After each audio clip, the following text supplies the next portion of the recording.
someone emailed just now. They said they're listening online and there's a problem with their computer and everything's sped up. The music's sped up. Our voices, Rick, are sped up, except Carl's. That's how slow he speaks. So when everything's sped up, he sounds normal. Right, we're doing Rockbusters. Yeah, come on. What rubbish. I wonder why we stopped this game. Well, I think it's probably exhausted him. He needs to go to some kind of volcanic dust island for a holiday. With no water, Yeah, exactly. just to dry out and get some new ideas. Oh, I'd love to see you sitting there on these black ash sands, just sitting there going, I'm thirsty, Suzanne. There's no natural water. I've finished my Rich Old book. I can't focus. I'm going blind. I need some water. Oh, brilliant. Oh, bless him. Anyway, happy Christmas. We said we weren't getting out, didn't we? No Blue Sky, The Thorns. That's beautiful, isn't it? On XFM 104.9. Carl, you're losing your rag a little bit. What's the matter? Nothing, go on. See? What's the matter? No, what's the matter with I've Carl? got something to cheer him up. Someone's emailed in, Emma's emailed in, she said that, for those that know, those in the know, they referred to Lanzarote as Lanzagrotte. Brilliant. He's a bit fed up. He's got 2 CDs for Christmas from a company that's he's been with for 6 years. He's a little bit grumpy about having to answer the phones. He wouldn't go and make Steve another cup of tea immediately. Selfish. Yeah. Carl, what are you thinking? Nothing. Go on, what were you doing? Come on, Carl, you're getting paid for this. Project. Out. We'll take one of those CDs away. All right. Right, okay. Are you in a film this week, Carl? We're doing that now. Yeah, go on. Get it over with. Hang on a minute then. Get it over with. Let's get this show over with. We can go home. You can go off to Lanzarote and sit on some ash. Some charcoal. He's not happy about that. That's annoyed him. The listeners have all ganged up on him. Yeah. XFM giving him 2 CDs. We've had more calls for his resignation this week than ever before. What do you think of that, Carl? What do you mean? There's another reason. Do you know what I mean, though? Because he's grumpy. He's not just giving it. He goes, well, I can't help it, can I? I don't want it. You're being paid well to do a job. People have tuned in to be entertained, to have good songs. Me and Steve are working I'm pressing here. the buttons. I'm paid to press the buttons. That's what I'm doing. Has every CD started on time? Then Yeah. why would they give you Monday off if you just paid to press the buttons? Don't get every other Monday off, do I? So have you stopped doing that now, have you? Well, yeah. Why? Because there's work to do in that. I'm not moaning about it. Let's get on with it. Right, Scrooge, right, is the film that I'm in. Thought I'd do a Christmassy one. Okay. Right? Yeah. So get people in the Christmas mood and that. Yeah, you have. Yeah, you have got people in the Christmas mood. You're like Santa visiting them. So... It's you in the film Scrooge. Yeah, Which yes. version of Scrooge? The old one. Is it? If it's just you moaning with bells, I'll be annoyed. Right, go That on. is essentially Scrooge. yeah. Right, Scrooge, listen to this, and then there's some question at the end. All right. And you can win some stuff and that. Yeah. All right. Yeah.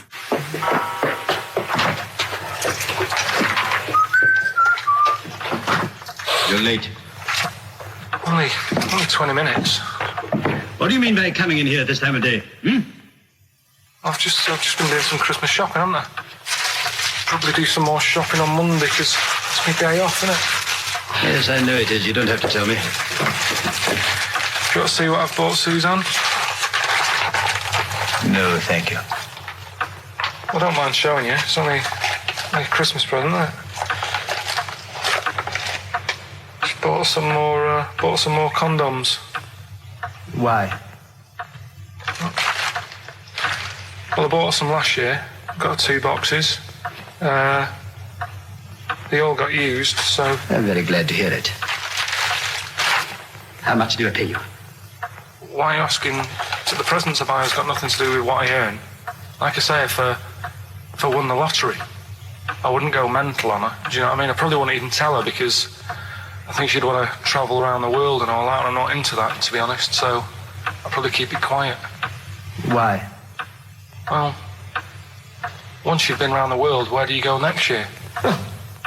Each to their own, though, innit? You know what I mean? Well, what do you want? What for Christmas?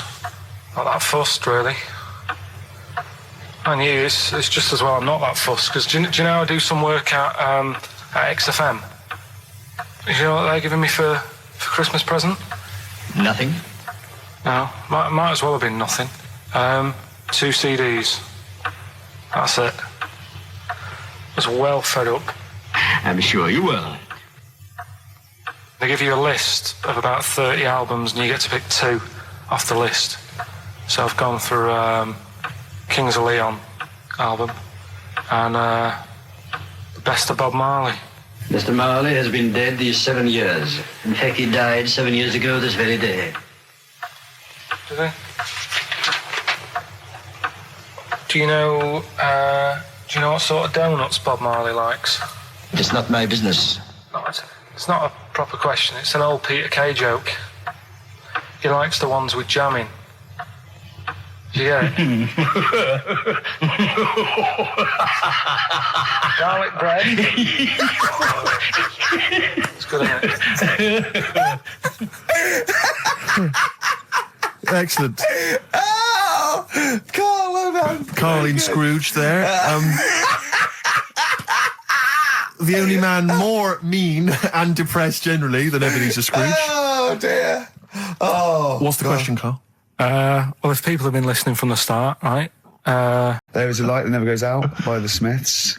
I phoned Carl up in the week, yeah, and I said, what are you doing? He went, well, even though it's one of my days off, I'm just doing some research on the web. Found anything that said, yeah, I'm doing science. And then he said, you can get wigs for dogs in Tokyo. That's his scientific fact. And I went, what do you mean? Dogs, if they need a wig? I said, if they need a wig, what? Dogs going bald? And he went, like, this is fine to him. He went, it's a stressful city, Tokyo. The world's all right with Carl. He's always got an explanation. I've only ever seen him confused once. When in Edinburgh, he looked out of his window one day and he saw a bloke putting a parking ticket on some rubbish. Yeah. And that genuinely confused him. Yeah. He couldn't work out, could you? It's a bit weird, isn't it? And the woman breastfeeding her 8-year-old child, you didn't like, did you? I don't like that.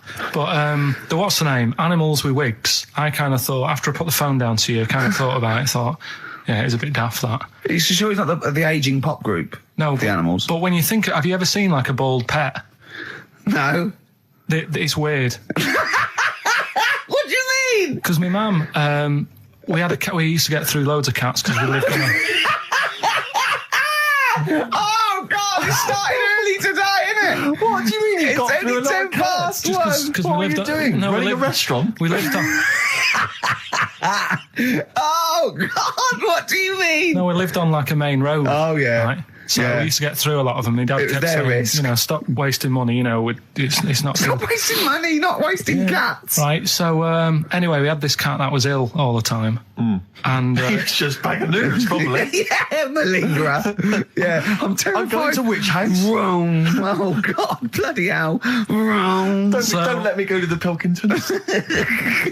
and it, for some reason, it kept being sick all the time. Right? Yeah, that is nerves. That's definitely nerves. So my mum kind of thought, oh, I've had enough of this, and she shaved it.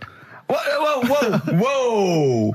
Whoa. Now, I know you're not vets in your family, but what correlation did your mum think there was between you being sick and shaving it? Because it kept being sick, and it was a pain to wash, because it kept getting So caught she up. wanted a dry wipe cat. So Why didn't you just varnish it? What? it's weird. It's weird. Though. So now he's cold and sick. No, but not all of it. She left sort of the back half, but sort of from its waist, sort of. I love that. Shave it because it's sick on itself. And That is it was the genius. weirdest looking thing. I mean, normally I like cats. I'm always like giving yours a stroke on the head and that. Yeah. But as soon as she did that, it was like, oh, Yeah. can't touch it. And then So now it's sick, cold, and hated. Yeah. Carl.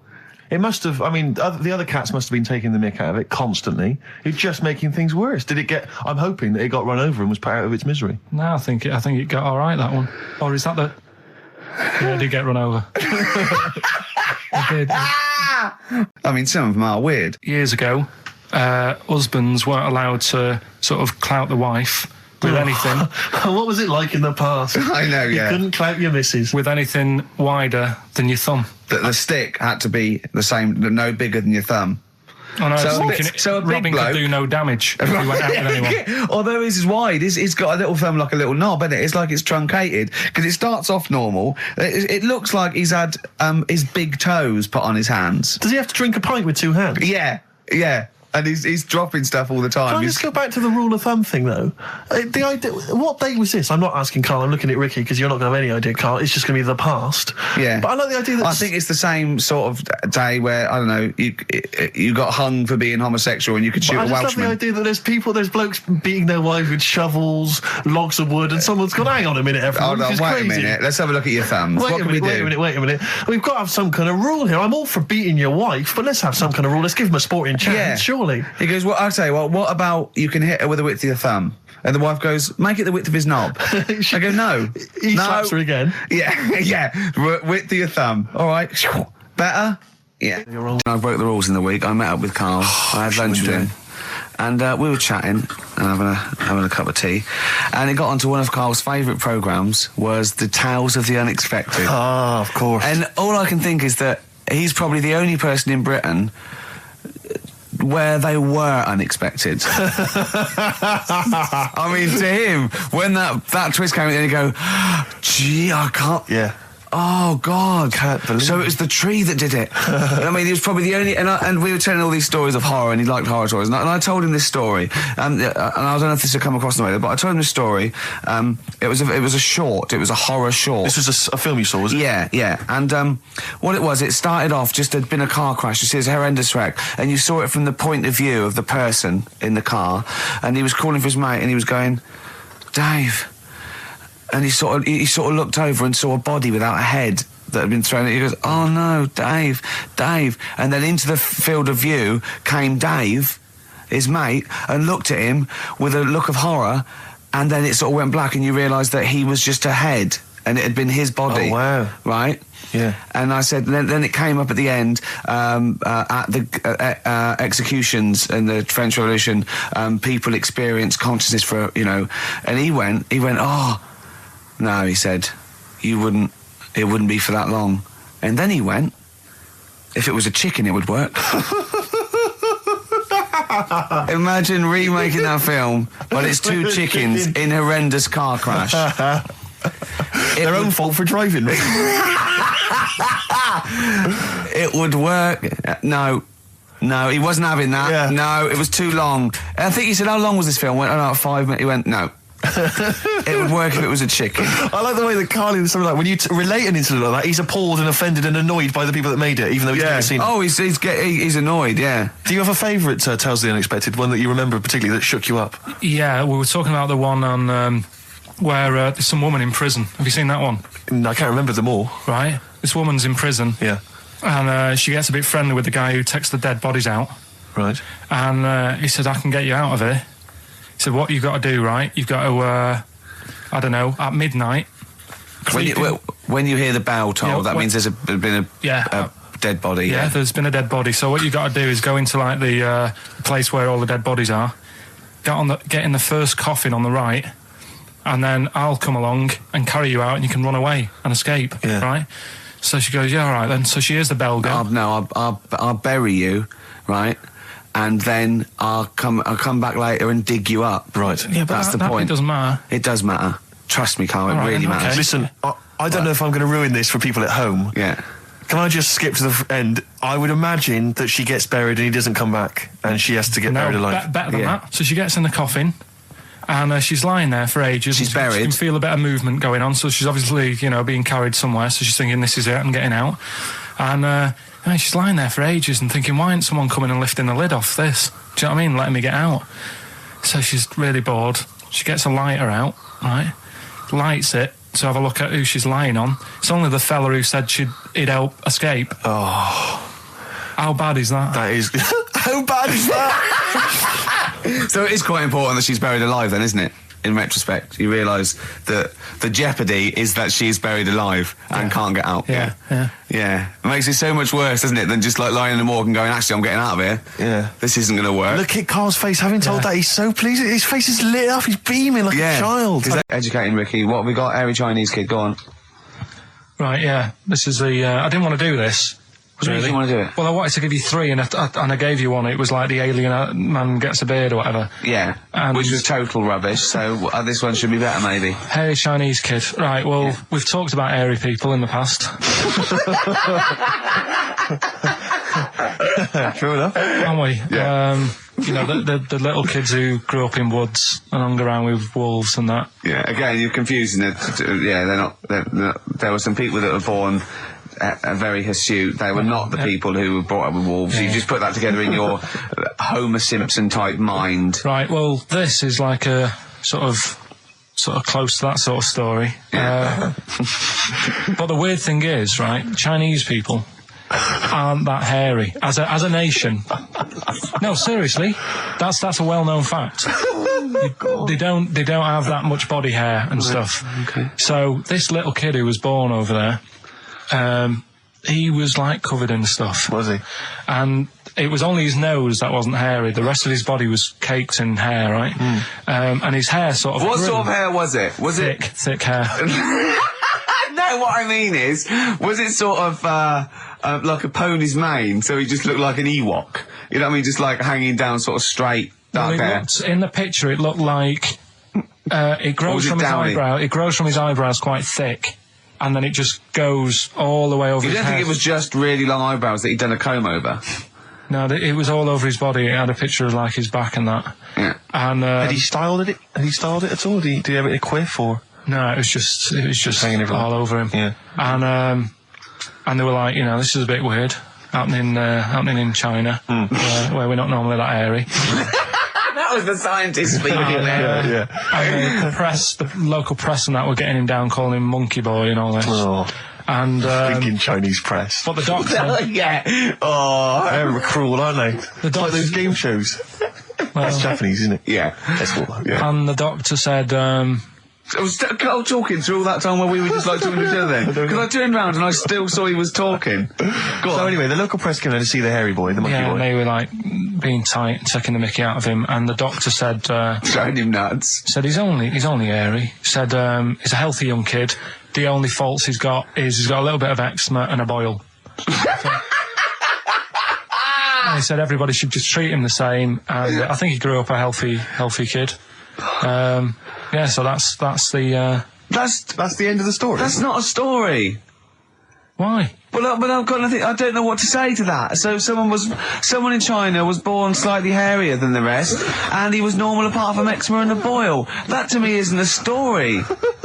But if it is, I've got a million. I mean, it's sort of like bloke from Manchester went a bit bolder than the rest, got a job on radio. He was normal. I mean, that's not a story, is it? Anyway, Educating Ricky. Good, we've settled that then. Go on. the titles that are meant to sort of pull you in. Yeah. We've got what was it? Stocking, Aitken and Waterman. Yeah. You've got It's Not His Fault. And Get a Load with This. Get a load of this. So, which pun do I pick first? I think I'll go for get a load of this. Get a lobe of this. Yeah, get a load of this. Yeah. Well, that's a story about a girl who she was deaf, right, for 4 years, and it happened quite a bit back. This. What year? Or was it? I think it was ages ago. Was it? About quite a bit back. She was deaf for about 4 years, having an argument with her mum, it said, which I didn't quite understand, because I don't know how they do that. Yeah. But she was having an argument, and a man pushed her against a wall, and she banged her head, and her hearing came back. Okay. Was she wearing a Walkman and it fell out? And she'd realised, There's no explanation. There's no explanation. Well, why is that teaching me something Right, then? so I knew you'd say this, right? So I thought, right, I'll stick something on it. Do you know that bees are deaf? No, you can't just, no. If you ask someone something they don't know the answer to, they don't tell you something else. Just, I'll tell you something else then. I can't answer that, I'll tell you something else. Imagine that, if you asked a teacher. Look, how do birds fly? Wow, if you're going to do that, tallest building is, I mean, what? Well, That was the equivalent, Carl, of running away when we asked you a question. Yeah, the intellectual equivalent of going, look over there, there's a monster. Yeah. Listen, what do you mean? What she, okay, so, So her there's hearing no came back. explanation. There's no explanation. Or you don't know. well, there isn't one, is there, really? It's a bit What, weird. did the only did thing doctors not look into it? No, I think they just said, oh, that's good. So again, I don't. Where did this information go? Is that if you read this on the net? Is that all they put on There the was net? once a deaf woman who hit her head and she And could her hear. hearing came back. It was bizarre things about being deaf. Was there And- three Yeah. Was there I've got that book. Yeah, it's a good book. That Was there three Yeah. more pages you just couldn't be bothered to read on? Yeah. No, it was just a little bit, and it Was there a said- little picture, a cartoon picture? no pictures. I just And we read going, it. ow. Look, Ow, if I you don't can want to hear. know, if you don't want to learn, you know. Yeah. Okay. It's not his fault. Let me have it's not his fault. You got to save this. This has got to teach me something. It'll be an interesting story. Right, it's not his vault. This fella, Yeah. What year? Ages ago? Olden times. I'd say in the 70s, Okay. Would you? Any evidence for that? and Does he wear flares in the story? Right. Is that your It's- reason? no, it's a bit like Yuri Geller, this fella, right, where yeah. he's electric, He's electric. and if he walks past the telly would fizz. If he walked past the radio, it all goes like that. Ooh. His hair stuck up all the time, and he'd be having a bath and everything would be all right, and then the power would sort of switch on in his body, and the electric in his body made him jump out of the bath. So What do you mean so? What is that so? What does that so mean? You've given us nothing. You've given us nothing. You'd have to at least give us the scientific explanation. Yeah. electric eels have 400 volts in them. Oh, is this the running away again? What was that one called? Yeah, but but It's not his vault. But there's a reason not his fault. It's not his fault. I thought it was going to be something about. I think we should do these the other way round. I It's think you not should his tell us fault. the story and then we'll hear the pun. It's not his fault. It's not his fault. Right, let's leave it. Play a tune. Forget it. Educating Ricky. Doing it. We're not doing it. No, we are. What are you going for? Oh, he can handle it, I think. Don't worry about him. He candle it. He candle it. Sorry. Okay, let's hear this one. Right, are you familiar with the phrase burning the candle at both ends? Yeah. Do you know how it's come about?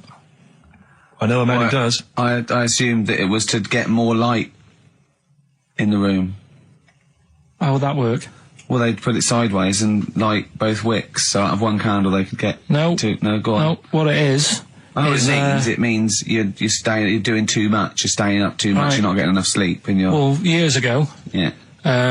when they didn't have light bulbs and that. Oh yeah, what year is this? Literally ages ago, specifically. Yeah, quite a bit back. Okay. Didn't have light bulbs and that, so they used to have candles When in did the the... light bulb come in? Because I can't remember at the moment. Don't know. Okay, go on. So, yeah, so they've got a light bulb. You're not, you wouldn't know, you're a doctor, you're not a historian. Go on. And people who worked a lot of hours, yeah, How many? Literally lots? they get up early in the morning because they have to be up early. Yeah. And it's dark outside, so they'd light the candle. Sure. And they'd wear it out a bit. And then they'd be getting in late as well. Yeah. And like, they'd be like, oh, it's dark, I'll have to light the candle again. And they're burning candle at both ends of the day. So that's where the saying comes from, burning the candle at both ends. So, All right. that's a little lesson. Yeah. Lesson one. Okay.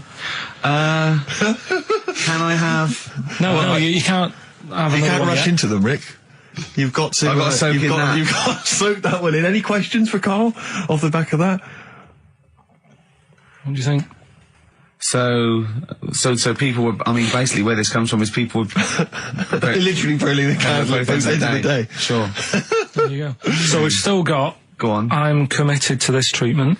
And I can't wait. This is like Christmas Rick, I Eve for should me. just say- It's like Christmas. I've got to open another present now. No, I'm afraid we've got to save it. Rick, raw, Nirvana. amazing. We were just talking. We were getting excited about that. Yeah, weren't you've we? got an incredible Brilliant. voice he has. And Grohl drumming it's brilliant. You know, you're right. The new one from Nirvana. Well, it's time for Educating Ricky Part 2, isn't it? I'm excited, Carl. I'm going to learn so much from this. What's the choices again? What Right, you've got left... Still keep phoning your answers to Email. Email. Sorry, yeah. The answers to Rockbusters. Yeah. Right. Okay. Educating Ricky Part 2. Right. I'm committed to this treatment. Yeah. Is one of I've them. got to go for that one. Yeah? Yeah. Or the other one is the police are causing a bit of a stir. He still says it like it's the best thing he's ever come up with, which Yeah. in a way is. It could be. Right. Go on in. I'm committed to this treatment. Right. Do you know the saying...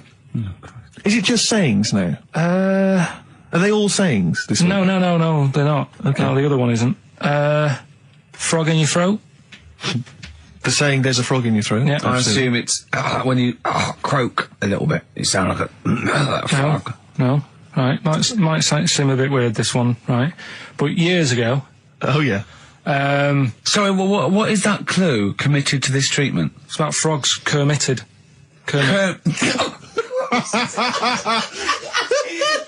Probably works better with a K and an ER written down. Well, also, if you pronounced it kermitted, yeah. but not committed. Committed to this treatment! Right, go on then. That's genius. So, yeah. Well, what? You go to the doctors and you go with throat hurting a bit. Right. And what they did ages ago. Ages ago? What year was this approximately? We are going back quite a bit with this one. Oh, okay, go on. And the doctor would say... did history. Imagine years ago. Go on. And the doctor would say, right, keep your mouth open. I need to look at your tonsils. And the jaw would ache a bit because they weren't as quick back then because they didn't have the technology and stuff, and they'd have to like stare at it and study it and stuff. And like they get an achy jaw, right? Keeping their mouth open. Yeah, like you get, you eat a Mars bar or whatever. So they'd sat there, and they used to always close their mouth, and it used to annoy the doctor. Right? Oh. So what they did, they used to get a toad, right, and put it in the mouth. Rubbish. Okay, keep talking. Keep talking. And that way they couldn't close the mouth because either they'd squash it, right, or apparently you're not allowed to lick a toad's back. So the doctor would have them for breaking the law? No, but it's poisonous, right? A toad's back. You should never lick a toad's back. Or put it in your mouth, really. Oh, just stop for a second. Wait. What? Can I just ask one question? Go on, yeah, ask one question. I've got a few, but go on. Sure. My initial thought is, it sounds like a brilliant bit of sort of medical knowledge there. It's a great idea. Yeah. My only thought is, how does the doctor see past the toad? Yeah. Your tonsils? What's he actually looking at with the mouth open? Surely the toad is in the way. Hopping around in the way? It didn't say. Sorry, and my first question is, was this on the internet? Yeah. Yeah, okay. Carl, that is bollocks. That is, I mean... Well, alright then. Let's turn this round. Where does the saying, you got a frog in your throat come from? Probably because you sound a bit croaky. Probably that. Probably because you sound a little bit like a frog when you've got a sore throat. Carl, did you not question it just for a moment when you read it? Just for a second, didn't you think, that seems an odd approach? Firstly, why a frog, of all the different species? Because it's poisonous. A toad. So a toad, so it's a toad as well? Yeah, well, it worked. I'm committed. Worked. No, my point is it's frog in the throat. I was going to change it to, have you heard the news Toad Day? But I went with the frog. Oh God! Right, so that's rubbish. So that's rubbish. Next, can I have Let's play a tune. Let's come up with a God. Can I just say? No, just play it. Just play it. Yeah. Yo, Carl. I have to thank my mate Dave, who sent me an incredible 4-disc compilation. That was one of the tunes on there. It looks professional. It's amazing. It's incredible. The effort Oh, he's gone to too much effort. Ben Queller. It's a track called "In Other Words" from his album Shah Shah. Open wide. Oh dear, that's interesting. Oh, hey, doctor. Look, you've actually got a frog in your throat. I didn't get there. I put it in there. That's the most ludicrous story I've ever heard, Carl. Why don't you think when you read these things? I think there's always going to be a bit of truth in all of these. I mean, that fella called up, didn't he, and said, I'm not sure about the, putting a frog in your throat if you got, problems with your tonsils or whatever.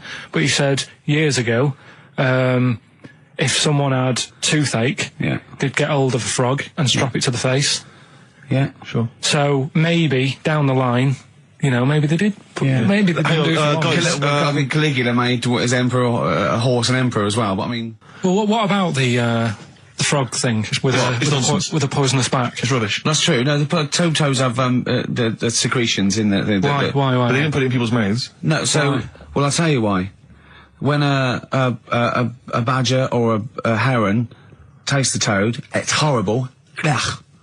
The toad might die, but it's for the good of the species, because then think how many toads looking like that heron could eat in its lifetime. So the fact that one toad sacrificed itself, all those other toads in that heron's manner will be safe. Why? I mean, we've talked about animals a lot on the show, right? Yeah. And when God made a toad, sure, right? Okay. Well, I'm going to stop you there. Stop Don't. Just let him carry on. Right. Okay.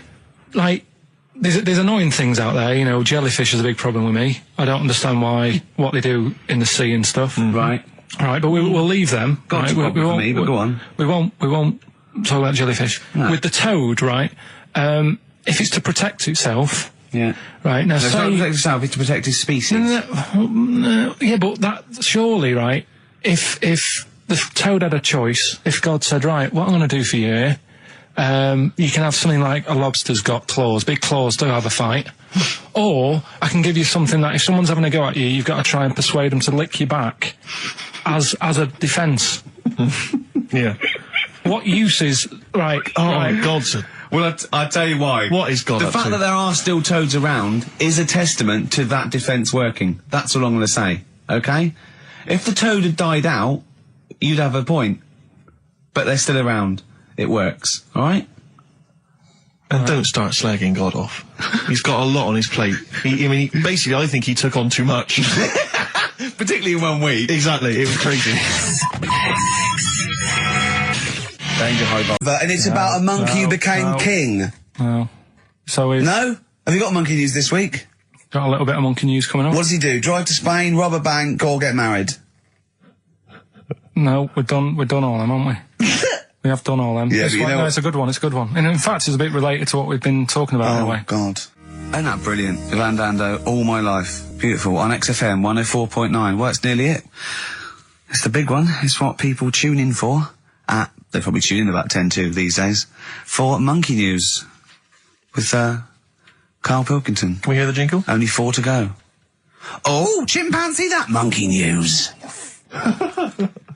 Right, this one's about it's been emailed in to me. Right. I haven't really had time to check it out this week. No, you're joking. Been busy. Ooh, I hope it's not stupid. Goes back to 1908, and the person's saying it's a good story and that, and they're surprised they haven't picked up on it yet. Right. The Olympics, right? In 1908 in London. Apparently it was meant to happen in Italy, but it was cancelled. Don't know why.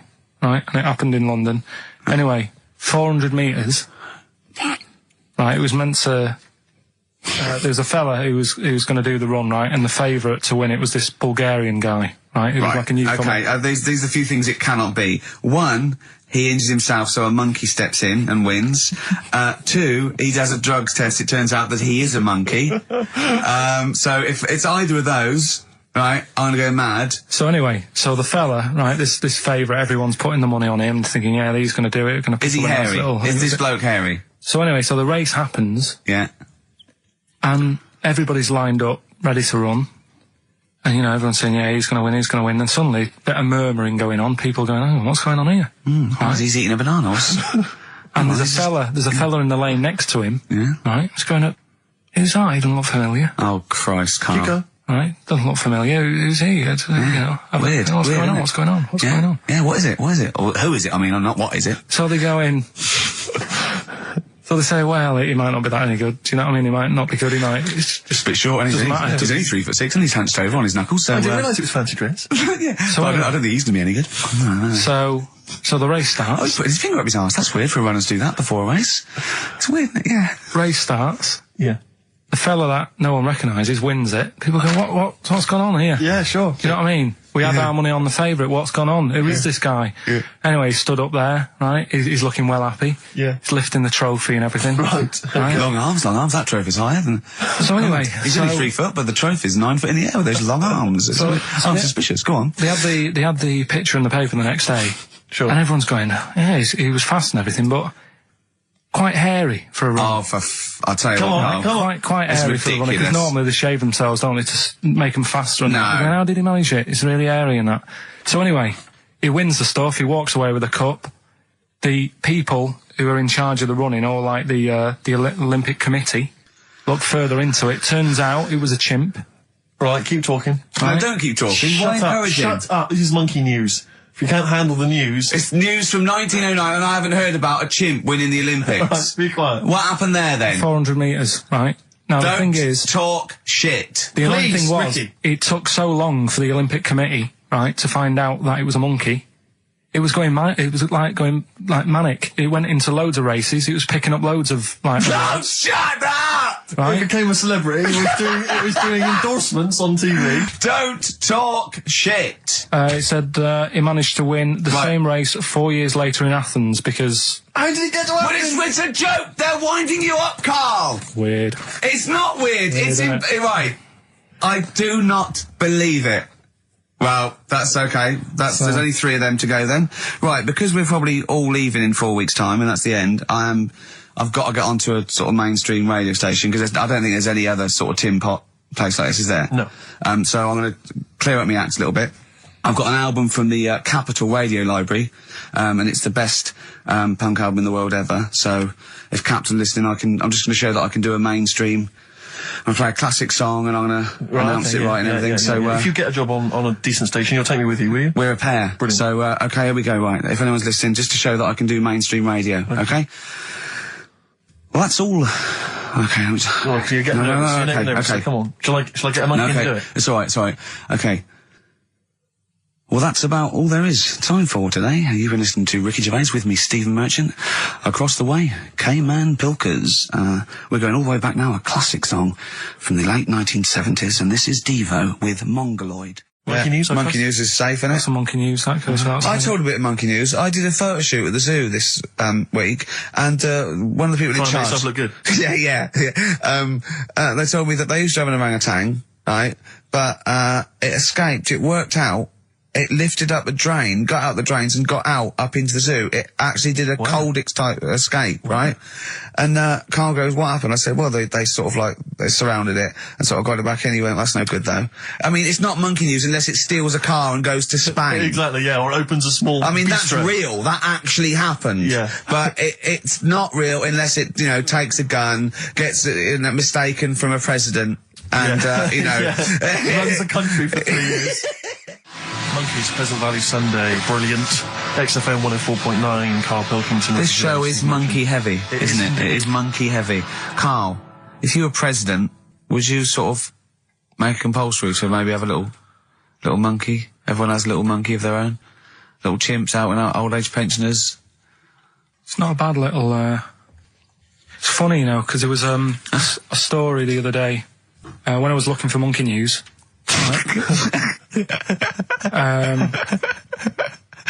There's a story about a couple who couldn't have any kids, right? There's something wrong with them, but they really wanted a kid, and they got some dodgy email address where they could buy a baby online, right? It was someone who would have a kid, and you could buy it for $3,000 or something, right? Yeah. So anyway, they got one, they got picked, and like, brilliant, there's the money. Got the baby and everything, they were loving it. Playing with it and stuff. As it got older... Feeding it. It got area. Oh, shut the Oh, Carl! Turned out they'd been sold a chimp. You maniac. You stupid mank twat. Don't talk shit. That is as if... what? didn't know it. Oh, don't talk. Are you mental? You I love the fact stupid... that didn't make it into monkey news. I know, yeah. It's a bit sad though. We don't like to bring the feature down. Yeah.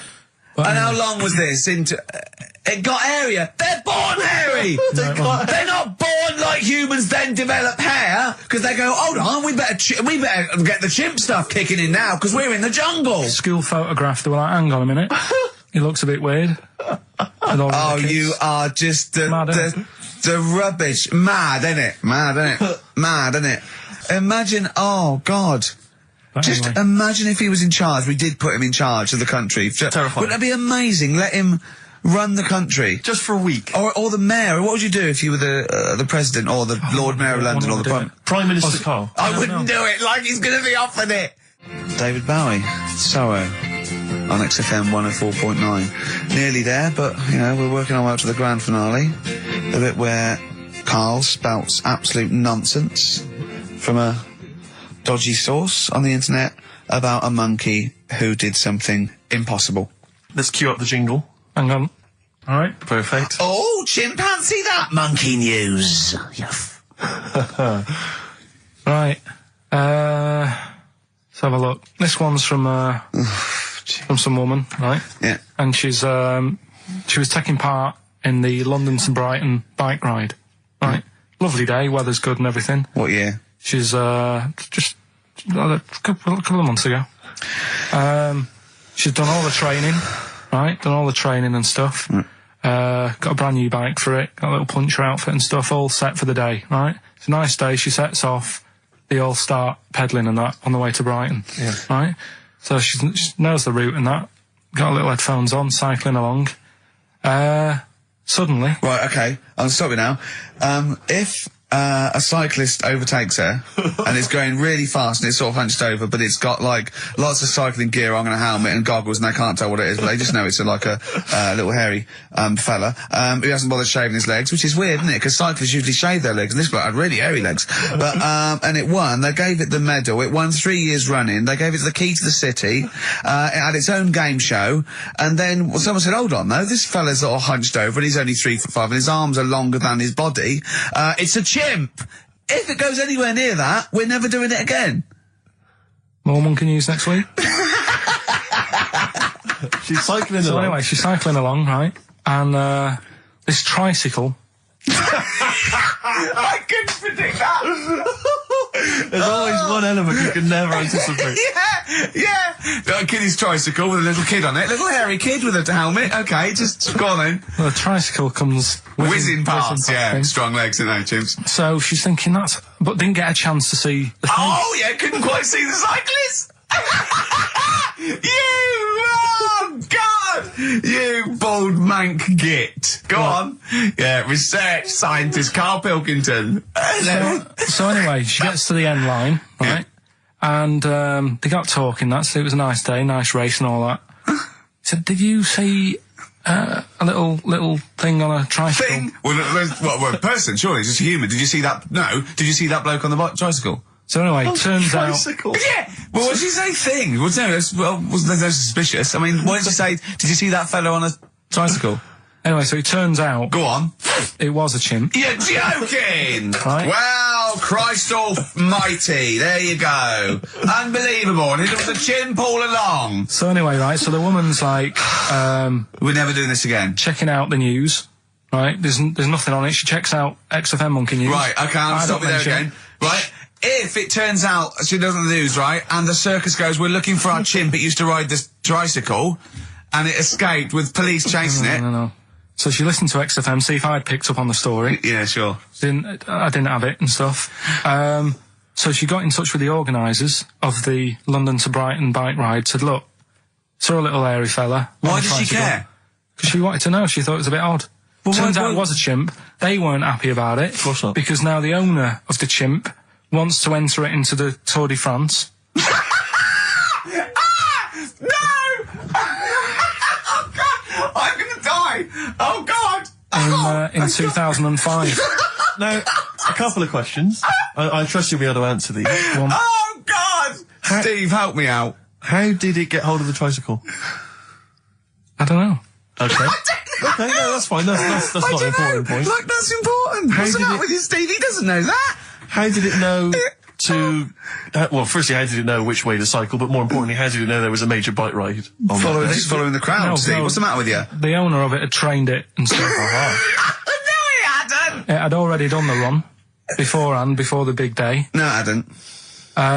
Like I say, it wants to do the Tour de France in 2005. No, it doesn't. But there's something about animal rights. If they don't let it enter, they can kick up a bit of a fuss. No!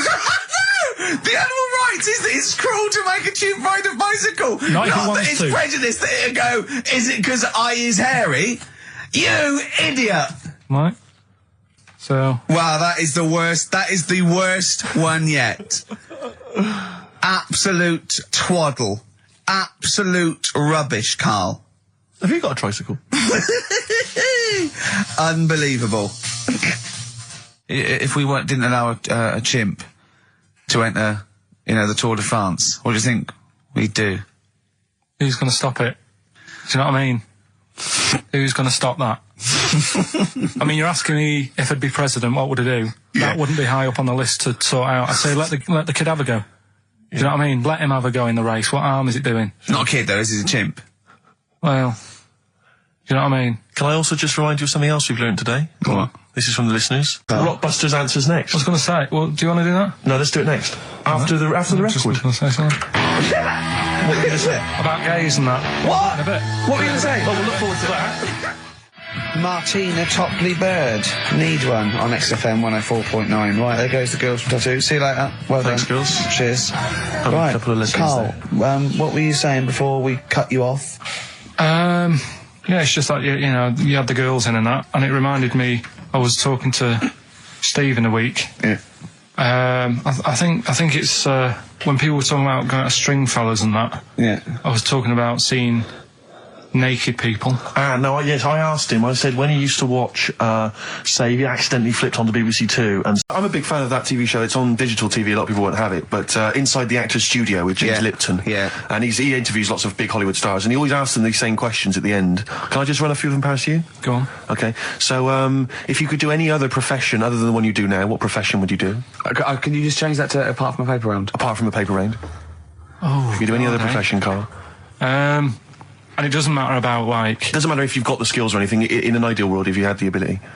Well, I think I'm about to buy somewhere, so I reckon something, you know, using tools and, like, doing a bit of plumbing and that.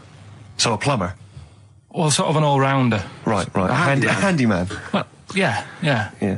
I think, you know, you don't get paid that much, but it's useful, isn't it? So... But you could get your own show, couldn't you, with Carol Smiley eventually? Well, all that, but the money that you don't make, you save by not having to pay someone else to do the chores. Do you know what I mean? Okay, I don't know what that sentence meant.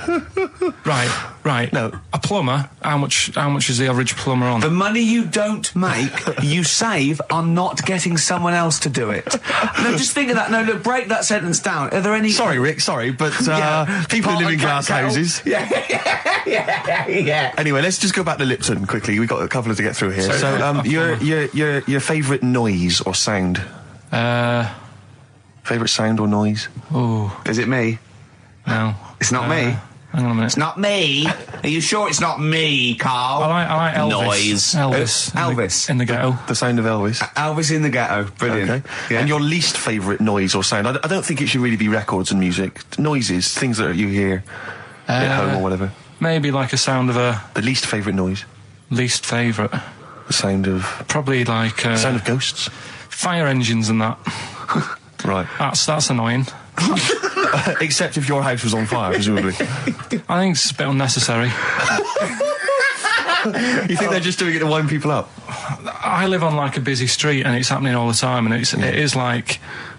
Just sort of have a blast of it and people will hear it. You don't have to keep it going. Yeah, Sure. So that is, pretty annoying. And if heaven exists, Carl, when you get to the pearly gates, what would you like God to say to you as he welcomes you into heaven? What would you like God to say to you? Who asks these? What show's this? It's a programme where celebrities are interviewed by a guy, an American interviewer, and he always asks these questions at the very end. What would I say to God? What would you say to God if you believed in heaven, and if heaven exists, when you eventually go up to heaven and you're welcomed in through the gates In by your God, Parker and your stussy t-shirt and your... what do you want God to say to you as he welcomes you in? Say, you all right? Don't know, just be friendly. Right, in Turkey... Nice. It's not, actually. That's where I went, and there was them little fellas after Suzanne in the kitchen. What? What do you mean? We went to Turkey. You went to Turkey and there were some little fellas. Well, they had quite a few sort of midgets working in the kitchen. Why? Is it a theme? No, Was it a theme holiday? I don't know. Might get them cheaper or something. Was it? So they were get them working. cheaper? They were working in the kitchen, and one of them fancied Suzanne and kept sort of eyeing her up, and she was winding me up, saying, "Oh, Not eyeing up and down, just eyeing her up. Anyway, no. So What anyway, was she doing in the kitchen? no, it's like a pick what you want to eat type buffet, but you have people clearing the tables and that ready for you to come along. Are they low tables? And you know, he was just keeping an eye on her. What did he say though? Was he? did he What make was he? this Was he? clear? It was Turkish, so I don't know what he was saying. But he was. He was Little fella, yeah. Did he? What do you mean a little fella? What do you mean little fella? Sort of dwarf-like. What do you mean dwarf like? He had magic powers or he was 4 foot? No, What do you mean, A Carl? little bloke, just like a normal bloke, but small. If you stood him in the desert, you wouldn't know. But beefy heart and Messing says, around right, Carl. You should watch out for the monkeys. Yeah, underground. Those underground monkeys are dangerous. You can't just say there was a little midget fella who was eyeing up my girlfriend and then leave it. What do you mean? What was happening? This is a story to us. This is much more interesting to us than, and she was deaf, right, and she hit her head. That's much more I don't interesting. understand how it manifested itself. Did he come over and say something? No, do you know when it's like girls know, don't they? When someone fancies them. What do you mean there was lots of them as well? Do then? they? That's worth knowing. Listen, right, come on, right. So you went to this holiday, yeah? Yeah, well, and you went into the dining room or something? Yeah, downstairs. And you in the looked dining over You room. thought, this is all, there's no one serving. Yeah, and they go, Wait a minute. hold on, you looked down and there was a little waiter. There was loads of them running around busy. Why, though? Why did they It get was summer. What do you mean? Because it was Loads of summer. them. They had more of them They on. come out in summer. They come out in summer. What do you mean they had more? What do you mean? Because it's busy, isn't it? Well, no, but they Summer. hibernate in the Why winter. were they all midgets? I don't know, maybe it doesn't heat stunt your growth or something. No! Well, they just happened to, maybe it was a thing that they did for tourists or something, I don't know. I just got on with my meal, it was a holiday, do you know what I mean? God. Right, So some midgets serving. I'm not going to ask any questions. Right, okay, yeah. So they're all little fellas running around, and this one always was like, you know, oh, do you want a new serviette? You know what I mean? Going out of his way to sort of... for turning on the charm. Yeah, he was going out of his way, the others weren't. Right. I think what was happening is he'd been working with Santa all the winter. Yeah. This is sort of little summer break. This one He was hadn't your seen a girl. waiter, and so he was being polite to you. Maybe. But what did Suzanne say then? Well, she was using it to wind me up. What was she saying? Oh, Oh, just like, you know, look. he may be small, but he's Well, built like a... Yeah, he's all man. so... Were you jealous of a midget then? You were jealous of It him? is a bit annoying, isn't it? Why? It wouldn't bother me as much now, because I've been with her for ages. Right. But at the time, that might have been one of our first holidays, and it's like, you don't know, want to be what's going stolen on? I away paid by for this holiday. Yeah. And then you get off with a midget. Yeah. Oh. So anyway, But it doesn't matter because you got chatted by a bearded lady. So. yeah. tell you what, no, that's got nothing to do with that. What were you going to say? No, What were you going to I say? was going to say the hotel was half board, and maybe. Oh, right. I thought you were going to say it's just one of her shortcomings. So listen, right? Play a record. We'll have a big fire tomorrow. Yeah, go on. Is that the one you want? Let's go for it. Right. I think this was like round the 1700s. Bluffing. And Just bluffing. Who was the king then? don't know. Go on. But it's about the word bonfire, right? Bonfire. Bonfire. Yeah. Do you know where it comes from? No, go on. No. Right, what happened is it's got nothing to do with Guy Fawkes and that, which is what I thought when I saw it. It's got nothing to do with that. But ages ago, at 1700s, Yeah. right, they didn't have enough houses, like I mentioned. Okay. Yeah. So if that happens, you get people living on the streets. Uh-huh. You get diseases, people aren't cleaning properly. So you get more deaths. Mm-hmm. All right? Yeah. So think about it. You've got all these dead bodies lying around. They're running out of space because there's like, I don't know why they're running out of space, but they haven't got much. I don't know why really. I was going to say they should have just buried them, but there's probably more land back then than now. Think about it. He doesn't need anyone else in the room to have a conversation dialogue. with himself. Yeah, we could leave and we'd come back and he'd go, I've sorted it. Yeah, But anyway, for some reason, They presumably, if it's going to be they burnt them, it's presumably to do that it also kills the parasite or whatever's carrying the parasite on them, as opposed to burying them and not killing the disease. well, yeah. So that's that. There you go. You've worked it out. They piled them up and they turned it into a celebration because there was a lot of fed up people at that time. Is this going to be the word bon, meaning good? No. I'll tell you in a minute. Go on. So you've got all these people who are like going around and like, oh, you know, so and so died the other day, and you know, nearly every week someone they knew was dying. So you can imagine like just constant like being depressed. So and they've got all these bodies lying everywhere. It's like, oh God, what are we going to do? So they said, we're all too fed up at the moment. Said, let's make this a better world. This was 1701 by the time they got together. Yeah. So they said, what we need to do is have a big party. So they said, yeah. Good thinking. See what you're thinking. So they go, right, well, we'll put all the bodies Yeah. in a big pile. And they're all diseased and that. So Yeah. they set fire to the bodies. Yeah. and they said, let's have this as a celebration to remember them by, and we'll have a drink and that, and have a chat. We'll have this big fire going, and it came from bonfire. Ah, right. So it was all the bones. Bonfire is bonfire. Yeah, Excellent. Yeah, That's interesting. So that's how it came about. Yeah, in the 1700s. Yeah, that was. No, probably. Okay. I reckon it was 1600. Probably earlier. I reckon it was the plague. I reckon it came from. But interesting stuff. Interesting. Yeah, so stuff. that's. Did you celebrate Bonfire Night? Is that a big celebration for you? Do you like the fireworks? I'm sick of fireworks. I just think they're rubbish. Yeah, I'm not impressed. I've never been impressed by fireworks. Even as a kid, you have to go to like sort of community kind of gatherings with a bonfire and fireworks, and some local vicar or whatever would come out. But I also think the adults think the kids love it, and if they just got together and said, "Should we go this year?" They'd all go, "No." Absolutely. Let's not go this year. What would be better is if the vicar had wheeled out like a massive rocket, climbed in, gone last one to the moon as a bender, and then fired himself off. Now that, I'd pay to see. That's a firework display I'd like to see. As it is, it's just rubbish. Oh dear. Yeah. What? That's not, it's not, what do you mean? No. When a woman has a knob put on, Yeah. to have a sex change, where do they get it from? Is it constructed? Do they find like, I don't know. From a donor. A donut? From a donor. Oh, well, yeah. A donor? A donor, yeah. Yeah, but presumably it's like Maybe there's someone who wants after to they're become- dead, I mean. No, I thought maybe very there's- few people. It's not like giving someone a kidney and then sort of like celebrating maybe with if you're them. a guy and you want to become a woman, you've That's got one to true. spare. That's true. Yeah. Well, a swap. Yeah, just do a little swap, probably on the internet or something. Or Noel Edmonds. What do you mean? On Swap Shop. He's not a man. No, but you could go, we got a fella here who, got a lovely, nearly new, unused penis. Wants, Keith Chegwin out in kind of Bognor Regis. wants a couple of tits and a fanny for that, so, call in. It reminds me of the, do you remember the John Wayne Bobbitt story? Which it always seemed odd to me. I never really kind of got all the information. Do you remember that one, Carl, where the woman cut off her husband's penis because When he was sleeping? I think he was sleeping, and she drove off. I think he woke up quite quickly. That's so much better than the alarm clock, isn't it? Yeah. And she threw it off. She threw it out of the car window. into the woods, Yeah. and he went and found it. Yeah. But imagine if he'd got to the hospital and they'd sewn it back on, he'd gone, that's bigger than I remember. I'm not sure this is mine. How many of you cut us where we dump all the knobs? We dump all the knobs down there. Yeah. That was an extraordinary story. And then, bizarrely, he became a porn star. Yeah. Yeah. Very strange life that man's had. Well, it is a bit of a shock to the system, isn't it?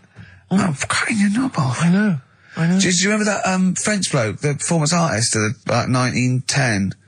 Do you remember him? No. He, as a performance art, he cut in a theatre, he cut his knob off to a crowd of people. Now, what? That's only a one-night trick, though, isn't it? Exactly. Yeah. But what if there had been a bang outside? They went encore. He went, what? Yeah. Or they looked outside because a car backfired. He went, did you see that? I go, what? I go, just cut my, did you? Yeah. Think of that. Sacre bleu. I know. French are funny, aren't they? Cutting your knob off for your art. On this album as well is The Killing of George. Georgie Part 1 and 2, remember? About the gay bloke. Georgie Boy was gay, I guess. His favourite song. Carl's favourite song. Yeah. Right? And I was going, oh yeah, I remember that, yeah. I said about, and I said, did not intend to take his life. He just pushed it when he gets mugged and killed. Do you know what he said? I was sitting outside, I was singing on he went, well, as I said, they go out too late. They go out too late? He meant gay people go out too late. He went, no, they do. I went, what do you mean? He said, well, they're always out, they go out, or when people are coming home. He said, if he'd have been in bed by 10, he could still be alive today. That's a sobering lesson. And he went, there's one that works here, and he's shattered every Monday. Oh, if you're gay and you're listening, just be in bed earlier. Go out when sensible people go out. Yeah. You're right, we're not on the continent, Carl. If you're gay and you're not in bed by 10, go home. Yeah. I don't get it. No, like, again, I spoke to you in the week, and I had much better things, like when I tell you about Brian Blessed climbing Everest, and for some reason it made him, it played havoc with his belly, and he followed through, and he had to clean up. Shut himself? Yeah, using ice and snow. Why are you telling me that Brian Blessed, in what way is telling me that Brian Blessed shit himself once in any way educational? Because I was saying how he was climbing Everest, right? Right. I give it to him, he's an actor and that, but he gave that a go. Yeah. Right? It played... What's the point of that, you'd say, wouldn't you? You'd say, God, he's So he's alright. Me doing a boxing match for no reason is rubbish, but him climbing Everest and shitting himself he did that. is commendable. Right, and he's only going to, go and do it again. He's going to climb it again. Yeah, but he might not shit himself this time. Yeah, what's the point in going? Nothing's changed up there. Yeah, good point. Yeah, Where's you been? Well, it has. They've probably cleared it up by now. Like, but it's slip on it. I can't really bother. Read about Brian Blessed. Is it actually true, or have you liable to someone else? It was an interview with him in it. And what did he say? Oh, come on! What did he say? He said I climbed Everest and I played Have It With Me belly. Let's talk about it next week. We've really run out now. Oh, you're a fool. 104.9. So, Carl, just take us through the moment where you gave this gift. Firstly, you went into Boots, right? You thought, all right, 100 condoms, brilliant. Okay, did you wrap it up? I don't know if it was 100, probably 80. Right, okay, yeah. Right. You don't want to go mad, do you? Wrap them up. I'm just resting easy knowing that he's not trying to breed. Right. No. Yeah. So I got her them. I got her Grease on DVD because she's always watching that. Yeah. Right. Yeah. So just think of when her mum said, "What did Carl get you? Some condoms and grease." I was just. I'm glad he said on DVD. And, she was surprised anyway, right? Because I bet she was. no, when she got she was thinking like jewellery. no, So right? that showed her. That surprised you, hasn't it? All right. So hang on, wait a minute. You thought it was a holiday, didn't you? Yeah. Look at your face. You don't know me at all. So hang on. So did you give these on Christmas Day? Right. What happened is she got in from work that Saturday, right? And I said, "Look under the tree." Knackered. At least it's Christmas. Yeah. At least I'm going to get a little bit. I said, "Look, you got some stuff under the tree, right?" So did you give her a sugar lump? Right, she was really chuffed with that. But she said she was a bit puzzled because I didn't know we had any wrapping paper, right? So I ended up using wallpaper. You didn't take it off the wall though. You had some. No, it was some left over, right? So she said, "Why have you used wallpaper?" I said, "Well, I didn't have any paper, and you were getting in a bit, and I wanted you to have a surprise." So she said, "Can I have a feel of them?" I said, "No." Presents. She thought, right, I've got the right thing. Yeah. Right. And then Christmas Day, I said, "No, don't get carried away. It's nothing really good. You know, we said we weren't going to buy each other much. So there you go, open them." Yeah, go on. And Can I just ask, had you received your present from her yet? yeah. So what had you received? What did he have? Had some shoes, Nice. right? Getaway game for PlayStation. Nice. which is all right. I'm just tightening up Just the part value of the value of this. those, Go on, yeah. And just also think about how much fun and pleasure you get from them. Yeah. Although, of course, condoms, I can see the Well, see the appeal. Well, okay. So yeah, I think but I can. also add to that bit 150 quid for a meal. If you're going to start totting up, 150 quid for a meal. I bought her some shoes, 72 quid. Yeah, that was after the event, though. Doesn't matter. All right, so you received these, dare I say it, thoughtful and nice gifts. You handed over the box of condoms. They were wrapped up. She unwrapped them. yeah. Go on, take us through it. Walk us through it. Well, it's not something you play with on Christmas morning. Oh God! Oh, right. But when she opened What them, did she what say? her What did face she say? Well, I wrapped them twice as well, so she thought it was something really good. Extra Like, protection. do? Right. And So she thought it was something really good. and then So the disappointment would be doubled. Yeah, go on, yeah. then she just opened it and went, "Oh yeah, so what's on the telly?" And that was Cool, that. ungrateful. That was What an ungrateful woman that is. that. Well, she got stuff. Fancy not wanting I told her. a box of economy condoms from Boots. I said to her about the thing about, it's all about the surprise and that, innit? Yeah. You explained that to her? Yeah. What, after she'd unwrapped it? Yeah. Thoughtful. And she was all right about it. Yeah. She understood. Rick, I suggested to him that he buy his girlfriend a gift. I'm worried I've done more damage to the relationship by suggesting that than if he had just forgotten. Next time you've got to go shopping for her yourself, Steve. I think I might do. You've better go shopping for her yourself. I'm glad it's all over though. It's mental. Yeah. It annoys me. The whole thing annoys me, and she knows that as well. Yeah. She should have. What? She still insists on having Christmas once a year. Well, Wow. I'm no, but well, anyway, what did you get? I can't think what you bring to the relationship, Carl. I don't know what it is she's getting from you in this relationship. It's like she's doing all the work. Well, yeah. 80 times. Oh God, God! I love it. You're brilliant. I know what she's getting. He's the. What though? He's not thoughtful. No, but he's thoughtful. He's the best he can do with the brain he's got. Do you know what I mean? Right. He's doing his best. He's absolutely doing his best. There's no. He's working at the limits of his powers. Do you know what I mean? Though he's done as well as he can with what he was given. Sure. Yeah, and that's admirable. Yeah. It's like, I think he's done better than you'd expect. I bet his teachers didn't even think he'd get this far. Do you know what I mean? What, find a girl? No, well, yeah, a job, a girl. Yeah. Do you know what I mean? Clothe himself. He's done really well. What do you think, Carl? You think you've done well? I think I've done all right compared to some of my mates. What are they doing now? Probably not that much. Do you know what I mean? Mrs. Matthews said I wouldn't be an high flyer. I think I'm doing all right. Yeah. Do you know what I mean? I have a holiday every year. Got somewhere to live and that. Yeah. Got a new flat, haven't you? Yeah, so where are they then, the condoms? Did she show them to her family and friends? No. Take them into work? Look what Carl I'm surprised she told Ricky, actually. I was a bit disappointed in that. Yeah. Because I didn't go shouting around. Well, she was so excited, Carl, clearly. She was just so pleased and proud. My parents won't let me ditch my studies. He's currently reading modern languages at London University. Sure. He wants to follow his dream, but his parents won't let him, of being a dancer. Carl. Worse than that, he says that they're trying to arrange a marriage to a bunch of minging daughters of people they know from good families. He doesn't know what to do, so he's got the arranged marriage coming along, and he's also got, he basically wants to be a dancer. His parents are forcing him into something more practical. Well, the first thing, right, I don't think Live your dreams? The arranged marriage thing is such a bad idea. Okay. Because I think too many people go on looks. Right. And then you soon get bored of that, and you find out the person who you're knocking about with, it's actually not your type. Right. Why don't you arrange marriages for people? Well, I'm just saying, right, so I'd say, Jay, go along with that. I wouldn't worry about it. Okay. I mean, if they're really ugly, then, don't go along with it. But if they're half bad, put up with it. That's Sure. all right. The dancing. Brilliant. Right. That's that solved. Brilliant. I wanted to be a dancer. After I did the boxing, right, I joined a dancing thing just near Man United's ground, right, called Twiggy's. Went along, I wanted to learn some moves. How old were you? Well, it was when Michael Jackson was, pretty big, so about 83, 84, 85, something like that, around there. Wanted to do it. When I went, it was shut, and I'd become like a warehouse for toilet rolls. So in a way, I wonder what would have happened. Sorry, how is that an anecdote about you going through dancing?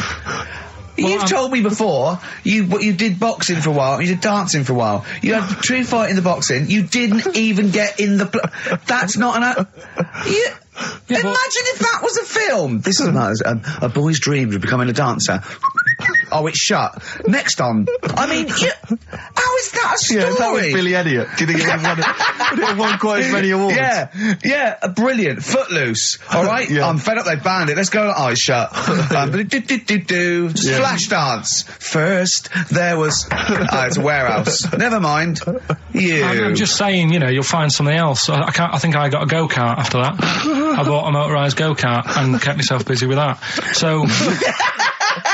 There's always other things. Just think, Alan Bennett has to sit down and really sweat over his stories.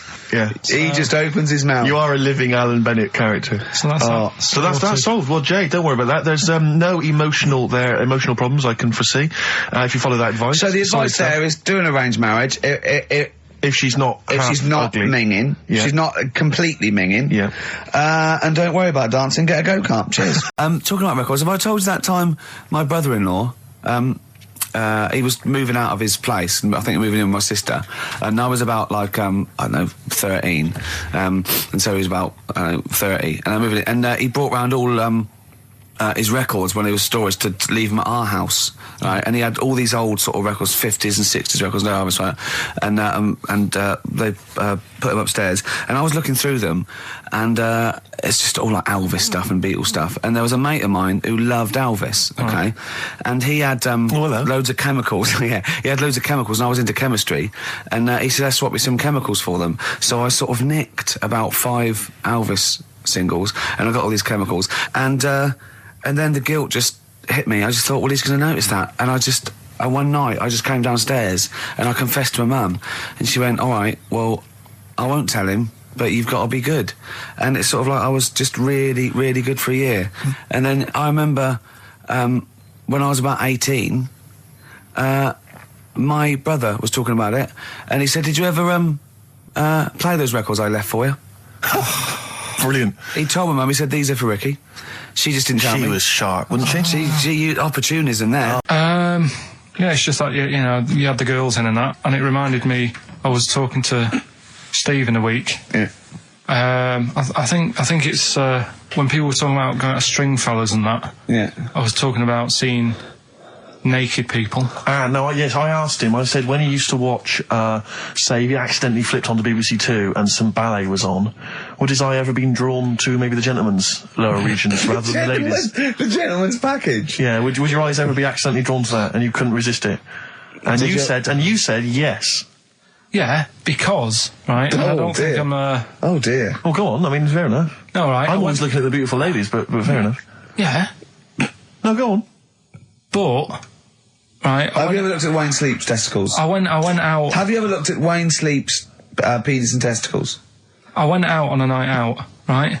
And it was it got to some point in the night where two women and two fellas got on the stage. Right. Right? Started stripping off. Yes. Yeah. Just what, members of the audience? No, I think they were, like, part of the act, right? Right. And, What was this, panto? they down, the fellas had, like, their undies on, and the girls just had their knickers on. Yeah. Right? And, Sounds pretty erotic at the moment. Go on. and at the same time, they all whipped their pants off, Yes. right? It was Now- Bucks Fizz, wasn't it? The adult show. Now, I said to Steve, at that point, Sorry, I wasn't there. He said it's to be later. yeah. I said, well, you have a quick glance at the fellas. And then the annoying thing was, I thought, right, now I'll have a look at the women, and it was too late. They put the knickers on. How long were you looking at the fellas? Not that long, but But it why was were you like, looking at them first? it's human nature, innit? Why? I don't know, but I'm sure you would have done the same thing. You just Why? sort of think, well, how are they shaping up?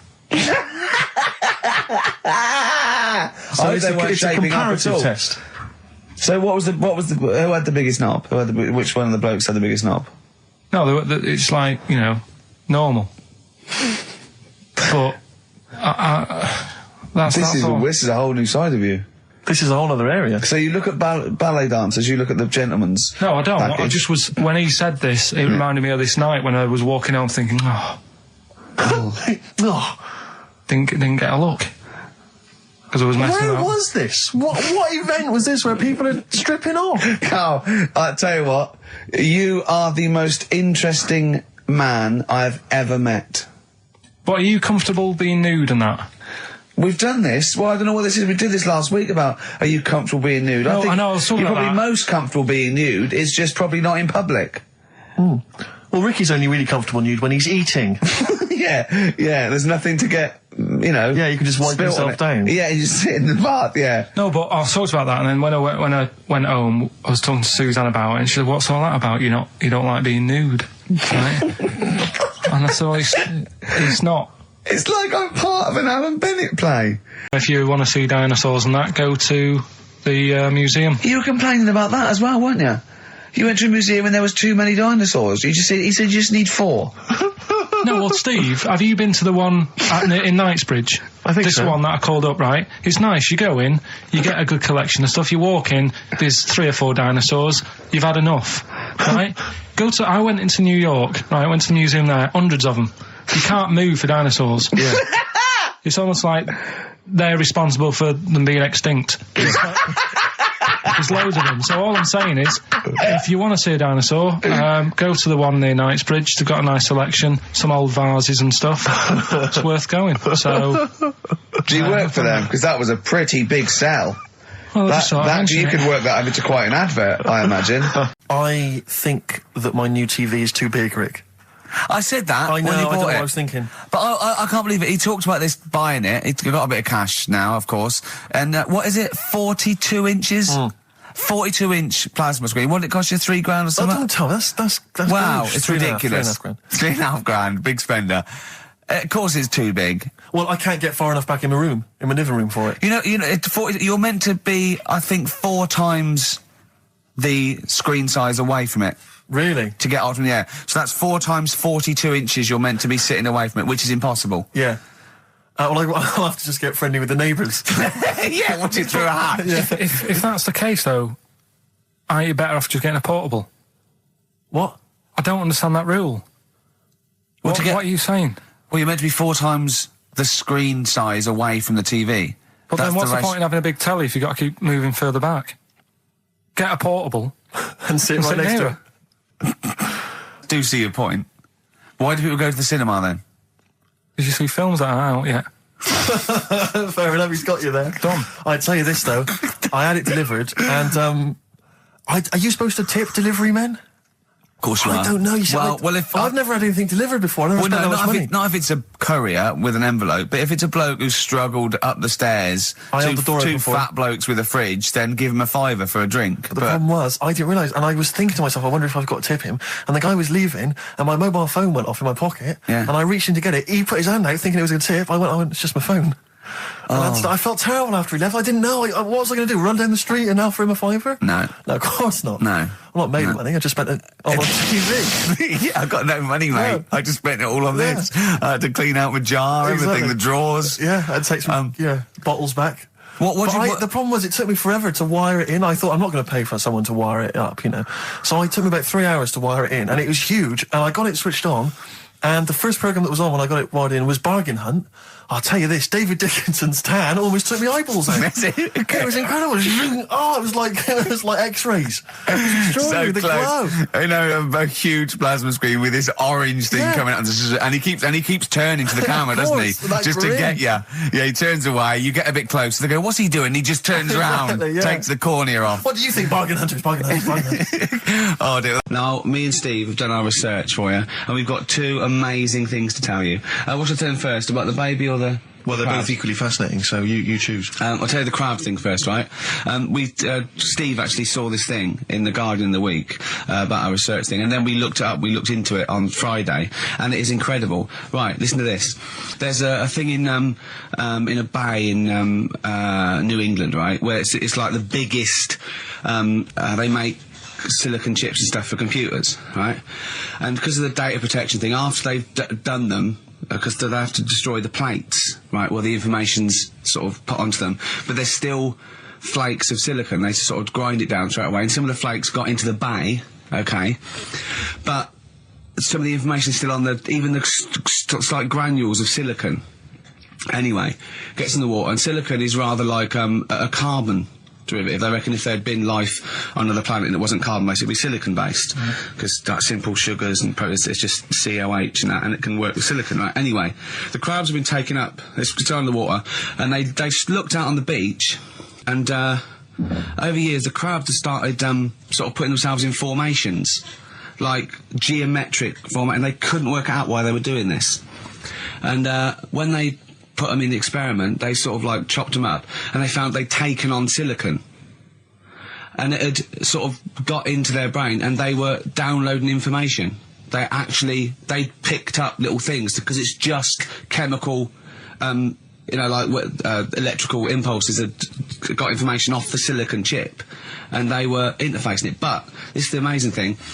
One bloke sort of thought of this, and he thought, well, if it's a simple computer, the brain, if it's just a simple sort of electrical thing, then maybe there's sort of, we could get it down. So what they did is they made a thing called a biointerface, and they put it into the crab's brain, just a really simple brain, so it's measured on Mongar, right?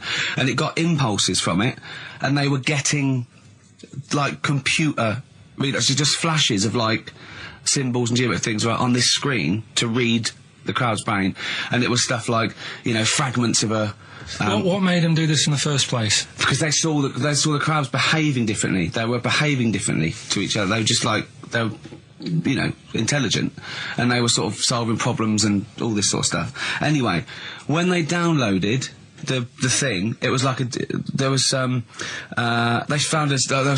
found one of the secretary's names where it had been on the silicon chip, where it was just like a flash of a computer screen. But the most amazing thing is, they downloaded a memory, right? It was like a snapshot where it had been burnt onto the retina of the crab, just a snapshot of something, and it was like a picture of the beach, like a couple of years ago, right? And they also did, incredible, it was like just a digital black and white sort of thing, so they could see what the crab had seen.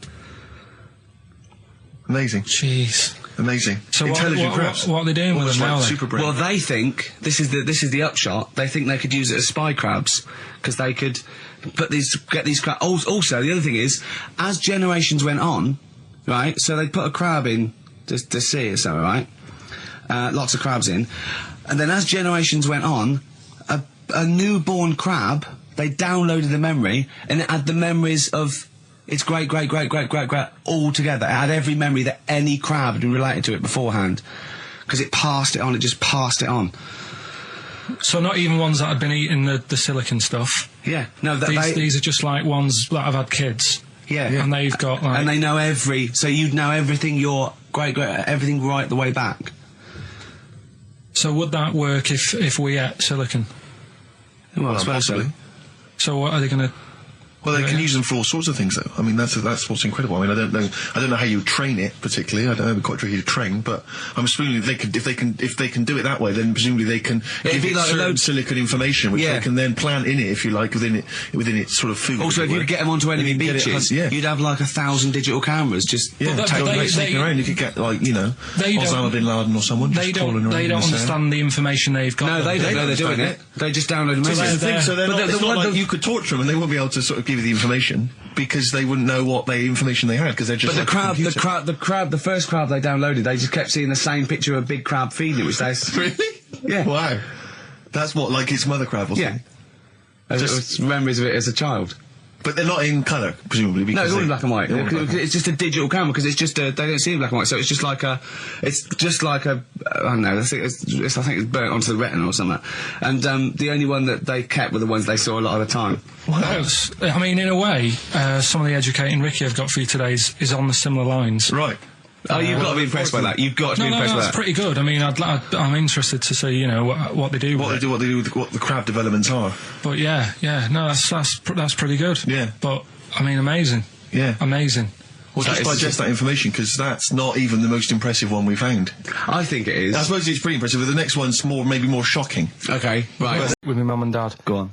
My mate Colin, right? Colin Bailey. Oh, right? yeah. He had a little Sinclair Spectrum, right? Computer, which was like the thing to have at that time, right? Yeah. Used to always go round to his house. The deal was not the one you had to play through the window because you weren't allowed. No, that's another lad. Oh, right? yeah. This is a different lad, and the deal was he came to our house and my mum gave him a pie, and then I'd go round to his and I'd stay there for a few hours playing, Hungry Horace and stuff like that on it. Sure. Right? Now, my mum and dad knew that I really wanted one of these computers, right? So I waited about a year. Came round to Christmas Day. I thought, I reckon might have one. Turned out they bought me the wrong one. They bought me a ZX81 instead of a Spectrum, right? And Christmas Day, I'm there trying to load the games up. It's not working. I'm thinking, what's wrong, right? And the thing with me when I was a kid, I used to get quite sort of agitated. This is the moment, right? I found out that it needed a RAM pack to make it work, right? Looking in the thing and it's saying, and make sure you put your RAM pack in the back. And I was like, oh, where's the RAM pack? And my dad's going, I don't know, I've got you the main bit. That's it. So, I was that wound up, I just was sick, right? Just sick. I didn't feel sick or anything, I just was like, oh God. Went to the sink, just sick. Because I was that on edge about it. Do you believe in palm reading and stuff? No. Yes. Sorry, yes. Yeah, of course. Sorry, I forgot. Yes, of course we do. Mm-hmm. Right, well, there's a fella who, he used to do palm reading. Oh, yeah. But a lot of people, he found that when he went up to him in the street and said, do you want your palm reading? He was like, a lot of them were like, I'm a bit ashamed of my nails and stuff because they're a labourer or they're a cleaner or something like that. I know a lot of labourers are slightly embarrassed by their nails. Yeah. No, but... Yeah. So if you look at my bloody hands, Reg. Well... That's that hod carrying. Did I ever tell you that? Did I ever tell you that I got picked at school to make tea and serve biscuits to old people because I've got good nails? No, go on. Is there any more to the story? Well, that's about it. I mean, we used to do I think the head teacher must have been getting something, maybe getting his mum in there for free or something in this old people's home. So he offered the kids at the school, he said, right, all sit at your desk and put your hands on the table. And everyone did. And he walked past mine and he said, not bad. And he said, you've got the afternoon off. You can go and serve biscuits and tea to the old people. What did you say? I said, all right then. Was good. that? Yeah. Good afternoon. But anyway, what did he do? He just sort of walked around and went, you all right? Do you want bourbons or digest? I bet you get on with old people, wouldn't you? I'd love to see, maybe Especially the senile ones. Yeah, no, but I'd love to see you on VH1, just in a link. They just go, you know, they've just played Robert Palmer, right? And it comes to you in a little park, and you just sit next to an old lady and go, alright? And you go, yeah, not too bad. You go, what do you think of London? Crap, innit? And she goes, yeah, it's awful, innit? And you just have a talk, and you go, right, well, she doesn't like it, in excess. Yeah. That's what I'd like to see. I still think my idea is better, but... So what are you going for then? Oh, you picked one, haven't you? Yeah, so this fella... So there's palmists going around the streets... Yeah, he's going round... and randomly trying to give palm readings. They're losing money, hand over fist. Yeah. Right? So, they said, what he's done, he's reading people's, bottoms now.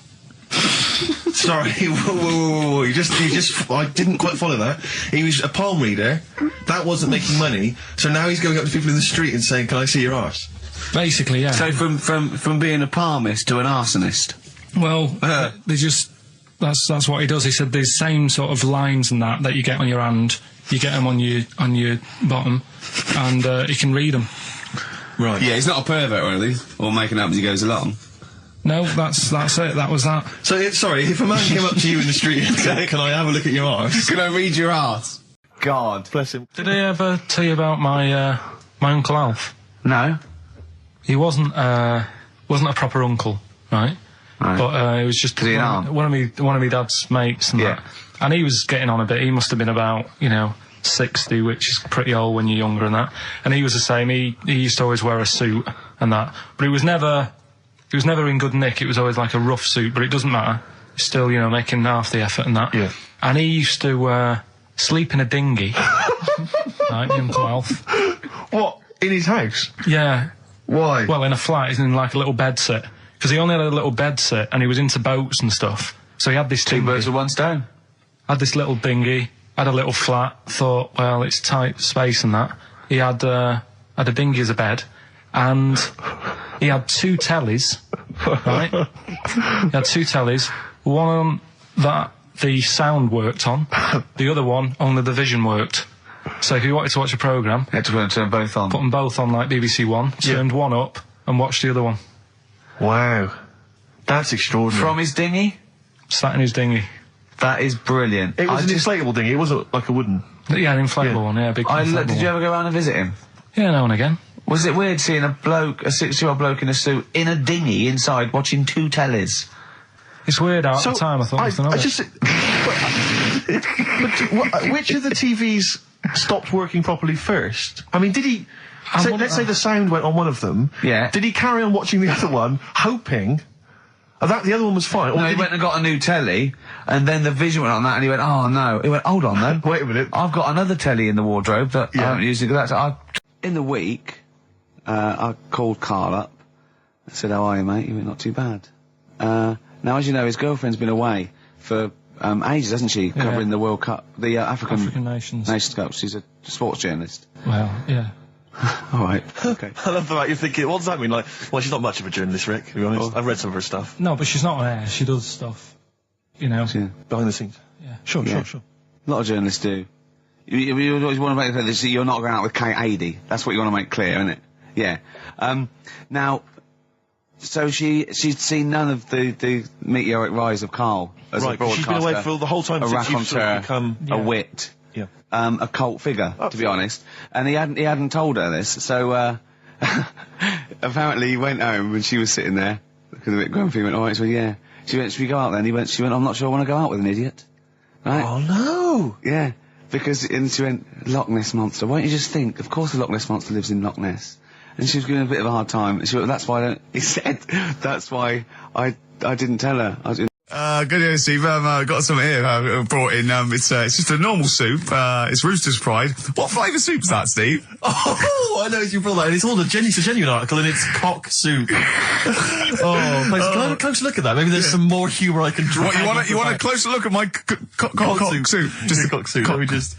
It says here, delicious, appetising. 3 to 4 servings. You know what I'm thinking of when you're talking about the soup? I'm trying to think of innuendo. I'm just thinking of a man's cock. Penises, yeah. Let me just. It's the darkness. Use Rooster's Pride cock soup as a snack with crackers or toast. Still thinking of a normal knob. An appetiser, again, or a soup base. That doesn't really work as an Indian. No, that's disappointing. We'll work on that, though. On XFM 104.9, I'm Ricky Gervais, with me, Steve Merchant and Karl Pilkington, and a few new characters, Steve. I can't believe As I said, I know you love Moyles and his sort of wacky stuff, and Chris Moore, Edmonds, one of the greats, and Edmonds, and just all well, I'm going to go along the same sort of vein. I've come up with a couple of. Can I show you one? I'm excited. Okay, well, it always starts with a sort of doorbell. Okay. So it goes, ding dong. I go, oh no, hold on, Steve, hold on, Karl. Who's that at the door? Yeah. Hello. Oh, hello. Oh, look, it's Camp David, the right queer gay. Oh, hello. You look all gay today. Is that because it's nice weather? Oh, no, that's not what it means. Oh, have you got a girlfriend, Camp David, the right queer gay? No, but I've got a boyfriend. Yeah. Oh, bye. Yeah. Right. Oh, ding dong. Oh, it's another one. Another comment. Hello. Oh, look. It's Holy Fuck, the little funny Chinese fella. Wait, that's his name, Karl. That's his name, Karl. Karl. Hello, Holy Fuck. Harold. Yeah. Right? Yeah, that's fine. Mr. Fuck, you can call me Holy if you want. No, I'd prefer to call you Fuck. Yeah. Right? You're right. Nothing wrong with this so far. No. Have you got a girlfriend, Mr. Fuck? Achoo. Oh, you haven't got that SARS, have you? Yeah. No, that's my girlfriend's name. See? Yeah. Just before you go, Mr. Fuck, I've got two things here. I've got a nice trilby hat that you could wear, or I've got a little lampshade. Right. Which one do you want to put on your head and walk around? I presume the trilby. No, but it's not. No. Yeah. The lampshade. Lampshade, of course. Bye. See you later. Yeah. I thought they were genius. Can I be honest? I'll be honest. I thought they were brilliant. I thought they were. You didn't steal them off Chris. No. They're original. They're original. Sometimes characters. Chris Moyles has done stuff as good as that. I know. Yeah, I know. But no, these are all mine. So there you go. We'll be hearing more from Camp David, the right queer gay, and Holy Fuck, the funny little Chinaman. What? All right, Karl. Yeah. Is that your sort of humour? It might not be your sort of humour. You just should have run it past me before you did it. Yeah. What one are you worried about in particular? The not Camp David. Well, say his name. No. Say his name. Which one? I don't know which one you mean. The Chinese fella. Well, I forget who that was. What was his name? I can't remember. Well, if you can't remember, it can't be that good, so we'll leave it. We won't do it again. Right? I'll tell you what I've got, Steve. Oh, what? I'll tell you what I'm thinking. Go on. Right. Do you know, like, TV programmes sort of get rested in the winter? Ding dong. Oh, no. Hang on, who's this? Oh, go on. Hello again. Not now, Mr. Fuck. We're talking. Bye. Is that Holy Fuck again? Yeah. God. Look at Carl's face. Right. Okay, that's it now. I'm not answering the door anymore. Right. Okay, go on. Right. Yeah. Ding dong, ding dong, ding dong, ding dong. He's trying to get in. Don't be impolite, Rick. Come on, Rick. He wants to come in. No, it's too late. It's too late. He's gone away now. Go on. Right. Anyway, what I'm thinking is, Rockbusters coming back for a bit. What? What are you talking about? He likes my idea. He likes my characters. He doesn't like that idea. If I what, Karl? No, I was going to say, if I came up with what? With that Chinese fella. What was his name for again? a sketch? But do you not think that Columbo looks like he smells? Would you imagine he smells a bit? He's a brilliant detective. Well, he's got that dog and he smokes cigars, so I imagine he smells. He stinks. I reckon he doesn't clean his clothes enough. Oh, I think he has. I think he gets up and washes, but I think he puts on a just think he's crumpled too old absent-minded. I think he's too busy thinking on solving crimes and stuff. What do you think? Do you think his wife makes him clean his pants now and again? I think they're quite a bohemian couple. I'm not sure she's really interested in that. I think she's got her own mind. Maybe she's a painter or something.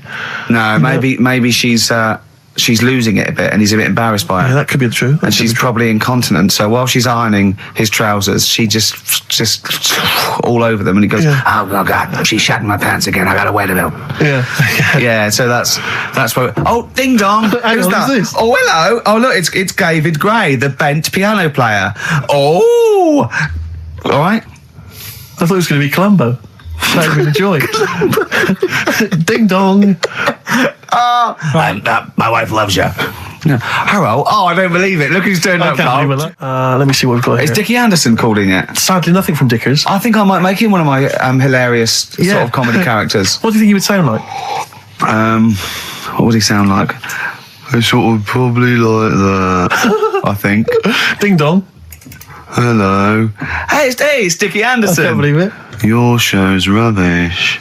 Something like that? I mean, I think you should work on them perhaps before You're saying there's not a lot of substance to these I'm guys? just saying that, once the novelty of the doorbell has worn off. I don't think you understand comedy on radio, I'm Steve. not sure I do, to be honest. Listen to Noel Evans, listen to Moyles. You'll see you don't need to riff with it. It's just, you just do the doorbell and just say they're here. Right. That's all you need to do. Sure. So, that's the main thing. Well, so we've had a couple I'm of thinking of some responses. more characters as well. We'll keep working on those. Yeah. Marcus has emailed. He says no to Rockbusters. He hasn't heard it, but it sounds rubbish. Believe me, you couldn't be more right. Well, does The Office sound good as a title? All right. This is someone else. Don't bring back Rockbusters. Please, can we have more holy fook? You're not pronouncing it right, Steve. I know. I was just a bit edgy there. Holy fuck, the little Chinese fella. Holy fuck, the little funny Chinese fella. Ding dong. Oh, who's that? Oh, it's a posh bloke who doesn't care about poor people. Hello, posh bloke, what are you doing? I'm in my Rolls Royce and I don't like the homeless. Oh, posh bloke, don't be a... You want to do that? Satire. That is satire. Yeah.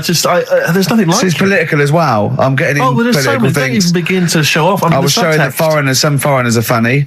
I got in the fact that, like, if you notice that Chinese people wear different hats to us. Yes. So that's political in a sense. Yeah. So, if I'd have done a character called Tourette's Boy, friend of the little Chinaman, and it went ding dong, oh look, it's Tourette's Boy, friend of holy fuck, holy fuck, you'd have been annoyed.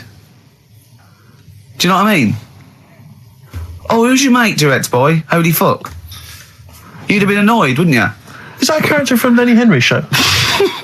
I can't remember whether it's Chris Moores or Lenny Henry. Yeah, one of them. Wow. Yeah. Because your dad was a cabbie, wasn't it? Yeah, it was, yeah. Couldn't stand it, but it's good money. He was he wasn't like a chancer though. What was he doing when he put that little Forrest Gump in a weedy bin? That was part of the cab company thing. They had to do like a charity event once a year, and he did it one year. Never asked him again. Tell us the story again. I'd rather not, because we got a few sort of complaints about it. Why? Why did you get complaints about it? Because he put a kid in a bin, and it's not the thing to do.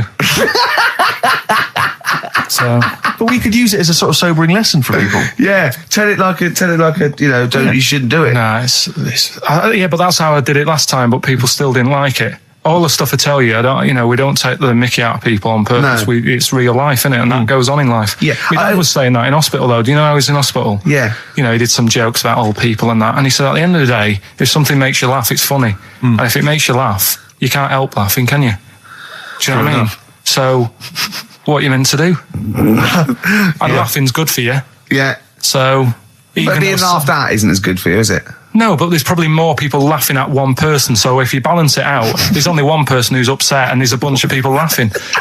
So That's genius. Give me an example of that. Give me an example. Well, for instance, Karl Pilkington as he talks and the people listening. Yeah.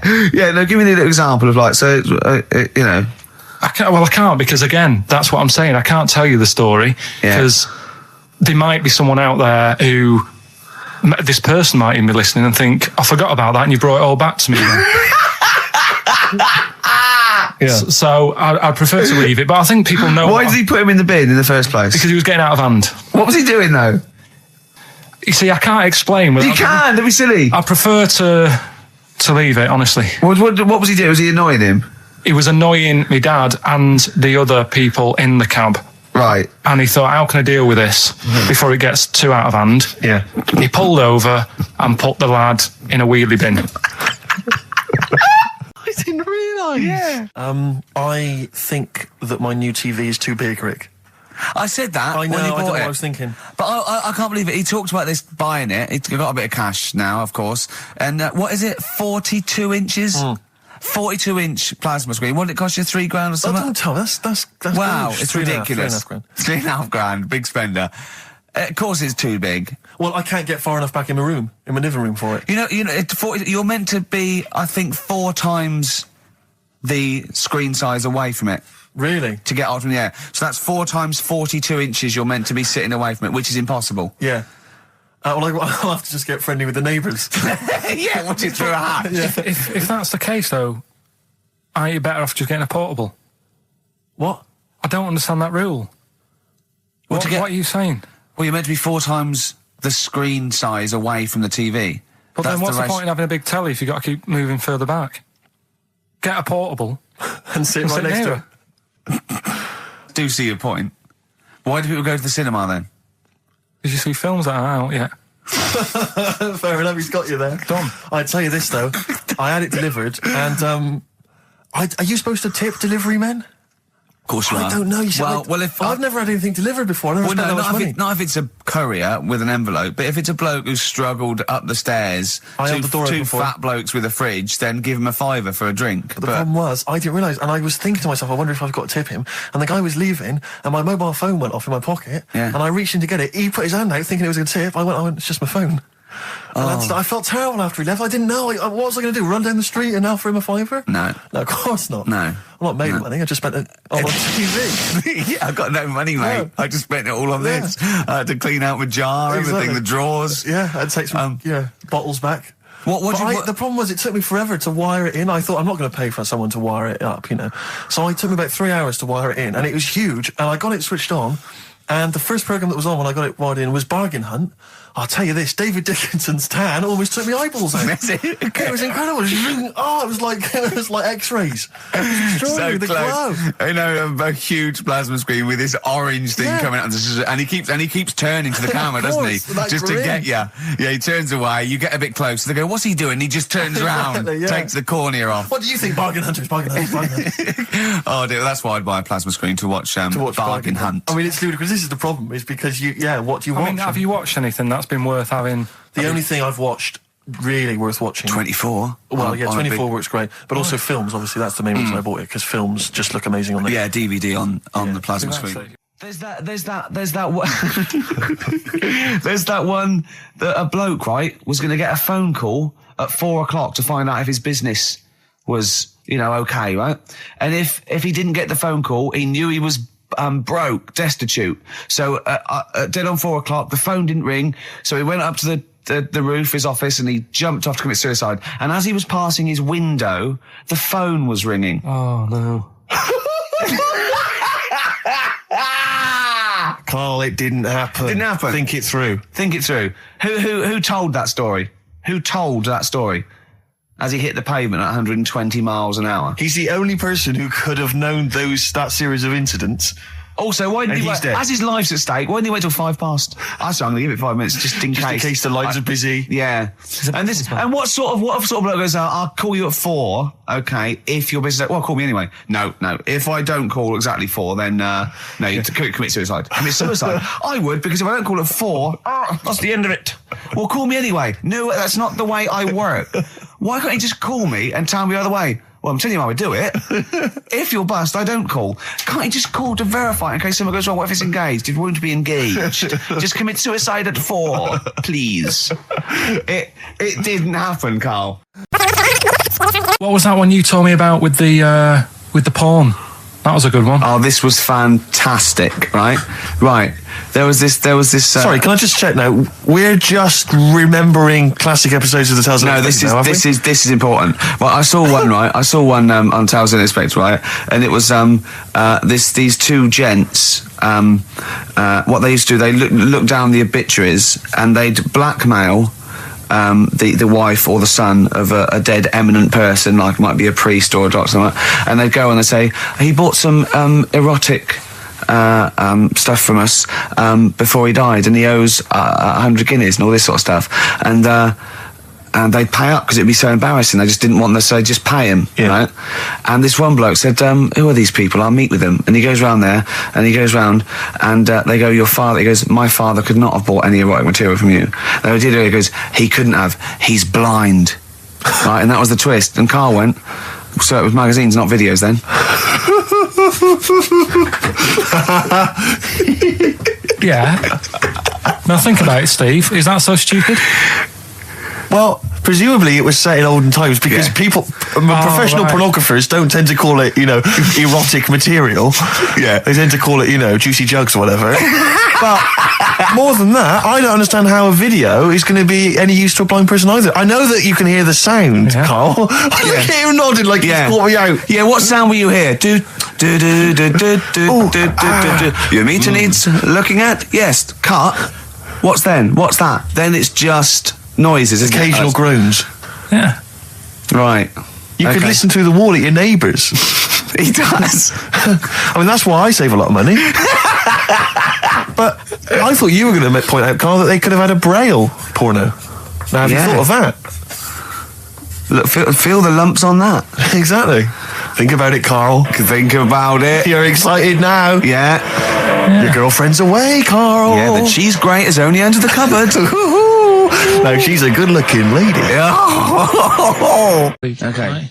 So, it's annoying that, because my girlfriend said to me, just make a note of the time and he'll stop having a go at you. Yeah. Yeah? And I kind of thought, it's all right. Didn't listen. I don't think it matters anyway in this one. We're looking at the saying, right? So it's giving someone a cold shoulder, right?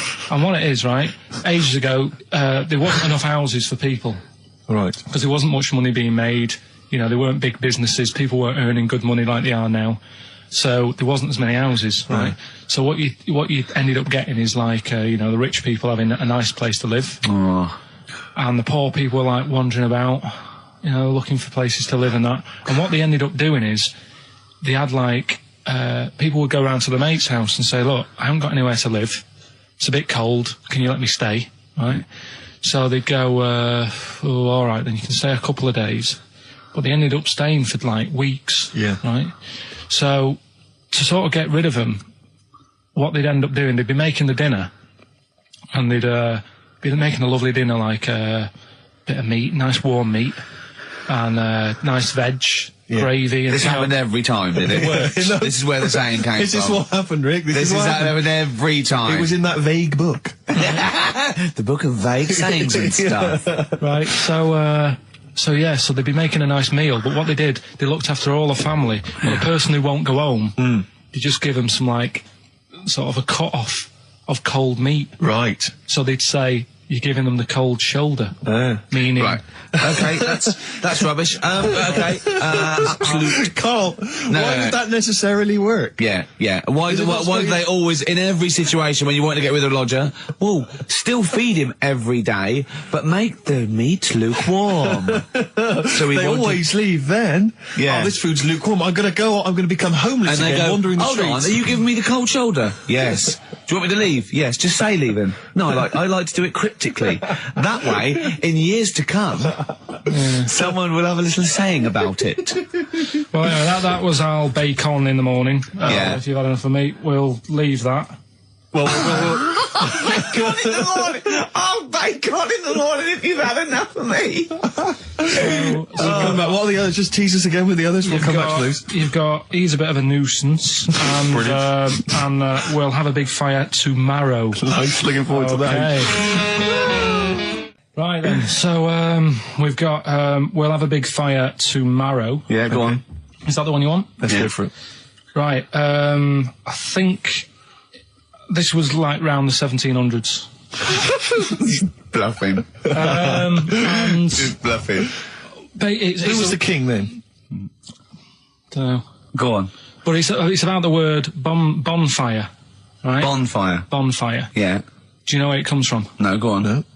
right, what happened is it's got nothing to do with Guy Fawkes and that, which is what I thought when I saw it. It's got nothing to do with that. But ages ago, at 1700s, right, didn't have enough houses, like I mentioned. Okay. Yeah. So if that happens, you get people living on the streets. You get diseases, people aren't cleaning properly. So you get more deaths. All right? Yeah. So think about it. You've got all these dead bodies lying around. They're running out of space because there's like, I don't know why they're running out of space, but they haven't got much. I don't know why really. I was going to say they should have just buried them, but there's probably more land back then than now. Think about it. He doesn't need anyone else in the room to have a conversation with himself. Yeah, we could leave and we'd come back and he'd go, I've sorted it.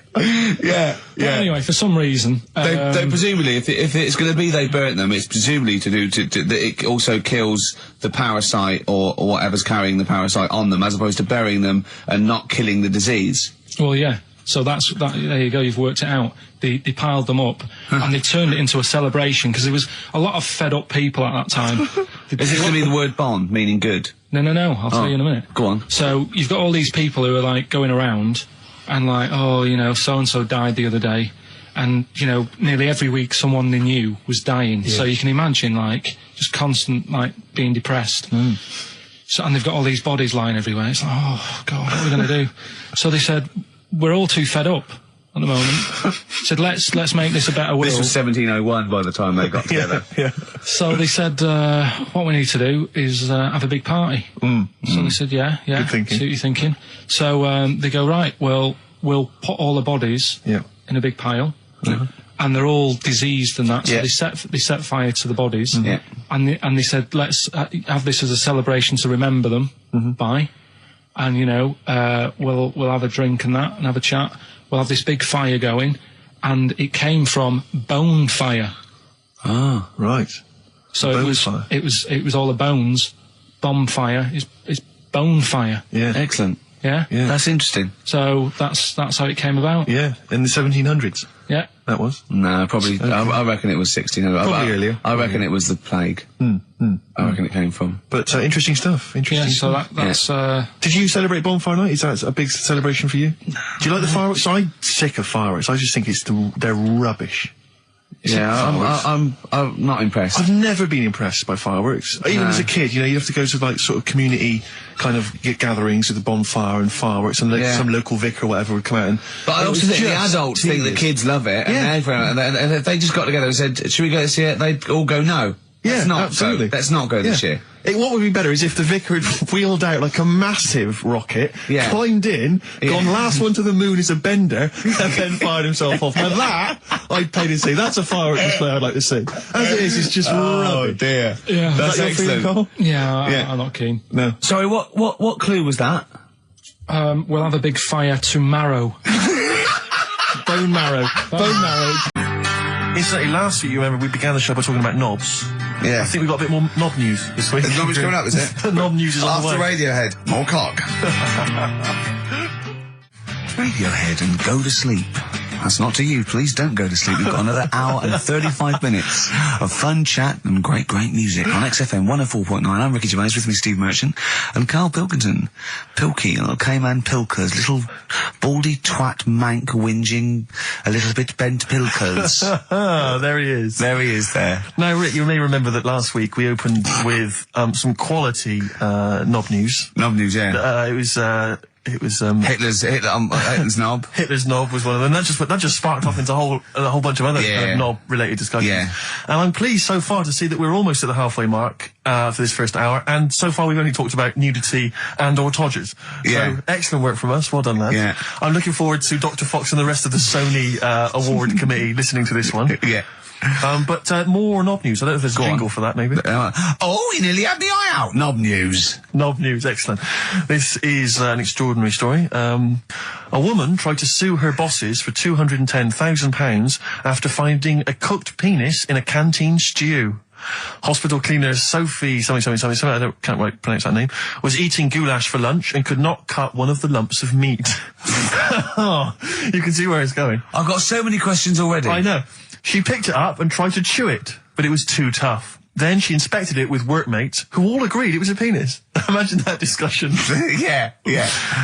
Miss McClarter said she vomited for the rest of the day, instantly became a vegetarian, and had to have psychiatric help. It's not known whether the organ was from a human. The case continues. Well, it can be found out, so that's one thing. Obviously, that doctors aren't confused. They're not going, I don't know, I've never seen one like it. Yeah. Also, why is she eating goulash? I know. I mean, that's my first question. Why, you got your, lunch, what do you want? Oh, no, I fancy some goulash. Yeah. Oh, some goolie lash. Goulash, Thanks very like much it. indeed. Lancashire cockpot Oh, is on the menu. Brilliant. Only £5.50. Wangers and mash. I'd love some wangers and mash, please. If you've got any knob-related puns, knob-food-related puns, then call XFM on 3426-14094. Ricky.Gervais at xfm.co.uk. Call Chris Miles at radio1.xfm.winginmank. Yeah. Cock-co-gay. Cock a van. Cock o' van. It's already done for you. There's wangers and mash, cock o' van, Lancashire cockpot. You know. That's just off the top of our brains. Yeah. So, if you've got any of your own, keep them to yourself. We're not interested. What do you make of that, knob news? And he's in a hospital. I don't think so. Oh, yes, it was a hospital cleaner. You're right. Oh, cleaner. God. I know how your mind's thinking already. There's been a mix-up.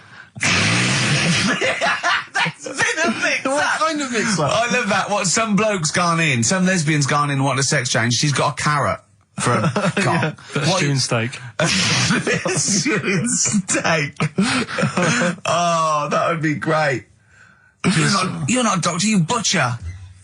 It's not funny. There was some other news, whilst we're doing the knob news, just cram this one in. There was some story on some news website about some lad who wasn't happy with what he'd been given. Right. What do you mean? He had an op? No, he wanted to have an op. He wasn't happy with what God had given him. Yeah. Yeah. What the Lord had popped downstairs for him? Sure. And, Sorry, no, wait a minute. Was he a bloke who wanted it? yeah, a fella. And what he wanted, he didn't want a knob, or he wanted a bigger knob? Wanted a bigger one. Right, okay. And, cost £5,000. Right. And they made a mess of it. Well, how did they make a mess of it? Don't know, it came out smaller than they went in with. Well, no. What do you mean? Absolutely. I don't know all the ins and outs. Oh, God. It's just like he borrowed the money off his mum. There's been a slight mix-up. He borrowed the money off his mum? I love that. How bad is that? What do you want for your birthday, son? Yeah. Interesting. Thanks, Mum, for asking. A couple of bits of news as well. Hello, Doctor. How did it go? Well, firstly, don't look under the bandages and don't have the goulash for lunch. Yeah. It was smaller than you went Mum, in we got £5,000. Why? Just give me fucking up. Tell me what it's for. with. You can have it if you tell me what it's for. Well, look at that. Oh, you need a bigger one. Yeah, definitely. There's the money. Yeah. On you go. Nothing can go wrong. What did he say to the doctor then? That's rubbish. I didn't read all the ins and outs. I just, like I said, I saw it. Just look for the picture. I want that picture. But you just thought, well, thanks for it. You just thought you'd pop that one in. Thanks. Yeah, that's the end. Knob News Extra. Yeah. Play record, Carl. So if you've got any knob news, we've got one more show left. Send that to ricky.gervais@xfm.co.uk and we'll hopefully get that knob news on air next week. Yeah. All right. Some Dizzy Rascal. Oh, Dizzy Rascal, yeah, he's one of the hot new English rappers. Let's play it. Dizzy Rascal, apparently, according to Carl, he hails from Bow, if he's listening. Good work. We have a number 3 hit with that. XFM 104.9, Ricky Gervais reading a magazine, Karl Pilkington, in a good mood today, so everything to play for. Some adverts. Steve reckons, in ancient Greece, right, it was better to shag a bloke than a woman. And I went, well, yeah. I mean, that's about the male being sort of a first-class citizen, much better, wasn't it? An aspiration the to sleep with a beautiful man than a beautiful woman. Women were lower-class citizens, so therefore men were seen as higher class. So to have sexual relations with a man there was no shame in that. No. In fact, it was looked upon. And I said, well, it's, ancient Rome. I said, Nero, he sit in his big jacuzzi and he used to get, pretty boy men to just go into the water and just nibble at his testicles while he was having a wash. He didn't do that. He did. No. Yeah. And he's not a gay fella. No, well, no. I mean, I don't know about Nero, but I mean, it wasn't a case of a big delineation between what was heterosexual and what was gay. It was just, whatever you... So what did this fella do then? This one who's having his... Well, having he his was little testicles? pretty much top boy, Nero, for a while. He was in charge. And, you know, and you did what you were told. If, Caesar or... But why were people going round there? Why didn't they go, oh...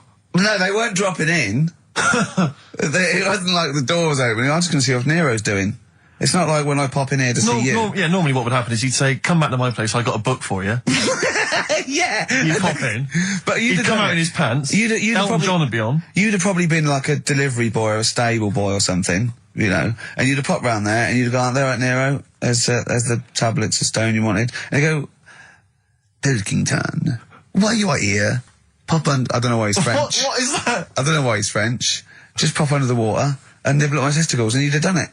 Because he was Nero. I wouldn't. He would have. There's no way I would have done. Well, you would What have. have I done? I've dropped a pizza off. Yeah, you why am I put there? to Nero's place with the pizza. Right, I'd say I've done my job. Right? Yeah. That's not the sort of tip I wanted. No, he'd have said, get the little baldy chap to nibble at my testicles, and you'd have been under the water. I wouldn't have done it. No, Well, you I might put my head under you water. hadn't done it, right. No, I wouldn't have done it, Can I just say this, Steve? Not only would you be nibbling his testicles, you'd have been going mad. You'd have been noshing him just for extra. You'd have been doing everything he wanted. You'd have been going, he'd have gone, I didn't ask you to do that. You'd have been going mental. They'd have been chewing, slurping, smacking, poking. You'd have chopped, you'd have gnawed his packet off. You'd think you were eating Walker's crisps. There'd be bubbles, there'd be flood. Oh, it'd be horrible. Beatles from the soundtrack to The Yellow Submarine, actually, and that's Hey Bulldog. On XFM 104.9, our last show, maybe. Me, Ricky, Steve, and little Carl. Alright, Carl?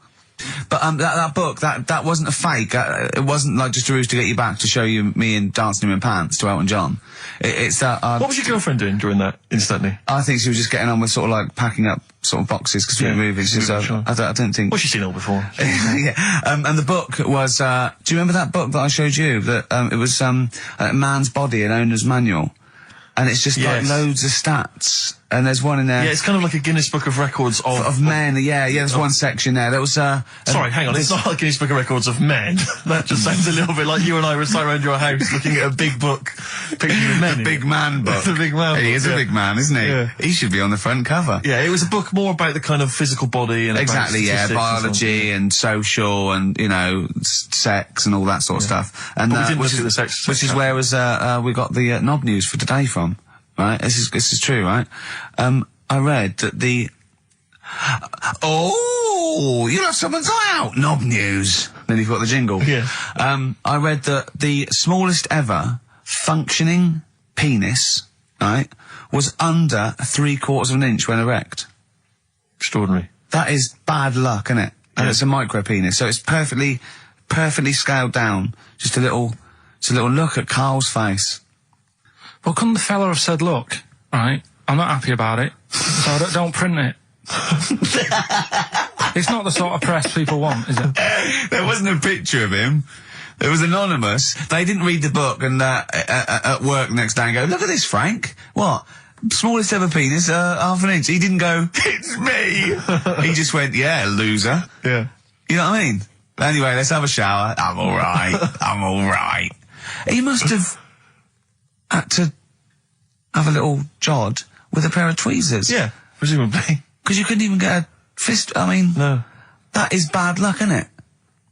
Was he a good-looking fella? What would you do, right, if he invited you round and said, right, and he was like the king, right, and he went, oh, Carl, can you just go in there and just nibble at it? And you've gone under the water, and you're just about to nibble at it, and you come up and you go, that's tiny. Would you have been disappointed or relieved? Right, well, that wouldn't happen. No! Carl, I'm saying if it did, would you be disappointed? Would you go, oh, that, I can't even get, I don't know where to start with that? Or would you go, oh, thank God it's not a big one? You've got to remember that he's the emperor. So you've got to do what he says or he'll have you killed. What would you do? Would you go, oh, I lovely set of tackle, or, oh, it's not as big as I wanted, or would you secretly think, I'm glad it's not big because I didn't want to, because I'm not that guy? I'm not even gonna think about it, because I wouldn't do it. I know I wouldn't do it, even back then. Even back then? What do you mean? Even Well, when was Nero at it? What? Well, the Roman Empire was sort of like 2000. Well, it stretched up for to years. about, yeah. So, It's a long time ago. Yeah, I wouldn't do it. You'd have to. I always remember, we're still doing Knob News? Yeah. Just, It's just Knob some News Extra. Knob News Extra.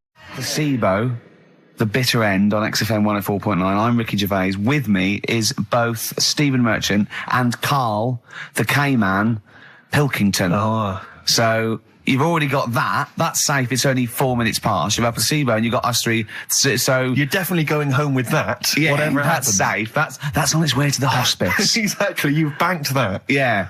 Now, do you want to gamble all that to go on and listen for another 2 hours? Well, you could walk away now and you're up. Yeah, you're up. You're right. already up. Right, that's brilliant. You have not wasted any time. Do you want to gamble that against another 2 hours? It might be shoddy, it might go downhill, but it might get even better, Karl. What do you say they do? Listen for another 2 hours?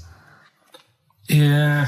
See, we shouldn't have done that. We shouldn't have asked Karl, because a lot of them now are already taking what they've got. And what they've got is Yeah. great, Rick. What they've got is lovely. Yeah. They're loving that. They're going to enjoy that. We have got monkey news. We've got cheap as chimps. That's not the same thing. How many A lot radio of people stations do. have got two ape-related simian features? Rick, can I point out now, a lot of people are making that mistake. A lot of people are thinking that monkey news is exactly the same as cheap as chimps. It's not. Let's keep that clear. It's not. It's in the same ballpark, but it's not the same. There are apes. They're involved. They're involved. Yeah. We've also got some great music.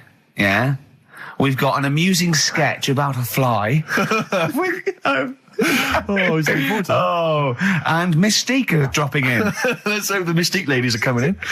Singing their Yeah, new look, hit I want to kick off with a song that is, you've got like half a dozen posing songs that when you're sort of like between 40 and 18, they were the ones you'd put on to get ready to go out or just pose around or be that pop star or think you're on stage or whatever or in the video. Yeah. And embarrassingly, I dug this out and I remembered I used to post this like a mother when I was about 14, right? This is Street Life by Roxy Music. You used to do... Mine was Oops Upside Your Head. Yeah. It was just me on the floor in my bedroom. One day there'll be other people in this imaginary pose. yeah. Elbows going everywhere, knocking over vases. Yeah. But then I remember later it was Black Lace's Superman, which is something similar. Do you remember that? That was brilliant. Wow. Spray, ski, da-ding, da-ding. If you've out there in Radioland got any funny jokes, then call in. Email them in because we need some. Oh. Street Life, Roxy Music off the Stranded album. That's why I used to jump around to. What would you have been wearing while you were listening to that? Well, probably Brutus Gold jeans. Classy. Or green flash pumps. Sure. Any socks? I would have had socks, yeah. I'd have probably been wearing the shirt my mum got me from Tesco's, which was again a Brutus shirt, and it had women in bikinis eating bananas on a chaise longue. Of course it did. So, lots of small ones, or just one big one? Lots of little small ones. Yeah, so so that was that. A trilby? I didn't wear a trilby. Did you have a toy with a trilby? I remember when I went on holiday about that time, and I was about 14. My older brother had this leather jacket, and I was on the beach. Just in my shorts and that, and I went to get an ice cream or something. I said, "Can I borrow a jacket?"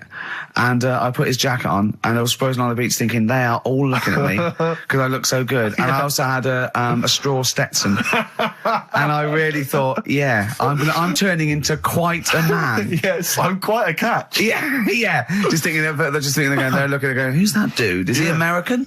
Is it? Hold on, has he just come from?" Some sort of rodeo. Wait a minute, I'm in a bikini and I like bananas. I could be the woman for him. Oh dear. What was that? Didn't you have a t-shirt or jacket or something you wore to university that was pretty classy? Didn't it have like some foul language on it or something? What was that? I'd when I was this was when I was 18, right? The Christmas or the birthday before I went to university, got two sweatshirts, one black, one red, had bullshit on them.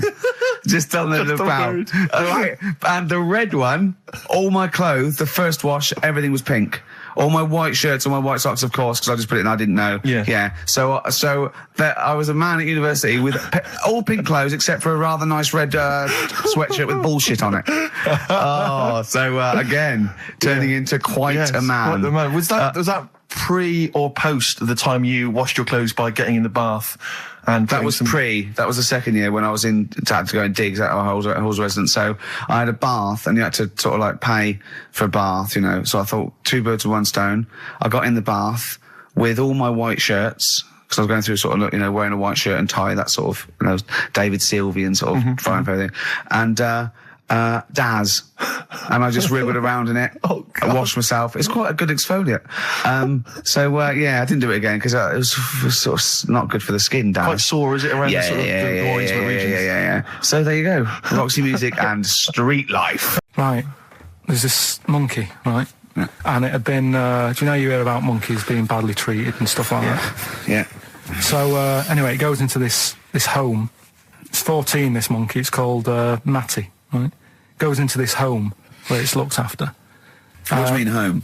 Just like, just a little monkey home, right? Okay, so zoo.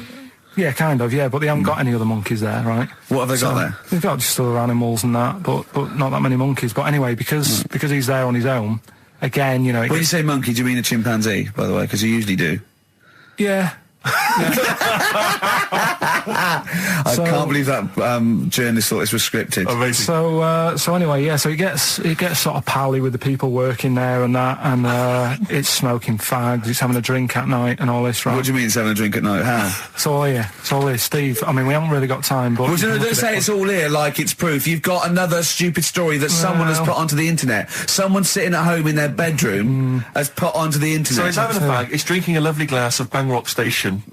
Yeah, the wine that's perfect for a barbecue. Yeah. Anyway, it's loving life. It's forgetting about its past and everything, right? When this other monkey comes along, Oh no. Trouble's brewing. Go on. right? That comes in. Something said. Right, forget it then. What else have we got? There's an elephant in India with sore feet.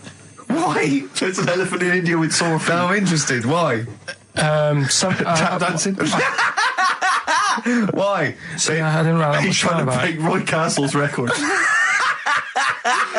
He's still going. Go on. What is it? Think. It's an elephant, and it was really old. It was about 76. Right. And it had sore feet because it's old, and They don't make stair and lifts the that roads big, do they? roads are bad and that. Yeah, go so they said, "What are we going to do?" And the town was like, "Oh, you know, we're used to seeing it around. It's part of the thing. You know, we don't want it to have sore feet." Yeah. So they got some slippers made for it. And it had like a picture of the elephant looking happy wearing some slippers. I love him. I love Carl, his world. Think of it. Where did you see this picture? That was on the internet. Right. That's a lesson, though, for any elephants listening. You know, don't wear stilettos to work every day, because you can do your feet in. So that But don't elephants have really bad memories? no, they're great really good memories. memories. Oh, do they? Yeah. Oh, well, that's good then. No, I just thought they'd forget where they put them. I thought there was something about elephants having bad memories and that.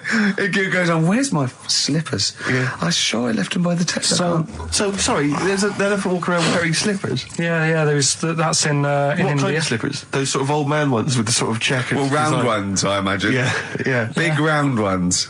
You believe in ghosts and warlocks Yeah. and licking toads. Why is that any more stupid and all those things? It's not going to work, is it? All right. Fine. It's rubbish. Okay.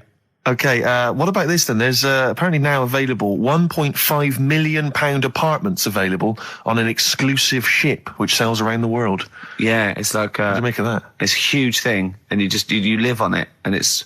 I mean, in theory, How big is it? it's mental. Do you know it's when- like Huge a luxury town liner. centre. Do you know how Because- like people said that the Titanic was the biggest ship? Was that only then? They've got Yes. bigger ones now, haven't they? Yeah, A lot bigger. oil tankers are much bigger, and yeah, No, but actual liners are bigger. Yeah. It was the biggest then. Yeah. Because my mum told me that there was one that was that big that it had like rough areas on it.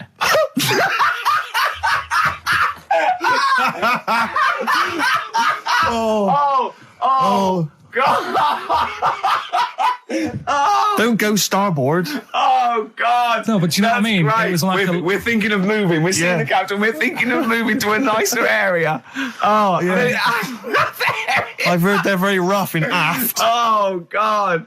Oh, that's They steal your fantastic. tyres. A ship's so big there was rough areas. Oh, how big is this one that you're talking about?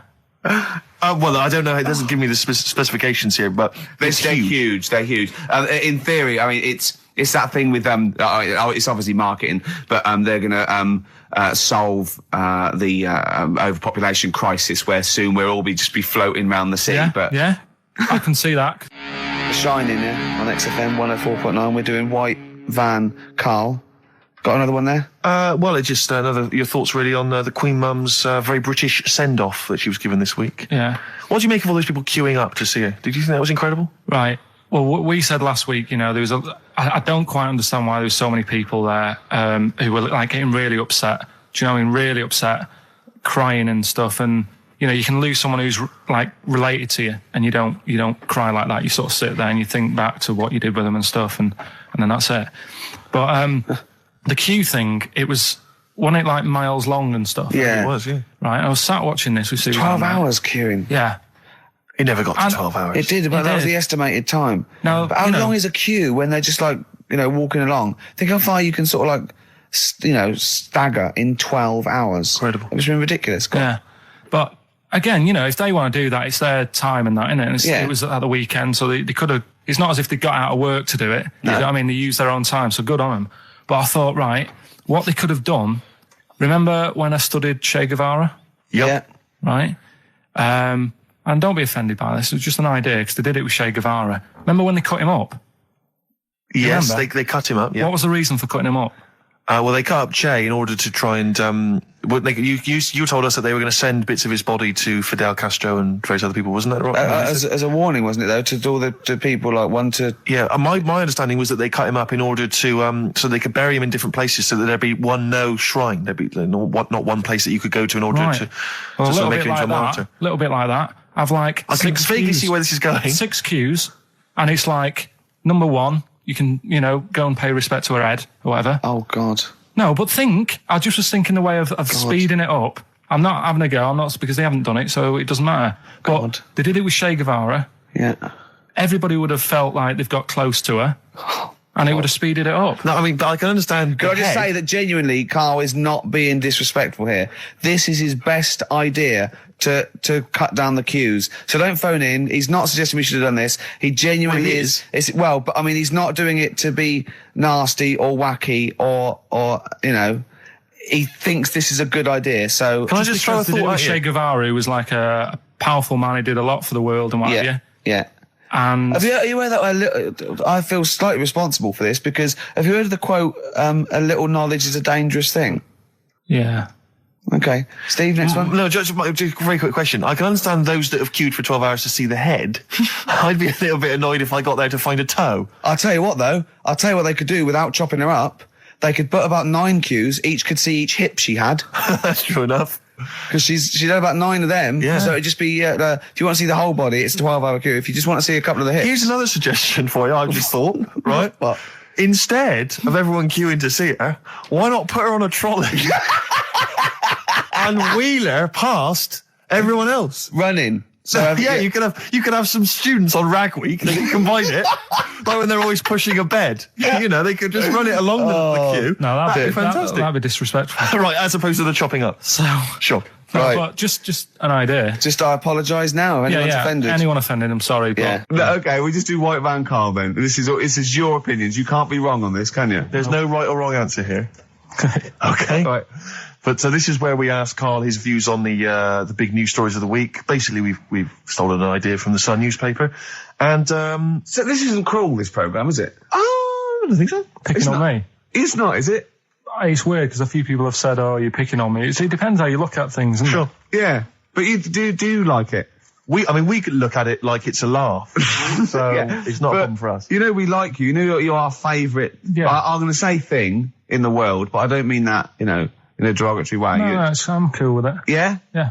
Right. Okay. So your views, please, on the fact that attitudes are changing to the possible marriage of Charles and Camilla. Oh, what do you think of that? The roars at the moment, because the recent tragedies are apparently high in the polls, and people are coming around to the idea of Charles and Camilla getting hitched. What's your thought?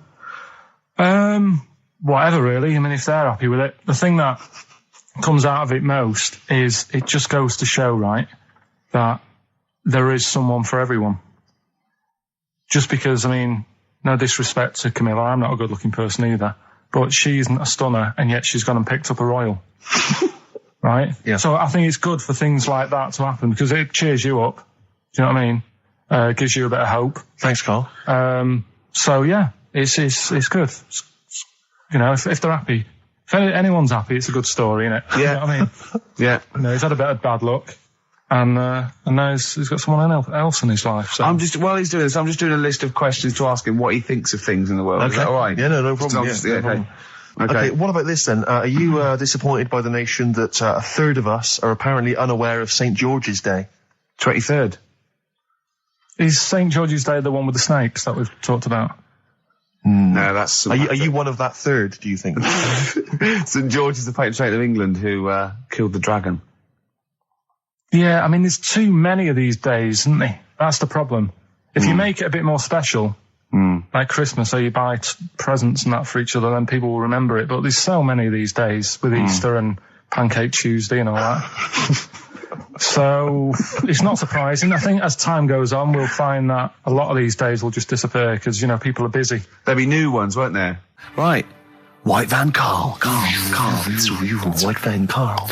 Yeah, this is where we steal the White Van Man column from The Sun and basically fire those questions at Karl, getting his opinions on the week's news. Okay, Karl. What do you make of this? David Beckham apparently was driving despite having an injured foot and just further threatening his World Cup chances. And obviously, you're a big football fan. Well, I'm not that big. I like the odd game. Sure. Would that hurt him? Would that hurt his foot? It can be good. Is it in a plaster? It's not it's a big cast, sure, is it's it? better to drive than it is to walk on it. Good point. Fair enough, yeah. Go on. Can't argue with that. Can't get the bus, can he? Okay, and what do you make of this fascist leader who's having a lot of success in the French presidential elections? What's he doing? Have you not come across this story? No. Right, this is one of the big political stories. He's got a far right that got nearly 20%. He's a far-right fascist leader and he's having considerable success in the French elections. I don't think we should be asking Karl questions like this. Not something you've got to... I'm getting scared. There's all sorts of bad stuff going on in the world that we don't know about. Yeah. But we know about this. Yeah, but you're better off not knowing because there's nothing I can do about it.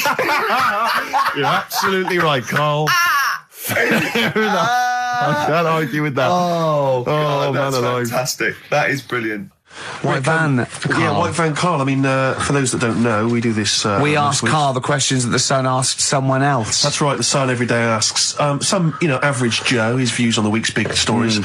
Karl, let me ask you now, what do you make of Prince Harry smoking openly at a polo club? Are you aware of this story? No. Was it? Go on. Prince Harry, you know that he's one of the royals. Yeah. And he was seen smoking openly, a fag, a cigarette, a polo. Third in line to the throne. Something like that, yeah. Imagine that. Someone smoking a cigarette is third in line to the throne. A cigarette, Karl. Is it a non-smoking polo club? Do you know, I don't know, but if it were, would that make things even worse for you? Well, no, yeah. seriously, what do you make of it? This is, the whole, the furore is he's a role model, he's a royal. Should he be seen puffing away in a public place? I don't think it matters, does it? Not a concern for you? How old is he? Is he old enough to smoke? I think he probably is, yes. Right, yeah. Well, I think the trouble with this role model thing, with anything that's legal, it should either be illegal or not. Yeah. I just don't think you can impose things like that, because you could say that it is bad for you, and it is bad to start smoking, and it really is bad for you, it causes cancer and everything. But everyone knows that, don't they? Well, yeah, but you should either make it illegal or shut up about it. So this is Karl you're asking, isn't it? I am indeed. Sorry, so we can throw these questions your way as well if you fancy. Sorry, yeah. But it doesn't matter. But Karl, what are your views generally? I mean, it's obviously cigarettes are perfectly legal and so on, but what about stronger narcotics? Because I know you're very scared of drugs and stuff, aren't you? Yeah, I'm not a fan. I don't No, what's your concern? What's your worry? Just that you might get into them. It's like you might have them and go, oh, this is all right. Exactly, Karl. Exactly. Although I was talking to you about it earlier, and you weren't very sympathetic about a lot of young people who have perhaps gone to crack or smack. You didn't you describe it as their own fault? Sometimes it is, isn't it? Yeah. I mean, I could have turned to it where I grew up, but I said, well, don't want to do that. It's not good for you. Sure. And I avoided it. You turn to ghosts. So you've got no sympathy for anyone who's a drug addict?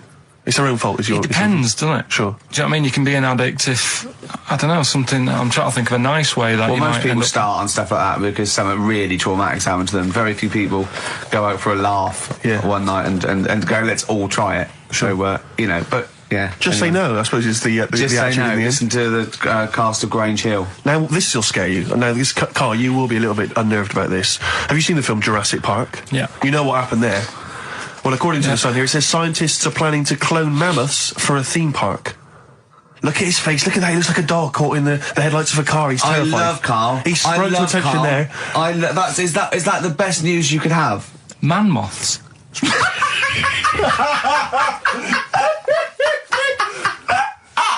Right. Yeah, man moths. I Man love moths. the fact that that's why he was so excited that they bred a man moth. What is this? Yeah, it's a human being that hides in your wardrobe and eats an entire jacket in a day. Yeah. What do you mean man moths? Mammoths. Mammoth, the big hairy Have you heard cow of from the mammoth? Ice Age. I mean, elephant. You're not so excited about that, then? You can take or leave bringing back mammoths to life, but a man moth... A man moth is a different matter. Oh, if we'd have never brought that up, he'd have gone and told someone now. Yeah. You know, I've bred an half man, half moth. This is what we This is how mean. things start. This is what we mean when you hear these ghost Are you stories. slightly deaf? Is that it? When you hear these stories, you're slightly deaf. And his head was in the basket, and he went, "Count how many times I blink." Is it? Carl, is English your first language? Are you actually foreign? Is that the thing? Yeah. Should we speak when we say slower? foreign, we mean not of this planet. Yeah. Should we speak slower? Would that be a help to you? No, go on. Next What do you one. make of that? Do you think that's Seriously. good? I had a feeling, and I called home, my dad had punctured a lung.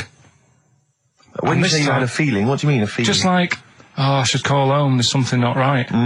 But this That's a time very I thought, specific feeling. How did that manifest itself? How did you get that? What kind of feeling? Is that tingling thing? I'm getting a bit of a lung feeling. Yeah. A bit of a dad lung feeling. That feels like a punctured lung. Hold on. anyway. But anyway, the holiday was good. We talked about it last week. Well, I know, but- let's probe Carl about his holiday, because, Okay. that's the sort of thing that audiences will stay tuned for, Rick, I'm pretty certain. Yeah, To sure, sure. Find out about you know dating more things. about this radio business than me. You know, That's true you enough. hooked them already. Indeed, yeah.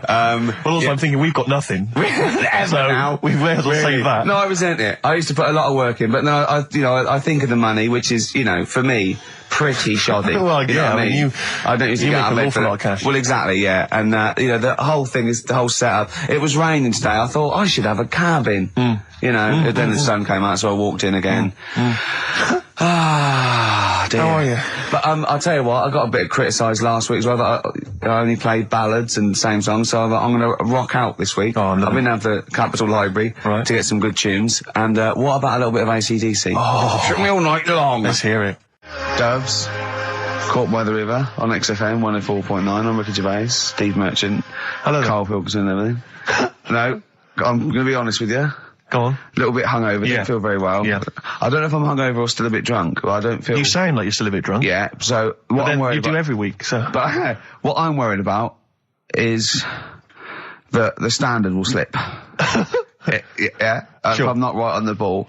And the other thing is I haven't had a lot of time to prepare the show today. Okay. So I don't, I don't really, I don't feel, 100%. yeah, I haven't done the Carl. Right. Look, Have you finished that sentence? I don't make me laugh because it hurts as well. And there's another side effect to me being a little bit hungover or drunk or whatever, right, is that I can be annoying. Right, yes. Because just to amuse myself, I sort of like turn my body off a little bit and just poke and like that and annoy people and that. I want to sort of like. Well, you do the climb- physical equivalent of freewheeling. yeah, don't yeah. you? You just I sort of want to climb on Carl and go to sleep on him. Yes. Do you know what I mean? Yes. They both annoy him and it'd be comfortable. Yes. Which is, can be annoying. Just a little thing just to make this show a bit easier. If you'd put your hand up when you want one of us to speak, because I'm not quite sure when the sentences are finished. The hands are up. Okay, good. So, The hands are up. okay. Okay. Good, alright. Okay. Are you gonna just keep them up for the rest of the show, or? No, Carl, do what you, huh? Good, alright. Do you want to, is there an excuse as to why you're a bit hungover? Too A bit much drunk? wine. Okay. All Last right. night, yeah. Yeah. Good. Thanks Okay. for that. Because this is the only work you've got to do all week, isn't it? It's like, unless I'm very much mistaken. You don't have to do anything. You just sit at home eating cheese. Yeah. And Yeah. then occasionally you do a bit of sort of shadow boxing. And that's exercise. And then you sit and watch TV. Yeah. Is that roughly what you did this week? Yeah. Uh-huh. So this is the only 2 hours you had to do anything for all week. This is, you had to prepare for Yeah, this. but who can plan a hangover? Right. You'd think, Carl, you said you had some stuff. Yeah.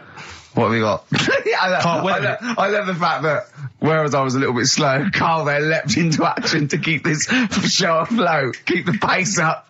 Go on. Right, well, Carl, are you hungover as well, or? I'm just a bit annoyed because I'm with you. Do you know what I mean? He hasn't got much to do all week. You're having a laugh. What? What angers me is I kind of hope that maybe I could have quite a long career in radio, and I sort of feel like I'm, I don't know, the word sinking ship.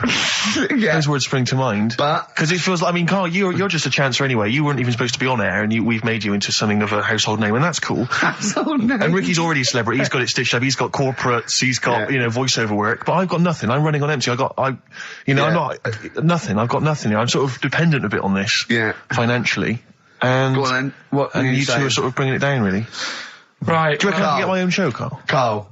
Tell them like what I did Capital out there Gold with or a bit. No, Carl, tell them how funny I was out there with a bit in that a minute ago. So anyway, come Carl, on, I'm right? bored of this. I'll tell you what. will we tease them with what we've got coming up next? Yeah, Carl, tease us after the next Because I think record. we've already got them for 2 hours. Yeah, we've hooked them, Carl. Don't worry, this is textbook radio. What's this? Bandage on board. Yeah. Doves, Caught by the River on XFM 104.9. I'm Ricky Gervais, with me Steve Merchant and Karl Pilkington, doing the button stuff. Actually becoming a little bit of a producer. Carl, he's put a bit of work in, hasn't he? He's come up with a few games, and we made him. He's getting a bit stressed when we shout at him because the mics don't work or it's hanging off. It was too hot in here. He couldn't get the thing working last week. I mean, I really would throw this studio away and get a real one. Yeah. Well, I'd get one of those ones you can buy for like tenner from Argos. Argos, yeah, like Bon Tempe. My first studio. my first with a little broadcasting picture studio. of Carl on it. Yeah. Exactly. That'd be great product placement. What have you got this week for us, Carl? Because again, we've put I said I would put. I'm not hungover, but I've put nothing into it. Rick, have you done any work for this week's show? No. None whatsoever? No. Okay, Carl, what have you got? What have you got? Quick. Keep them. It's 5 past. They're turning over already. They're finding other things. Carl, what have you come up with? There's melon stew. There's everything. Well, go on. We've got, after the success of last week, Rockbusters. Okay. We're doing that again. Sorry, were you on the same show as us? I thought it went alright last week. Yeah. Okay. Good. Right, so we'll be doing that. Got some nice prizes, which... What prize? What arbitrary films have you got? Have you got? Don't tell them yet. Don't tell No, them. I'll tell you what. If it's Children of the Corn 2, then can I enter this competition? There you go. No. What is that? He's got some different prizes. Maybe I should just tease the audience with those a bit later, Rick, because there's some exciting stuff there. It's going to be amazing. Yeah. Right, so I don't want to give too much away, Rick, but one of them is a copy of The Office on DVD. Is anything like maybe Burt Reynolds' straight-to-video film? Are there any of those in Sadly, there? nothing quite as classy. Fist. Yeah. Right, so go we've got that lot to give away. Yeah. We've got on. educating Ricky, where I teach stuff. Because you taught me that people used to eat tomatoes off lead plates in the land of Narnia last week, that's which was what we did good. last week. Yeah. No, what Is was- it only tomatoes they ate off the lead plates, by the way? Why didn't they think other fruits and vegetables were poisonous? No, it wasn't. It was because tomatoes had acid in them. That was the problem. You see, you don't listen, right? Well, lots of fruits have acid in them. Yeah, but they didn't eat them back then. they didn't have bloody kiwi fruit and stuff. Don't did they, say back then? bloody. You're a producer. You'll start saying shit and cock and stuff. You start saying bloody. Tits. Play the. Hang on, right, and... Go on, play keep him hooked, right? Yeah. We've still got a song with a story in it. Yeah. You don't want to play Babushka, do you? He doesn't like the idea of Babushka. I told him that was a story. Yeah. And he doesn't like it. A devil went down to Georgia. Someone sent in. You know, he's looking for a soul to steal. Yeah. Doesn't like it. Why don't you like that? Do you know the song? Not particularly. Right, it's a song about a lad who goes into a pub on a normal night. And It's in sort of the deep south of America, New Orleans, something like that. It's, you know, it's not the old Kent Road. Right, okay. Go on. goes into a pub. There's a devil in there who's getting a bit cocky. He's had a bit to drink and he's saying, do you want to sort of gamble your soul away with me and we'll see who's best at playing the violin. Yeah. And I think the lad wins in the end, but it's not real enough. Whereas the one... Oh. What? Not like the Shadow that got fed up and started pushing kids off bikes? Rick, I think you're referring to stuff that no one made sense of last week. Yeah, exactly. I don't think we should refer to last week. Let's play Mock Turtles. Can you dig it? And then we'll come back and we'll talk about that. and I've come to the conclusion, Rick, we should never refer to stuff Carl said in the past, because it would just take too long to explain. Okay, alright, that's fair enough. Foo Fighters. All my life on XFM 104.9, Ricky Gervais, with me, Steve Merchant, and of course, Karl Pilkington. Ooh, have we got a show for you today? What have we got planned? Loads of stuff, and 2 hours of it. Right. And all the records. Specifically, what sort of stuff have you planned for us? Because I know you've been What have working you done? hard. What have you done? 'Cause well, you know, I've been busy this week. I've been house hunting. I've various things. But I know you've had the whole week off. Right. So what have you been up to? Go on, Carl, tell them what we've got. Tell them what we've planned, all the stuff you've done. what have you got? But Rick, specifically, what have you come up with? Quick, because people are getting bored. Tell us what you've... I've come up with the music. Right. Obviously, we've already planned that. We planned that last week, so that's all done. But what have you yourself contributed to today's show? I got a text message today from Ross Noble. You know Ross Noble, the comedian, who's on. Have I got news for you? Right. He says, ask Carl if he woke up with ladies' boobs, would he just put a dress on and live as a lady, or would he just be a man but with these boobs? Carl, it's a good question. I know that happened to Ross, so he's throwing that one out at you. It did in a way, because he ate pizzas for a year, didn't he? Yes, he did, yeah. And he got a lovely pair of breasts. Yeah. Go on. Probably just find a loose-fitting jumper, go to the doctor's. What would you say to the doctor? How would you explain this phenomenon to the doctor? So you'd be happy with this because you believe in shite, like No. Go on. But what? it can happen because I told you a couple of weeks ago how that can happen. How you can wake up with breasts if you're a fella. I told you. Go on. Haven't you remembered? No, I funny that, isn't it? Go on. Have you, Steve? No, I don't remember this. Did you tell us on air? Yeah. It can happen if you go to Argentina and have a steak. You can wake up with breasts because I'm sure I'd have remembered Carl, that. pull the other one.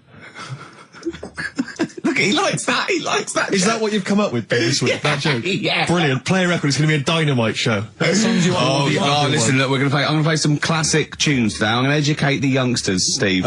Right, now, you've all heard of Lou Reed, you've all heard of Velvet Underground, but, you know, have you heard of Venus in Furs, Carl? Shiny, shiny, shiny boots of leather. Oh, Monday, very hot chilies there. Oh, yeah, indeed.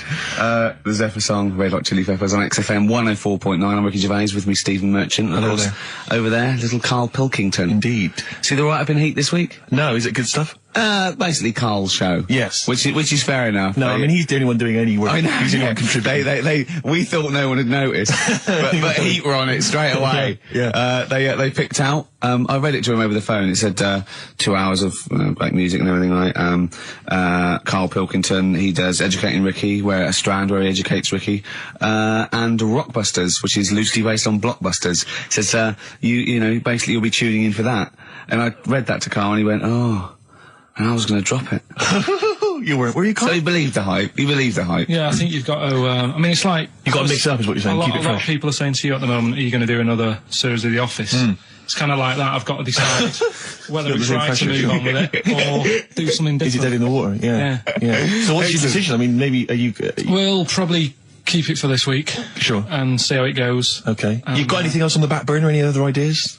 Nothing. You're I'm still sort of. Do you know I came up with a load of gay minds? Oh God, 17th century. But it happened in Hackney, right? If you're outside London, that's in a place in London, and it's this monkey that's going about Hackney, nicking DVDs. Even the monkey didn't go for videos. Even the monkey knew, well, videos, no point getting on VHS. But Brad, you're on VHS. You're having it. Throw it back. Right, and there's a girl called Lisa who works in our office here, right, and I mentioned it to her because she lives in Hackney. I said, you familiar with this? And she said, oh, I remember something about it, which annoyed me. The fact that a monkey's running riot, but she didn't know the full story, and she lives there. What do you mean a monkey? Do you mean a chimpanzee or a monkey? I don't know. Is he a zoo in Hackney? Is he a zoo there? I don't know what sort it was, but it was like. Is there a zoo in Hackney? I don't know. That's what I was asking. So right, get on with the story. So anyway, yeah, it's been robbing stuff, and the other bit that really puzzled me, right, is the fact that. And you're not easily puzzled by monkey news. They took fingerprints. What do you think about that? Well, they took fingerprints, presumably because they didn't know it was a monkey to start with. No, they did. They saw it, nicking stuff, and they said, get fingerprints. So that means there's more than just one doing it. I'm gonna have a heart. He had to fax them to Interpol. Yeah. We know that is, yeah. It's Brian the monkey. Yeah. So sorry, I don't understand. He was stealing DVDs, specifically DVDs. DVDs, I think it said watches and stuff. What, breaking into homes? Yeah, in Hackney. Maybe. Are you sure it wasn't a kid with a mask on? No, seriously. How was he breaking into homes? They're good, up the drain pipe. They're good, aren't they? They're good, aren't they? But how would they do So that? is that the news? Well, that's how much do you want Is that monkey news? for this week? Well, I don't know that it's true. Again, I've got the things. There was other stuff. There was another story that I found about a monkey, but I would like to know from someone if in Hackney if do you know what I mean? And I missed that one on Crime Watch, which would have been good, right? But there was another story about one that kept getting on buses, not paying its fare, and just sat in a corner reading the paper.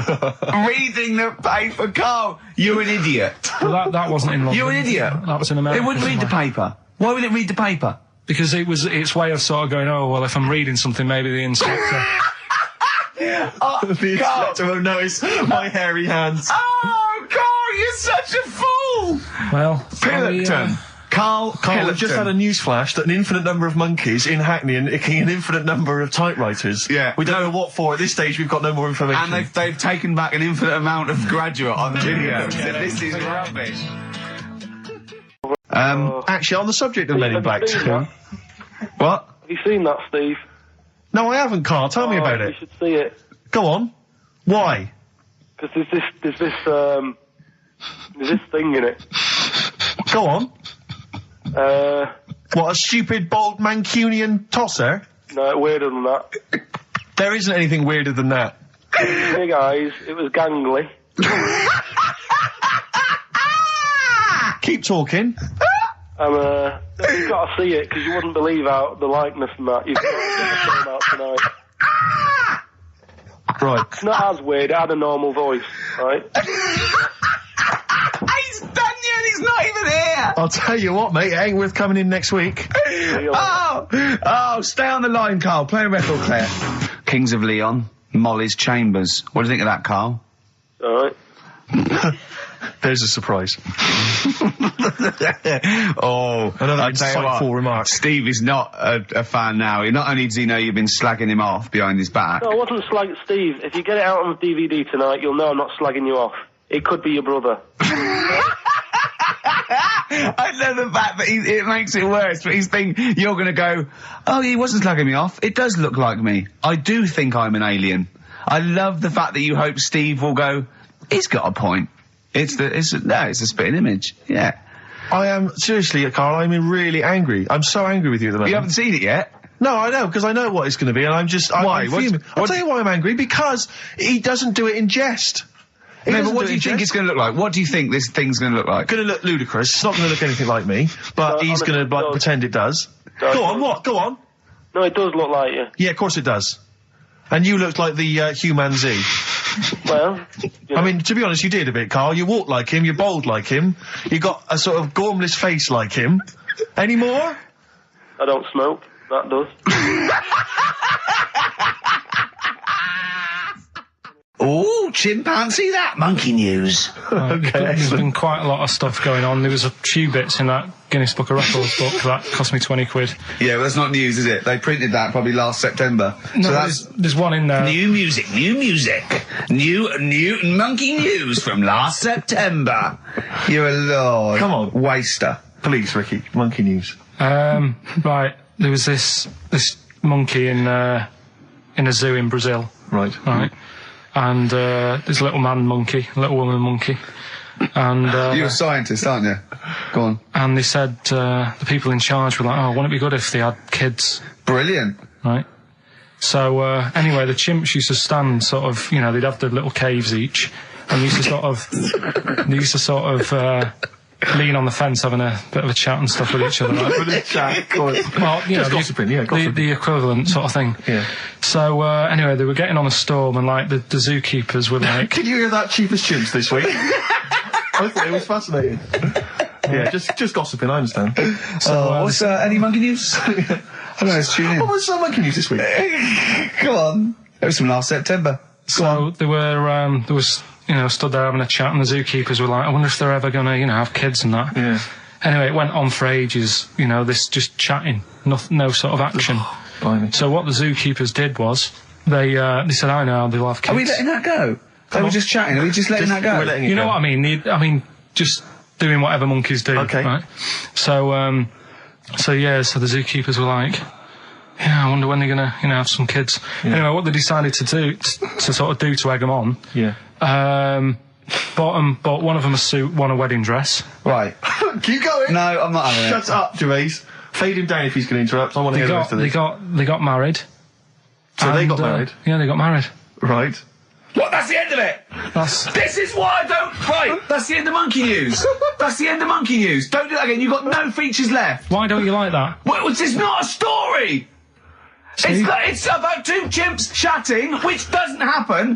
The zookeeper's going, I wonder if they're going to ever have kids. Egg them on. They got married. That's the end of the story. What are you talking about? Hang on, just calm down. Let me just check that you didn't make a mistake there and didn't lose out. What do you mean you didn't make a mistake? Wait a minute, he may have just left out a fundamental piece of information. What, the story? That would have made it into a story. Right. Let me just check the facts. So they bought them wedding outfits. They were married. Did they propose to each other, or were they just forcibly married? Encourage him. Just forced onto it. And what was the outcome? Once they got married, what happened? They fell in love? Yeah. What? Whoa, It's not a marriage, Carl. Be quiet. It's not a real marriage. I don't know what you've got in your head. It's like the head of Homer Simpson. I'd go in there and there'd be a wedding reception and there'd be a couple of fights and they'd be talking about stuff. They got married. They fell in love. Did they have children? They're not back off the honeymoon yet. So that is the time. Time for monkey news. Can we have the jingle? Oh, chimpanzee, that monkey news. I love the jingle. Right, well... Can we play that jingle once more? Yeah. Let me cue it up. So, chimpanzee, that monkey news. Oh, it's brilliant. Well, listen, it's from Steve. Okay. Right? Now, what it is this monkey, right? Yeah. Don't know where it was. Mm-hmm. But there's a bit before the monkey anyway, right? Jeez. No, listen. Shoot me. Right? It's a bank. There's this bank, right? Busy bank. Normal day, everything's going normal, right? Busy bank, people going in, doing what they do, seeing about mortgages and stuff. Yeah. Everything's normal, everyone's happy, right? Yeah. So anyway, it's quite busy one day. Fella comes in with a gun and a balaclava on. Oof, up to no good. Right, I'll tell you now, Carl. If this fella turns out to be any ape or monkey related species, you're never doing this again. You're never. So just, if you want to finish it, it's at your own risk. But if this fella who robbed the bank turns out to be a chimpanzee, that's the end of monkey news.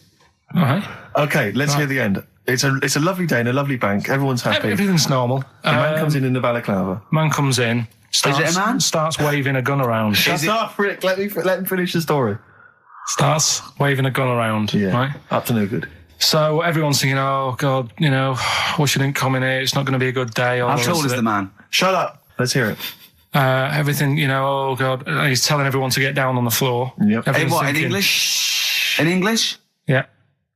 In English? So. Yeah. So everyone's panicking. Everyone's getting on the floor thinking, this is it. This is, it's all over. Yeah. Just when you think, it's all bad news. Yeah. It's all bad news. Doors swing open.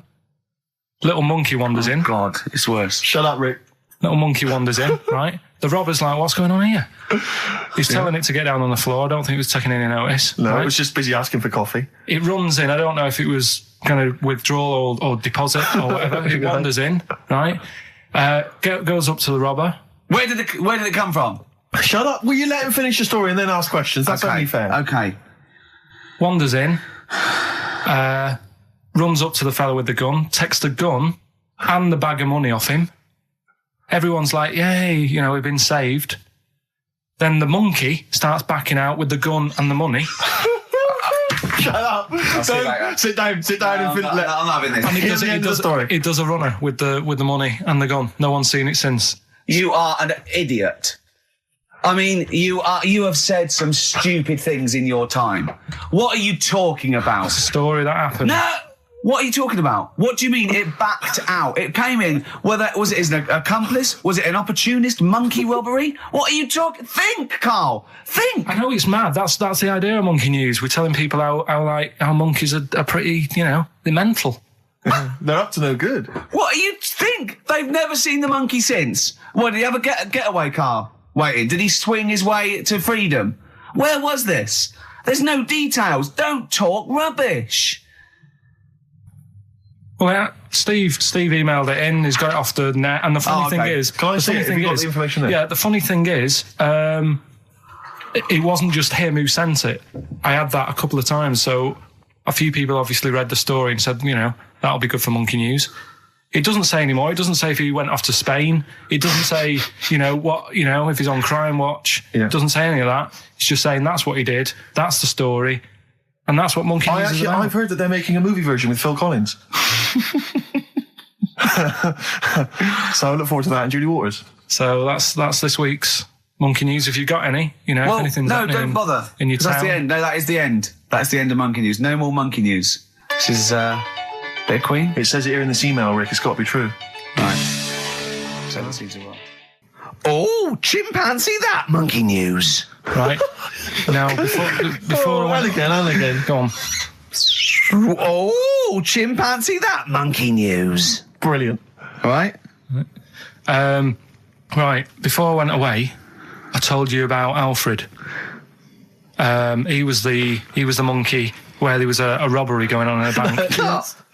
And then he nicked the robber's loot and backed out with a gun. Yeah, he sort of stole. He robbed the robber, didn't he? Yeah. Did he take his gun as well? He took the weapons. He took all the weapons. There was like a couple of robbers. He managed, because they were so amazed that a monkey was coming in. It was like, don't talk shite twice. Right? Anyway, got a follow up to that. Okay. Now, what was that monkey's name? Alfred. That was Alfred. So anyway, because a lot of people wanted to know, well, you know, what did he do? Did he go off and have a holiday? Did he? No. Right, so the follow up is, what happened is the monkey had the guns, had the cash, which was $250,000. Sure. Right. It went back to the zoo. Right. All right, Carl, you're talking shit. Ricky, I get angry with you when you won't let him finish his Monkey News. Right. Can we just get out the official Imagine thing? if people were interrupting Trevor McDonald. It wouldn't happen. I want to make sure I don't get anything wrong. No, of course not. Check the internet. So the monkey goes back to the zoo, right, where all the zookeepers come out and go, get him. He's got the guns. Yeah. He hands out a couple of guns to his mates. What? Right. His monkey mates? His monkey mates, so they've all got a couple of guns each. Oh, Carl, Steve, I can't, mate. I cannot stand it. Honestly, I want to scream. Please, I really get annoyed with you. They tried to do him a deal. They said, how about if... I'm going. Tell him that. I'm not going. No, I can't. Step out for a minute. Okay, we'll just do it. Look, don't listen. Step out and I'll paraphrase what I hear for you when you come back in. Step out. Now, please, I need to hear the end of this. This is Monkey News. This is important stuff. Right. Ricky now has left the room. He cannot bear to hear, which is surprising to me. Right. So anyway, so yeah, they've got the money, and they say to the zookeepers, "How about we give you some cash?" Yes. And they go, "Sorry, hang on. Sorry, the zookeeper said that to the monkeys." Yeah. Right. No. The monkeys who have got the £250,000, right, say to the zookeepers, "We'll sort you some money out if you let us go." Sorry, the monkeys say to the zookeepers, "We'll give you some money." Yeah. You don't see any problem with that? Right, listen. Okay. It's nearly finished. Right, I'm listening out there. This is ridiculous. What do you mean the monkeys say? What do you mean the monkeys say to the zookeeper? They were probably holding the money out, like kind of going, look, you know, we'll do your deal. Right, okay, come on. And what happened is, I think they were happy with that. I think they left, and that was that. They wanted to get out of the zoo because they didn't like it in there. There's the thing. Right, I don't... Just have a look. Right, Carl, think. Right, how did they get out in the first place, this one? Just let Steve have a... So why did he go... So he went and robbed... He thought... he knew there was going to be a robbery that day, did he? He might have been getting some money before they went to escape, and then that happened and they had more money. They might have been withdrawing some stuff out. What do you mean? No. If he was planning on leaving the zoo, he's going to get his savings. What are you talking about?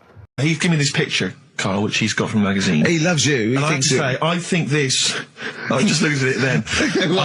Obviously, it's not going to mean much to the listener. Oh, this is self-indulgent. It is currently available. I think it's in the current edition of Bizarre magazine, so you might want to buy that. It's not horrible, though, is it? There's a certain grotesqueness about it. Oh, it's a deformed person, isn't it? Well, to a degree, but I think what it's going to do for Carl is give him, I think for you and I, Rick, we're going to see his face. Lighten up, like opening a wonderful Christmas gift. Oh, you know what? I think I've seen this. Is this the one with the kid with the big head? I'll be honest with you, Carl, it is. Have you seen it already? Yeah. Let me just show it to you again so you can kind of mark it It's again. like I haven't seen it. It's like. Yeah. We shouldn't be laughing at that. No, but that is like the kid who I went to school with. That is the same. That can't be the So same. do you recognise him? Seriously, that is the same thing he had. I mean, I have to say, it does I'm look not like sure. it's been computer generated. It's so odd. Yeah. But look at the child's face. I Look know, at his well, reaction. Don't take another photo of me. I'm not sure this is right. Well, the thing is, right, you were just saying about what are you, about Christmas. That's the funny thing, right, because in our house there's no one who's religious, right? No. My dad got annoyed when I went to church that day. He was like, what are you doing that for? Of course. I went to see a gig in Liverpool. Remember the band The Christians? Yeah. He thought I'd join some club. Yeah. I said, I've been to see The Christians. He was saying to me, man, what's he doing going out with them? Yeah, yeah. And then the other thing is, because I'm not christened or anything, my mum used to say to me, don't tell anyone that, because there's witches and stuff. I want to go back and see his upbringing. I just want to go back and see him at 7. One day in the life of Carl, age 7. Just to have 3 ghosts visit him tonight and take him back through time. But we could go with him. We can be some of the ghosts. Yeah, I the just ghosts of Christmas past. Remember this? That's incredible. Because So- don't tell me what. just tell She you a bit thought, more. so she wasn't Christmas, she thought maybe someone could take your soul because you weren't It's christened. like, there's cults and that, isn't there? And if they find out you're not christened, then... Right. I don't think they care. I don't think a lot of cults care. Well, But what can they do if you're not christened? I don't see know, what- I just said alright, because then through that time, there must have been a time when But that hold was on, a now they problem. know.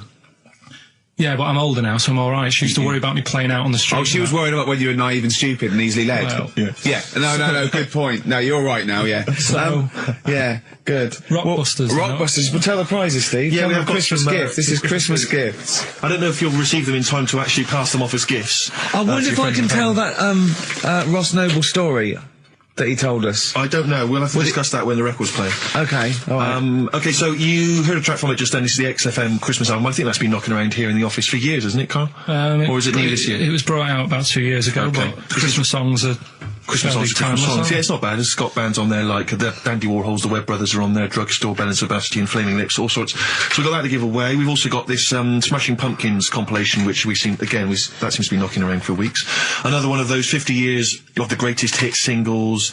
I don't know, Culture Club's on there, Queen, I've obviously, just Lennon. seen the cult film. Yeah, the cult film will come back to you shortly. This, I think, is one of the most exciting gifts.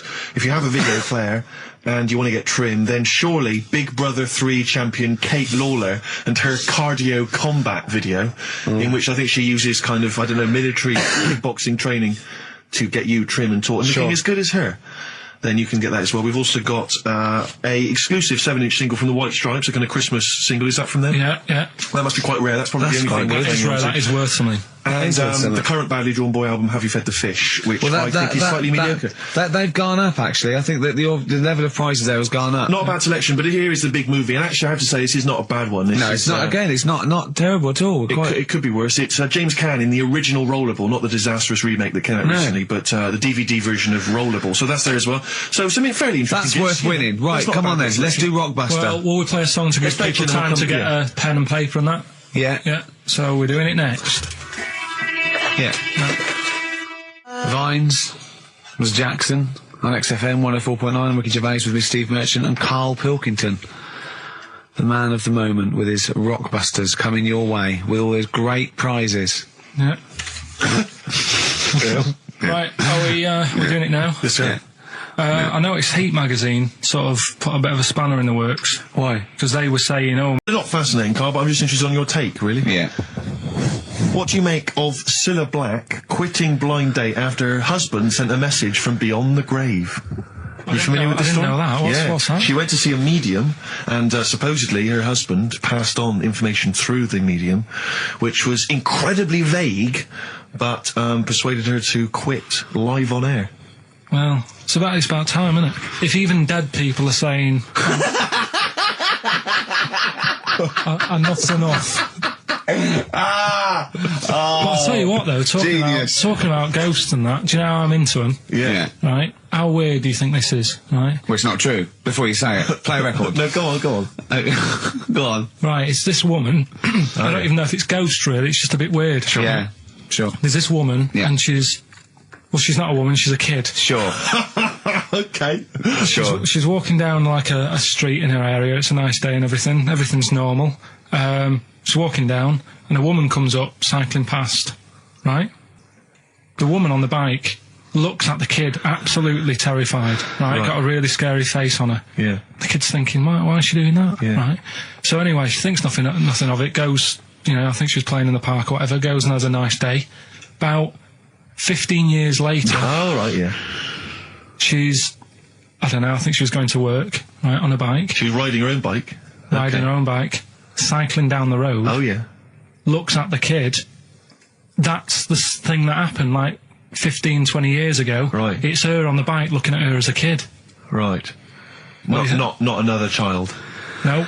So it's her. She's seen herself. Carl? I mean, I don't know where to start. Firstly, where's this information come from? But I mean, why do you ever? I mean, I don't know what part of that you think can be true. I mean, honest. I'm speechless. I don't know what to say. What are you talking about? Bit weird, though, isn't it? But it's not true. It didn't happen. Nothing happened like that. She said it did. Well, then she's wrong. She said she saw herself. She saw herself as a kid, didn't she?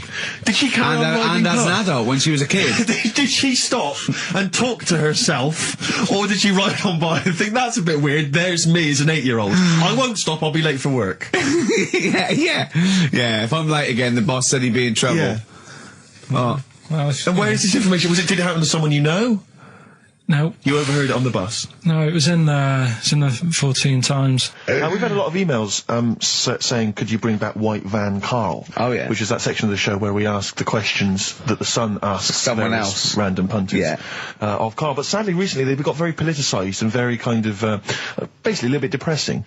So there's not really anything appropriate. But I have trawled the papers looking for other questions posed in other sections of the Sun. Good idea. I was just looking here at the Dear Deirdre section, which is the sort of problem page. I don't know what your views are on this. I'd love to see Karl. Oh, God, can we get him a job? Just ask... Oh, my God, that would be amazing. Right? Well, here's one. I'd like to see your view on this, Karl. I'm a happily married 42-year-old woman with 4 kids, yet I've developed a huge crush on pop star Darius Dinesh. Yeah. It sent my hormone levels through the roof, and last night I woke my husband up at 4 a.m. for sex. We've been married for 20 years and he can't believe his luck. Recently I've been having... I want to go to I'll stop you there. Why are you telling me? Right, carry on, sorry. Recently I've been having erotic thoughts about Darius morning, noon and night. Yeah. I haven't felt like this since I was a teenager and mad about Donny Osmond. My husband is amazed at the change in me. We had sex twice last night and again this morning. Again? Why are you telling me this? Yeah, go on. He's just boasting. This is not a problem. It's not a problem. What's the problem? No problem, just wanted to tell someone. Thanks very much. I watched Darius on TV last night, and when my husband came home, I dragged him into the kitchen and we made mad, passionate love. Right, they did it then, twice last night, once this morning. That's 4 times. 5 times she's mentioned it so far. Yeah. She's doing all right. My husband. This is a great bit. My husband thinks it might be his new moustache. Or that I'm going through the menopause. But you were thinking of growing a moustache? I was thinking of changing it up with the ladies? I love the idea. That's what he thinks it is. He's telling his mates in the pub. You should grow with me. The old Tom Selleck. 5 times in the last 24 hours. Hooray for sexy Darius. So, what do you make of that then? What are your views on that? Hold on though. If that bloke is reading that paper, that narrows it down a bit. It's got to be, yeah. Who else did he know? His wife likes Darius. He's had sex 5 times that night, and he grew a new moustache. He's thinking, I wonder if that's me. Maureen. Yeah, go on. But what's your concern? Because I'll tell you what her problem is. She's worried that, the reason that she's now kind of overly excited and she's having this great sex with her husband is because she's actually fantasizing about someone completely different, younger. She's having these wayward thoughts, isn't she? She's a bit concerned about that. What's your concern? What are your thoughts? I reckon she's going to start shoplifting soon, coming out in hot flushes. Go on. Just, they're both happy, aren't they? He's getting what he wants. She's happy. I'd say, yeah, whatever, get on with it. Do you think that she should confess? She wants to be honest with him. I wouldn't, because not that many fellas like Darius. Right. So, if you're sort of thinking, she'd rather have him than me, I don't What do you think Darius would think of this? He'd probably be happy with that. I mean, What would you do if you got loads of phone calls, right, from women going, Carl, whenever you're on the radio, I just have to do it. I just have to do it. Your voice makes me... I'd say, all right, well, you know, it's all right. I'd be happy with that. Would you? Yeah. I mean, just in case anyone is doing that. What would you do to sort of like egg them on a little bit to help them out? What do you think? What sexy things would you say? What do you think is your quality? What do you think people would find, you know, pretty horny about you? Yeah, ever. So, I said, yeah, bring one in. Now, you've got one at home. Yeah, I've got a But you couple. couldn't be bothered carrying that in today, so I had to go out of the pub that I was at. Yeah.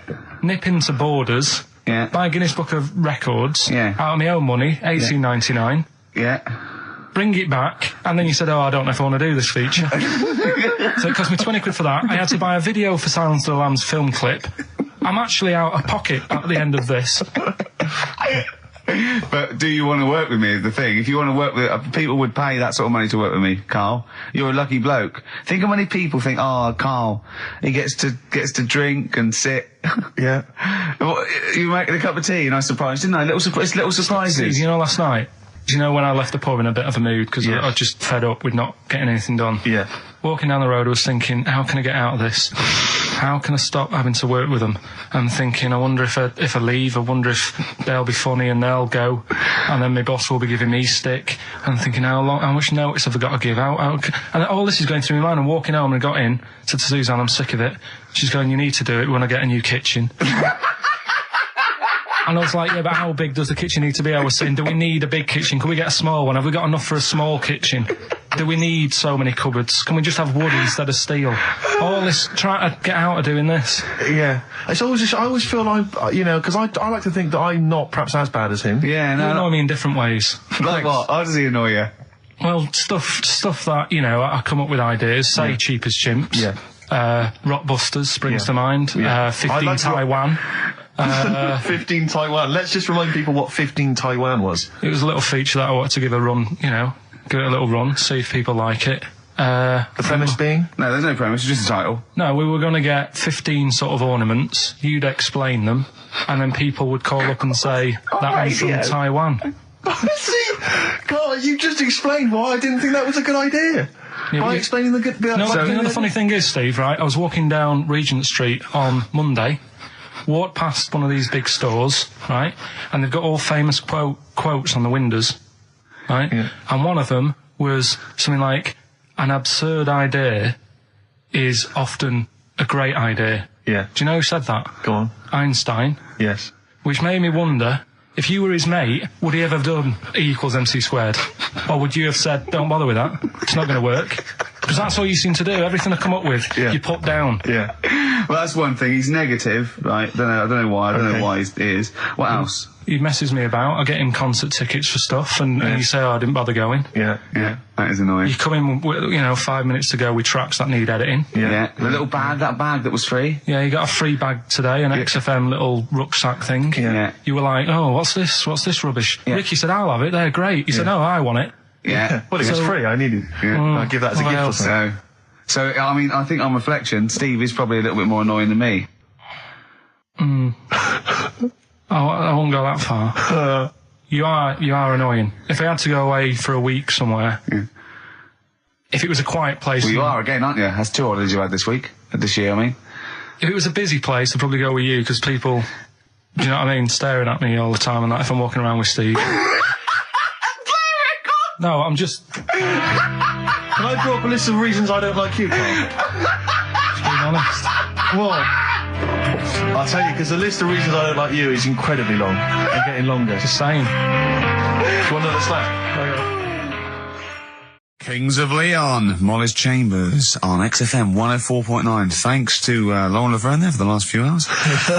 Coming up, we have got some great music, Steve. We've got Kings of Leon, as you heard. We've got Albo, we've got The Darks, we've got Coldplay, Coral, Rolling Stones, we've got some Springsteen, The Smiths. Do you know what I mean? Do you need any more? And with all that, we've still got Pete Skinner with his wacky weather report. And then I was washing up, and I picked up the plate, and I thought, oh, it's amazing, isn't it? The human body, the way you can just sort of, you know, I want to pick that up, and you do. Yes. And the way your hands work, right? You've got 5 little digits, but it's just the right amount to do what to do what you've got to do, right? So I'm cleaning the plate. Sorry, Carl. Stop. It's just the right amount. Might be one of the most genius things I've ever heard said. I would love David Attenborough to phone you up and say, Carl, how do I word this about the evolution of the mammalian front limb? Just go, we'll just say it's the right amount. But it is. One of course extra it would is. get in the way. Yeah. And one less would just make it that little bit more tricky when picking up a bit of a slippery dish. Sure, or buying gloves. Yeah. A slippery dish. So then I was thinking, imagine like going to the doctors and they're saying, yeah, everything's all right, your heart's good and everything, but Your art's good? What, your Larry's, or...? yeah, your heart, you're in good form and what have you. It's good news. You know, I had Gianno in earlier. He's not looking good. Yeah. I had Fat Swallow. But you're all right. But your hands need to come off. Right. Blimey. But, That's bad. Like, I get a second opinion initially. but a bit of good news, I've got a nice pair of feet I can sort you out with. Yeah. And he puts them on, and then I was thinking, right, first of all, washing up, what would that be like? I thought, Steve. that'd be tricky. Yeah. And then the second thing was, it'd probably ruin the sort of the shape of your jumper. Because you have to keep putting the feet through there. Yeah. And then I thought, I could still cycle in Okay. to work. You could run in. Well, that's the thing. You'd be really fast. Well, that's what I was thinking. I thought I could still cycle because I could balance, and then I thought, but the only thing is I probably couldn't pull the brakes. Because of the little short things. Yeah. And then, like you, I thought, but then again, you're running in half the time. So that's what was going on in last night. So she said, yeah, it's a nudie speech. So I said, well, why, what? I said, we're all it's all mixed up. Normally on a nudie speech, it's a nudie speech and you don't go wandering on there when you get your clothes on and that. So it annoyed me a bit, because there wasn't any signs. So this fella's getting closer. Well, the knob out was a sign. Yeah. Right, so he's getting closer. And he walked past me. It was an old fella. And he walked past and he had a hat on and a little pipe. And a big rucksack on his back. Right, so he got me thinking. Not strictly naked. I'm walking along and I'm thinking, right, why do people want to do this? So straight away, I wasn't on holiday anymore, because most of the time when I'm on holiday, I don't think about anything. Right? Your mind's a blank. I just switch off. Right? But all of a sudden, this has got in my head now, and I turn around to look at him, and Check out his arms. and this bag, right? I swear, it was massive, right? What? You had a massive bag? The bag. His rucksack? His rucksack. Oh, right, okay. 'Cause when he said there was an old couple coming towards me, I said, what was lower, the bloke's bollocks or the woman's tits? And he said, well, that was another point. She might as well have worn knickers. Because you know, so you can see it. That's what he said to me. So you saw the bag? So it annoyed me, yeah, because the whole idea in it, this is what I think, I mean, I might be wrong, right? Might be wrong. Chances are You never have been. You never have been before. Being nudist, right? What's it all about? I'll tell you, on that point, Carl, let's play a tune, let's come back and we'll discuss... What are we going to play? We'll discuss that very issue. We've got some ideas, we did chat about this last week, Carl, in your absence. Alright, well, we'll play the choral. Okay. It's a good one, this. Yeah. I'm sure if there's a doctor listening or a nurse, they will clarify that if they pump you with all sorts of stuff, it wants to come out. Right. So you're sat there having a serious chat. It's a quiet hospital. The woman next door with the blue hands suddenly starts seeping gas, right? Well, I start laughing. Because if there's one thing that makes you laugh, it's that. Is a 98-year-old woman with blue hands fine? So you try to hold it in because it's a really quiet hospital, and it'd be obvious that I was laughing at, and I didn't want to be mean, but it was funny. And then it got me talking about my auntie, because my auntie Nora, she same thing, pumped her with loads of drugs. She used to have a cabinet next to the bed is like boots. She's got loads of stuff, right, for all sorts of stuff. And I mean, she's not that old, but she's on loads of stuff, right? She's a bit coked up, is she? She called up my mum once. And, yeah, you told us this. Go on, tell it again. And she said, oh, how are you doing and that? She said, all right. Bit worried though. My mum said, why, what's up? She said, I've been breaking wind. So she goes, well, you know. She says, no, but this one is going on and on and on.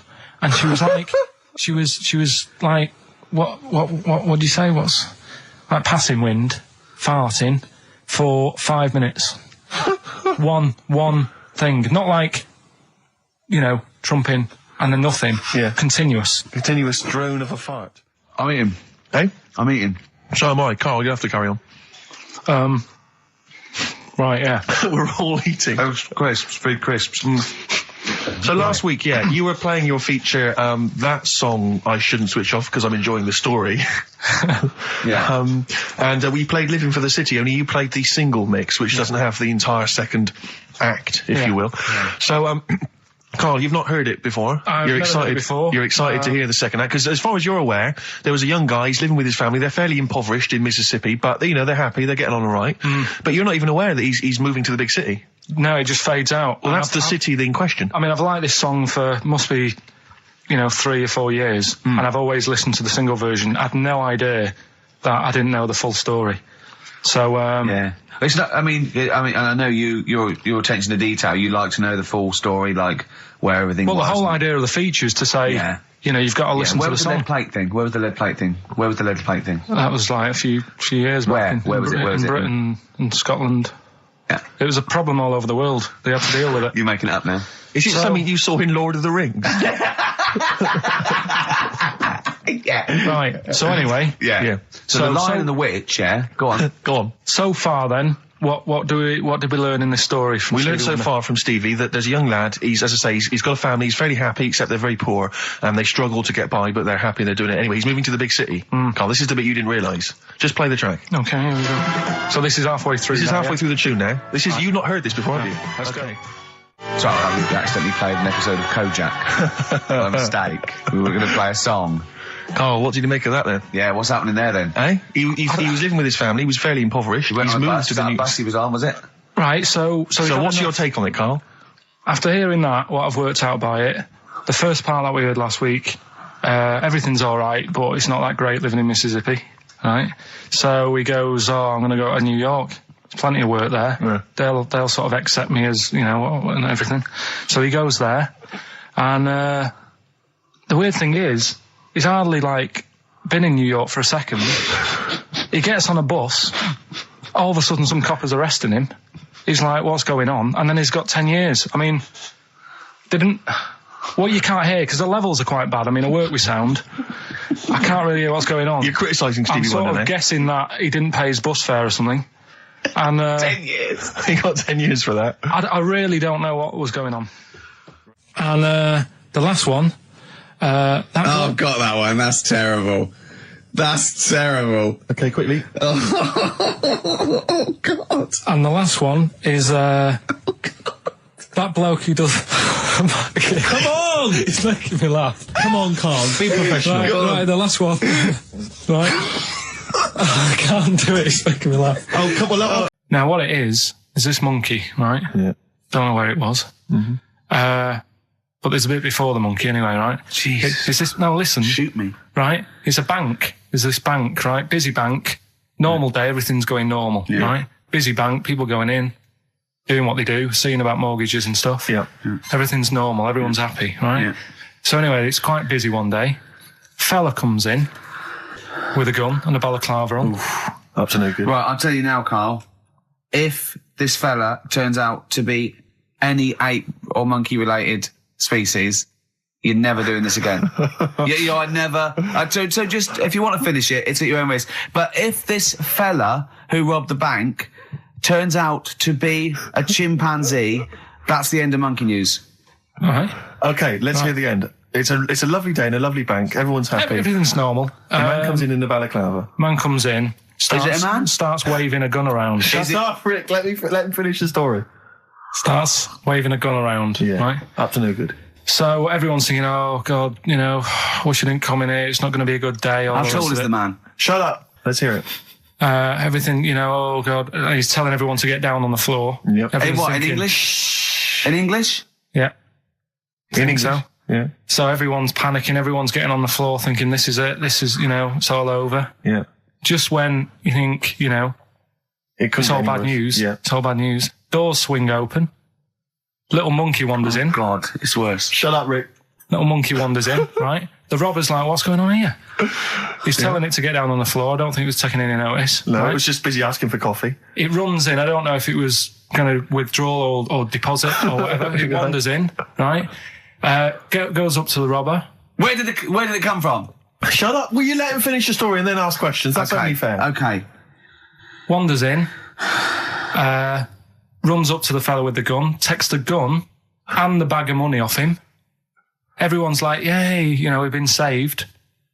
Then the monkey starts backing out with the gun and the money. Shut up.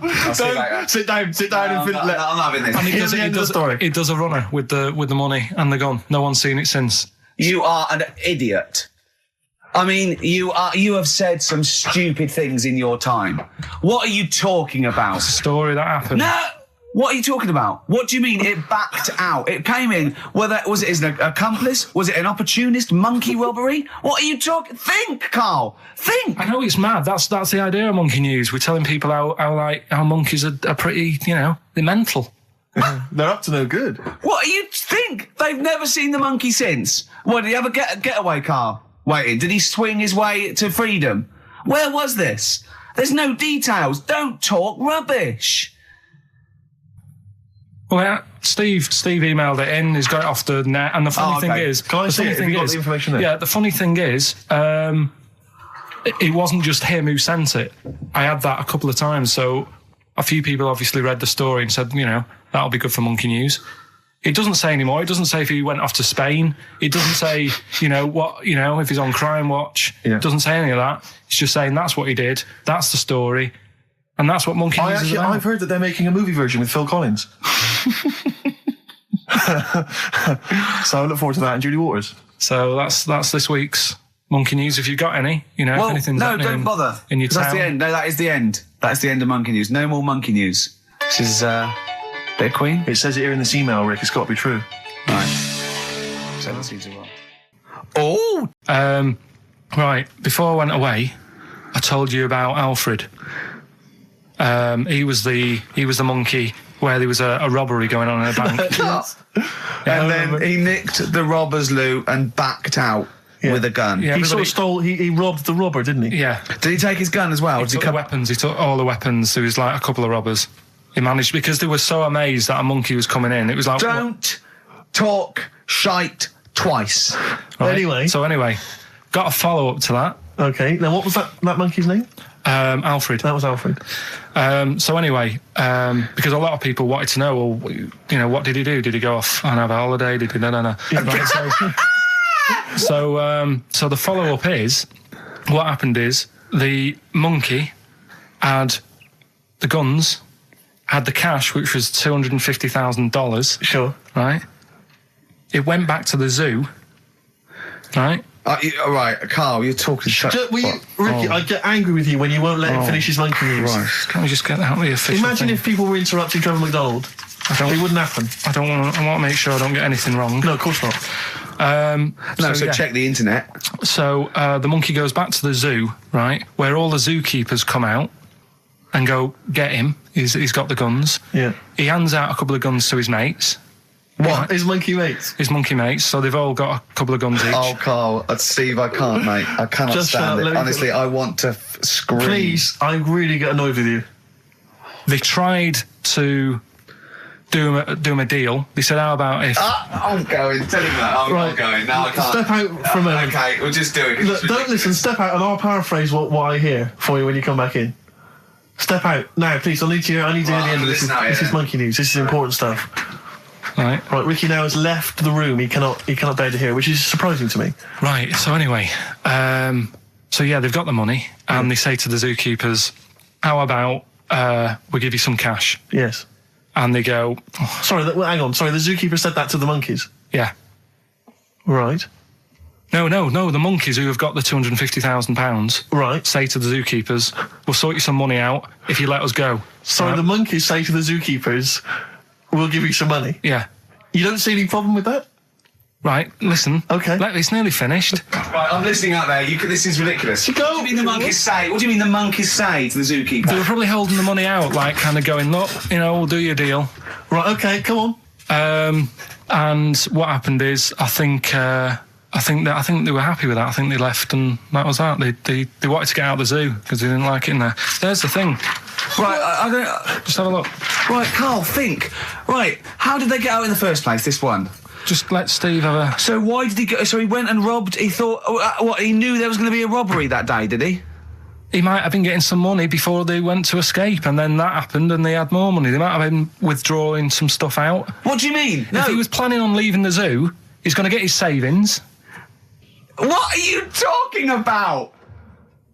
What have you read there, Steve? I've got a feeling this is a review of one of the Planet of the Apes films. I think it's Escape from the Planet of the Apes. I'm not certain. It could be Beneath the Planet of the Apes. Right, what, I mean, Carl, think, please think, right?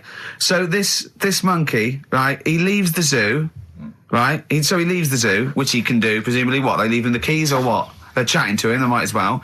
He goes to a bank, what's he thinking of doing? Sees a robbery, probably by chance. He probably wasn't tipped off, was he? Or has he got one of those police scanners? Probably got one of those police scanners. Well, I think he was going to the bank to get a mortgage to build I think he wanted an extension, didn't he, on his cage? Think of that. And so I love the fact that he hands out the guns and they do a deal. It's honestly, you've got the best mind working on radio today. It's incredible. So the only person who makes less sense is Terry Wogan. Oh, I don't know. He goes up and down, doesn't he? I can't understand his sentences because I don't know. No, it's like freeform poetry. Yes, I don't know whether it's the end of a sentence in the middle. Is that a new one? Yeah. Yeah. Right, there's this monkey. Right? Oh, yeah. It's called Jack. Yeah. Right? I got pally with this bloke who worked in a railway station. How? Pen pals? I don't know, I didn't say all that. Internet, I'm just telling internet. you. I'm shortening Chat it. rooms on the internet. I'm shortening it. So, anyway, he's helping him out all the time. It's this fella's job, right, to sort of make sure it's safe for the trains to come in, that sort of thing, right? But he's always working on his own, so he's got his mate Jack in with him, right, this little monkey. Yeah. And, you know, they're having a good time. They share lunch together and stuff like that. Anyway, it gets to a point when the fella whose job it is, right, starts getting old, and Jack, the monkey, starts getting more involved. Presumably this is a chimpanzee as opposed to a monkey, you mean? When you say monkey, it's generic term, you mean chimps usually, don't you? Yeah. Go on then. So, you know, he's clocking the fella doing his job and he's thinking, I can do this, right, the monkey. Okay. I love it. Yeah. He's helping out, he's pulling down the levers and stuff, so the train's sort of coming on the right lines. Sure, yeah. He's clocking it, he sticks his head out the little window, see the train's coming and that. I hope British Rail are listening. Yeah. Right? In the end... Oh, yeah. The fella whose job it is, he lost a leg for some reason, couldn't work anymore. Lovely. Gave Jack the job. Yes. Right. Okay. The railway company are happy with that. I'm sure they interviewed a number of people, but he was the best monkey for the job. And that's good, isn't it? Well, it's not true. Right, once again. Well, it's not true. Don't hand Steve a piece of paper that someone put on the internet who is probably a bigger mentalist than you. That's not proof. It's not true. At no point did a railway company give a chimpanzee the job of signalman. It was ages ago. What? Steve, when was it? It was before trains, probably. Well, it's in the 1880s, according to this piece of paper, which is what you've based your monkey news on. Now, of course, I think ITN and a lot of the news channels, they tend to get lots of independent confirmation of their news before they give it out as fact. But you've got an email from someone, so let's assume that's real. It says, for this, Jack was officially put on the railway payroll, earning 2 cents per day and have half a bottle of beer on Saturday. That's what we pay you, isn't it? He doesn't even get the beer. Oh, dear, he's not allowed to drink. Right. Little midget, circus, really packed out show. People are loving it. Steve, you're asked the same question I did, I know. So there's little midget jumping up and down on a trampoline. What circus is this? Right. Pay good money to see it. So everyone's clapping and he's getting carried away. Because he can't believe they're loving it. I didn't know they'd like a little person on a trampoline, but they love me. But you know what it's like when if there's a crowd of people sort of encouraging you to sort of go higher and stuff. Yeah. And I'm sure he knew it was getting out of hand. But he was jumping and he was coming down the road going higher, and he's going really high in the air, right? So he's doing this. Crowd are clapping. there's a hippo, right, just sat next to the trampoline, getting ready to come on and do his act. Oh, right, I thought he was in the audience. There's a hippo getting ready to do his act, Steve. So he's a ventriloquist.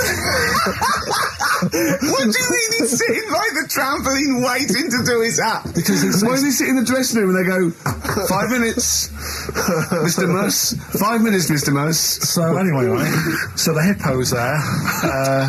He's getting annoyed, is he? Because the midget's going, how can I follow this? How can I? This is really annoying. They're going to be, no. So he's thinking, he's already done the trampoline, my pogo stick out, he's never going to work. Yeah, go on, so there's a hippo waiting. See, it's a great story, and I just know he embellishes it, or it gets slightly wrong. Go on. So there's a midget jumping up and down, the hippo's getting annoyed. The crowd are going mad, the midget's loving it, can't believe his luck. Although you think, he probably knows he's dicing with danger. Yeah. So, next thing you know, they're all saying higher, higher. He gives it one big, heavy sort of landing on the trampoline, goes really high, but goes off at a funny angle. Oh, hypotenuse. Okay. Yeah. And sort of flies out. Hypotenuse! Sure. Flies off at a funny angle. Ooh, dear. Hippo's there, swallows him whole. Crowd are clapping, thinking that's why the hippo was waiting there. Rubbish. Rubbish. It's not rubbish, though. But no, maybe there was an accident in a circus with a midget and a hippo, but at no point was this hippo waiting to go on, going, come on. The midget flew off at hypotenuse and landed in the hippo's mouth and was swallowed whole. This is what you embellish it. That is great. And what's I have to say though, Rick, when I heard midget trampoline hippopotamus, I was thinking accident waiting to happen. Yeah. So. Yeah, maybe. I mean, it is that you should never put those three together. Never. It's a recipe for disaster. Everyone knows that. Midget trampoline hippopotamus. Are you mental? You're asking for trouble. Well, you know when he told me it, he said, and the midget, he didn't mention the hippopotamus, and he said the midget went on, and soon he fell off, and the hippo ate him. And I said, sorry. What was the hippo doing there? He went, it's a circus. I've never heard of a circus having a hippo. No, what do hippos do? What can they do? You can't train them, can you? Aren't they, very deadly? They're huge, aren't they? You can't have a hippo in a circus. You're not thinking of Zippo. Isn't he the clown? Yeah. It wasn't some sort of, where Zippo was eating a midget, and it's some sort of horrible sexual act. No, it was definitely. I heard it on breakfast, right? Oh, okay, sorry. No, it's definitely fact. Yeah, okay, right, truth. Okay, good. Well, let's play a record then. All right. I always laugh instinctively when I hear Carl's name and that word. Yeah. Right, well, why is that? Because it is... I had to come up with some new features again for this new year. Okay. I'm excited. What have you come up with? We are the backbone of this show, Carl. Yeah. We'll tell you we've come up with some pretty... What's yours first? Right. Go on. Right, well, Rockbusters. That's old, that's not a new feature. Yeah, but we'll keep it. Right. For so you're bit. just keeping an old feature? Okay. No, it's an old favourite. I'm sure there's a lot of people that are going, phew, I was worried that he'd lose Rockbusters. Rick, I've just come up with a new idea. Why don't we just play some records that we like? There's a new idea for 2003. Yeah. Oh, you know what we can't, Steve? Because the library's out of order. Oh, yeah, the record library. We can't get in there. We're not allowed to get in there. We had to scrounge something from Capital Gold. So anyway... Right. Go on. So we got Rockbusters. What are they doing with the library? Are they getting some records in that we want to play? Is that their new idea? I know. Let's get some records in. Yeah, they're thinning out the Gina G. Yeah. Four non-blondes. Goodbye. Give that to Foxy. Go on. Sorry, Carl. We'll do. We started Do We Need 'Em in 2002. Do we need 'em? Do we need 'em? Yeah. We'll continue that. Got a new one, haven't you? Explain that later. Yeah. Right? Yeah. And then the new stuff comes in. Ooh. Right. As always, I like to sort of get words and tweak them and stuff. Sure. Yeah. So I was thinking of either doing something with... there's a lot of weird rituals, isn't there? A lot of weird rituals? Yeah, there's weird stuff going on around the world. Okay. There is, yeah. And I was going to tweak that to rituals. Okay. Right. Again, starting with the title, the pun first, then working out what it is. Well, I found some weird stuff. Oh, right, so it's specifically... Just stuff that goes on, like... rituals. There was... Most of the weird stuff I've heard about happened to you in Manchester. in your early years. Well, in India, apparently it's good to have a flat head. So the again, just flirting, just bordering on the racist, but never really gets there. Always. Well, because there's no intent. There's no hate. There's no hate. It's just clumsy. It's just stupidity. Yeah. Go on. What do you mean? What do you mean? It's good to have a flat head. What do you mean? It's good to have a flat head in India? We'll talk about it later. Brilliant. That's rituals. So you've hooked a few people. You've hooked a few in. Go on. All right. So we'll have that later. So it's essentially like Educating Ricky, only is specifically about rituals. Is that strictly speaking what it is? Okay. I suppose so, but then again, you could say radio is all the same because it's people talking. Okay, Carl, brilliant comeback. Yeah, brilliant comeback. Not all talking nonsense, though. Well, so that's where we're different. Go on. Also, right, I like teaching you stuff. Yeah. And you've done well. So what I'm thinking is, rather than just touching on a topic, sort of giving you a few bits of information on one topic. See, this is what I'd like to do, because the last thing you taught me, I remember, was there was a blind girl, she hit her head and she could see, and that's all I got. Yeah. So if you could go into that a little bit more, that would have been educating me. Well, today we're featuring stuff on World War 1 and 2, right? Oh. So that's that little title for all this little thing is, what do you think of that then? What do you think of that then? Play a record. So Rick, can I have just thought of a joke? Go on. What's the similarity between Lord of the Rings and this show? They're both rubbish. Travis, level come through on XFM 104.9, Ricky Gervais, Steve Merchant, Karl Pilkington, etc. Got some great tunes actually lined up. Excellent. I've brought in some Amy Mann, some Neil Young. I play my favourite Clash track. What have you got for us, Steve? I got a dynamite hip-hop tune by The Roots, which I think you enjoy. Love it. Got a little bit of Joni Mitchell, maybe swing that on later. Oh, excellent. I nearly brought in some Joni Mitchell. Good job I didn't. Yeah, exactly. It wouldn't have made any difference. It wouldn't have made any difference. No, you'd have probably played yours, and then I'd have been told to go away. Flee Carl, what have you got lined up for us as the producer? Right, well, Rockbusters. Been off this week again. Has he? Yeah. Another week off? Another week off, yeah. No, I didn't have a full week off. I had 3 days off because I was working all over Christmas. Yeah. And still didn't stop working, preparing stuff. You've got a nice load of prizes there that I've sorted out. I had to come in especially to sort that out. Yeah. Rockbusters. Did you rifle through the drawers at Capital Gold instead of down Yeah. Rockbusters, we're still doing that. You're bigging it up. Yeah. He's bigging it up. Yeah, still doing that. We've got that. Last week, we sort of changed Educating Ricky a bit. Just a little bit. Don't say we. I don't want to be incriminated in it. Well, changed it in the sense that rather than giving you too much information about different things, it's hard to sort of keep it all in. Yeah. I'm giving you sort of information on one thing. So last week, because some of your stuff was a little bit too intense for me. My favourite story was there was a blind girl, she hit her head and got better, and I couldn't take all that in at once. So you should really ration some of the education. We sort of started Wasn't last week war-related stories? Yeah, it was War. Do you think of that then? What do you think of that? Sure. 3 things. And it was the French battle. Going over the top was John's got a moustache, which you think was ambiguous because someone might have said that anyway. Well, look, you've remembered it, so it's working. So we'll be doing that, and last week loads of French people have just gone to war who were listening to this. Yeah. You said you wanted to learn some science this week. Did I? Yeah. so the title this week for that is I Said I Would Sort You Some Science Out. Acid. How long did that take you to come? Listen, people love Karl. There's comedians coming to me and go, Karl's the funniest man. They absolutely love him, right? But I think we're only seeing half of it, right? If we can get him on television, his face then, when he's told me that title, was like a child at Christmas. Yeah.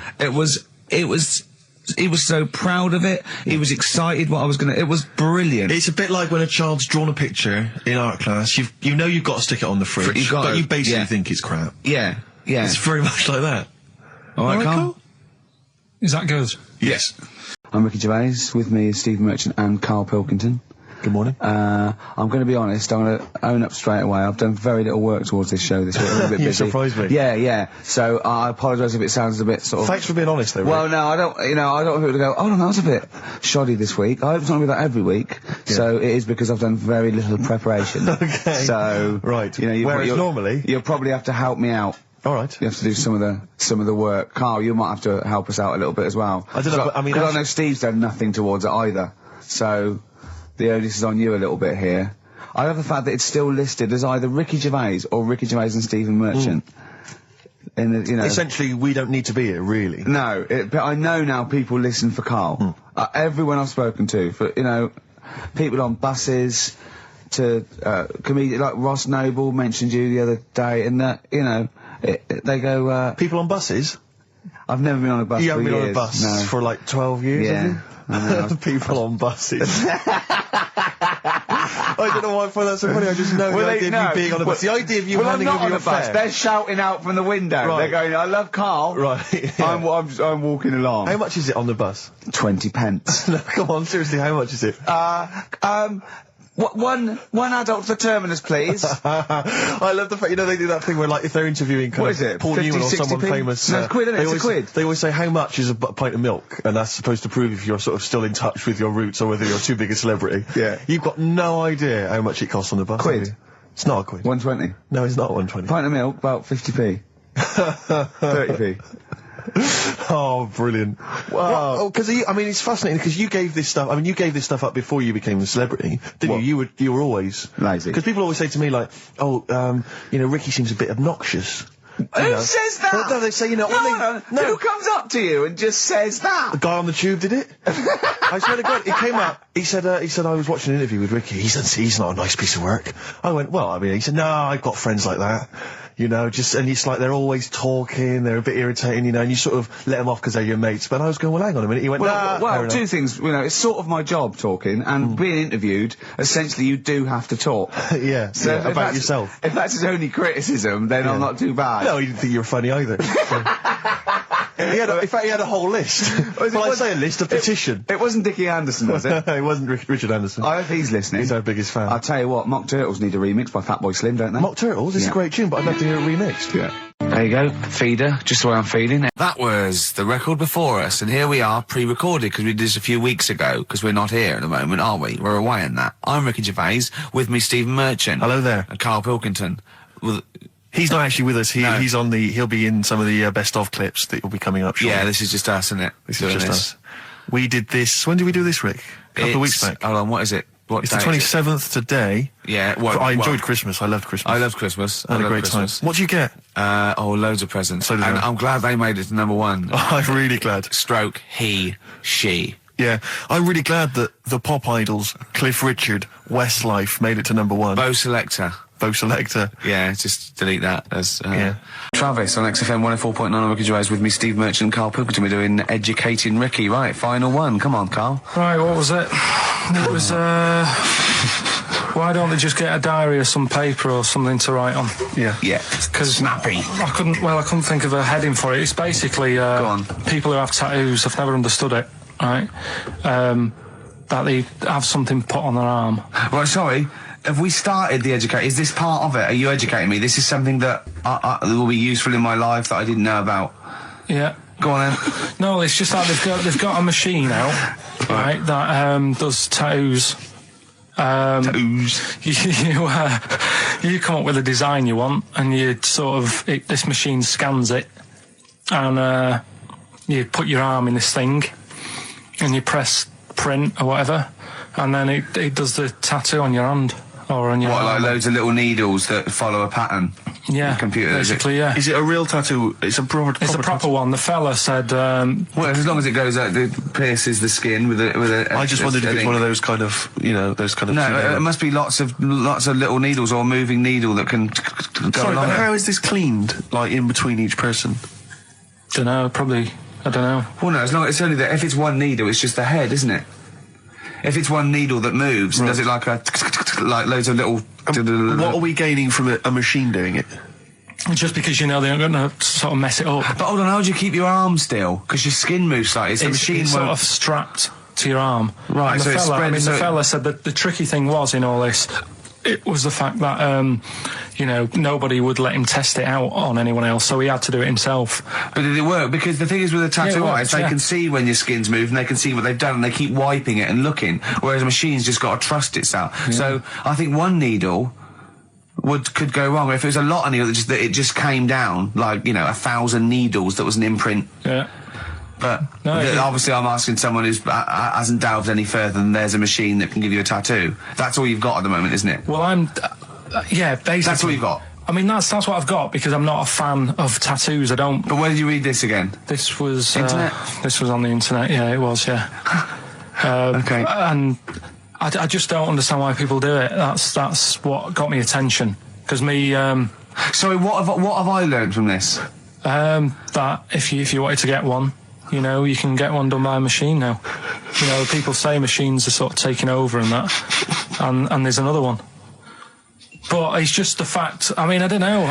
So give us the snappy title of this education again. Why don't they just get a diary or some paper or something to write it on?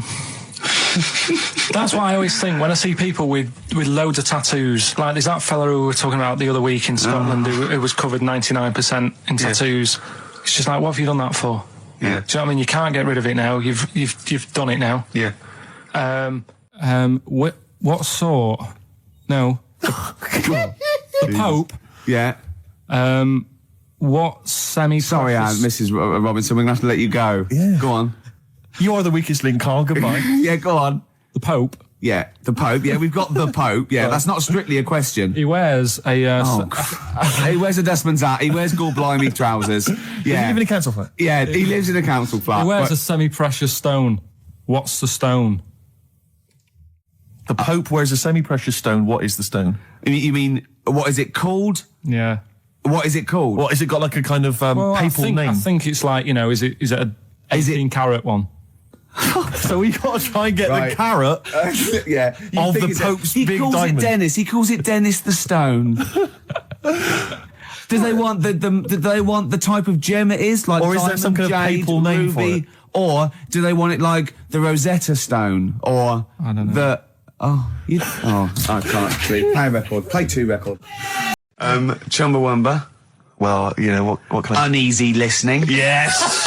I bet it was from the Chumbas. Are they still cracking on, are they? Because they used to live in a squat. They've done about 400 albums, them and the Levellers. Yeah. Who's the best, Chumbawamba or the Levellers? So, good question. Thanks for asking that. Yeah. What's the telephone number, Claire? It's 08700 800 1234. Or you can email ricky.gervais@xfm.co.uk. Worst album titles ever. It's like real radio, It's isn't just like Chris Moyles. it? It is, isn't it? Exactly. Oh. We got the big fat guys on the telly. Yeah. You know. You know. I And would say his as well. kind of cheeky sidekick. And my Comedy Dave. You're almost as funny as Moyles. Fingers crossed one day. The weather episode, Snoop Dogg, Dr. Dre, Crowdhouse. I love that. Enjoyable. That works for me, Steve. Yeah, What do you it's good think? stuff. No, it was nice. I Well, she liked it. started off all right. Should we give her one more go? I think a round of applause for Claire. Yeah, no, that's brilliant. No, that's excellent. That I love that. Rick, the phone. Oh, it's just gone. The phone, no, I tell you, the phone board had lit up there. Gervais. Really? There was a call buzzing through on call. A call one. came through. A call came through on line 1. Yeah. And Sturgis missed it. Carl would never have missed that. He knows how valuable they are. I'm sorry. Yeah. That was probably someone with an amusing album title. No, I did get one, Steve. I did get one. Do you want to hear it? Yeah, go on. Okay, this is from Al, who says, what about this? H to H-E, who am the only one. Sorry, H To H-E, H-E. who am the only one. I don't know what it means. No. Van de Graaff generator. Oh, well, no wonder. That's the thing that one of those things at the museum that you wind up and you touch and it makes your hair stand on end. Yeah. That's the scientific thing, isn't it? Sure. I've given up, Steve. Yeah, no, Do you know, that didn't really make me laugh either. I'll be so- honest, I'm thinking that the whole kind of amusing album titles thing we should abandon. I thought that as I thought said it. To be honest with you, I thought it was easier than this. I mean, Chris Moyles makes it work, that kind of crazy comedy Okay, let's try radio that. magic, but obviously and I don't think our listeners are into that stuff. I just don't think they can be bothered to get to the phone. I don't think a lot of them are able. I think a lot of them are, you know, Do you remember still kind of smacked up. Do you remember when we spent about 3 hours trying to get to through to the Chris Moyle show? Vaguely, yeah. What was the He was reason? doing this competition, and it was song titles with golf, about golf. Like, so we go like Drive, the Cars. And at that, and I was getting so excited. I wanted to phone up and go, Duran, golfy, golf. and I just thought, it might have lasted, oh God, Yeah, it we probably cost me spent about ages. 30 quid just to ruin Chris Moyles' competition. Yeah. And that was a long time ago. Yeah, those were the Before I days. realised- When we realised, you know, he was a great talent and one to watch. Yeah. Before we'd enjoyed his new TV show. But, anyway. Yeah. Let's not No, that's Slagging cheap. people It's off. cheap. It's cheap. Yeah. Anyway, what should we talk about now then? Because that all went well. No, I mean that's 20 minutes. That's 20 minutes done, and we've nailed amusing album titles. We've done that. That's fine. So we need a new gimmick now. I'll tell you what. You know. You've got something, you've got something, you've got something. Oh, Ricky's got something again. You know when you go out, you take an umbrella out. leave the right? house, you've got an umbrella. You go to bed, right? Yeah. And it's a really sunny day. Yeah. And then you come out and you go, I wish I hadn't bothered with that because it's in the way. But then, right, imagine when you go out, right? It's raining. No. You go out without an umbrella. Okay. And then it rains. What's going on there? Oh, Isn't that weird, isn't it? We've all been there. So We've all been if there. you've got like funny, weird observations of things that happen like that. Yeah, stuff like that about umbrellas or any kind of sort of accessory or hats. Give the number out again, Claire. This is going to be brilliant. This is going to be great. Take this one. Take this one. 700 800 1234. Just comedy observations. Yeah, and stuff things you that thought of. Wacky stuff you thought of. Just tell us what stuff you come up with. Get the Sony people on the phone. This is dynamite. There's so many people listening who don't know who the banana splits are. The banana splits. The banana splits. So, right. Listen, they know the banana splits are, and even people under 20, you know, like, Snork, Fleagle, Drooper. Who was the other one? If you can remember the name of that, What's the number? Because I actually want to know this. This is what radio's for. When I can't think of something, they tell me. Yeah. So It's 08700 800 1234. Drooper and Snork. I've no idea. Fleagle, Drooper and Snork. Drooper and Snork. Fleagle. Bingo! Nice, well done. Don't bother calling. Sorry. That particular tragedy or that has been avoided. Bingo. I don't know what bingo looks like. Yeah. There was one. Anyway. There was one that had sewn up eyes. Drooper, I think. Sorry, go on. No, anyway, my point was this. Go on. Pink. Oh, I can't be bothered. No, really? I can't be bothered. I think we can play that new one by Pink. You 'cause it's cannot play Pink. Why? Because it's too poppy. They just won't allow Pink on XFM. They what? They will not allow Pink on XFM. They what? Wait a minute, that's red rag to a bull. Someone's telling you that you can't do something. That's crazy. Right, let's also get the new Justin Timberlake single. Well, the thing is, Ricky, you're going to have to nip down and have a word with Foxy, because we haven't got it up here. Really? Yeah. I mean, I'd he'll love have to. it. Can't you call someone at Capital Radio? Well, yeah. What's that one by Busted? That's what I go to school for. What about Abs? Dynamite. Abs, the new one from Abs. Dynamite. Yeah. Well, play a record and we'll discuss this Pink thing. Would you want a bit of Cat? Oh, Cat Stevens. Yeah, Yeah, bit of Cat's that. full of four. This is Sittings. Lovely. Piano and everything, isn't it? Oh, this was the tune we were originally going to use as the theme music for TV's The Office. That starts again on Monday, I think. Just play it. I wish people had to wear hats now. See, I can I know love it off hats. because my shape and size. I look like Bertie Bassett. Whereas you look Basil Rathbone. I'd look pretty good at all sort of You'd cut a Christopher good- Lee. yeah. Kate. Wow. You would. Because I'd sweep into a room, you know, I know. bellow Yeah, behind see, me. I think you look like, and don't get this wrong, don't take this wrong, right, we're mates. I think you look like a freak with a cape on.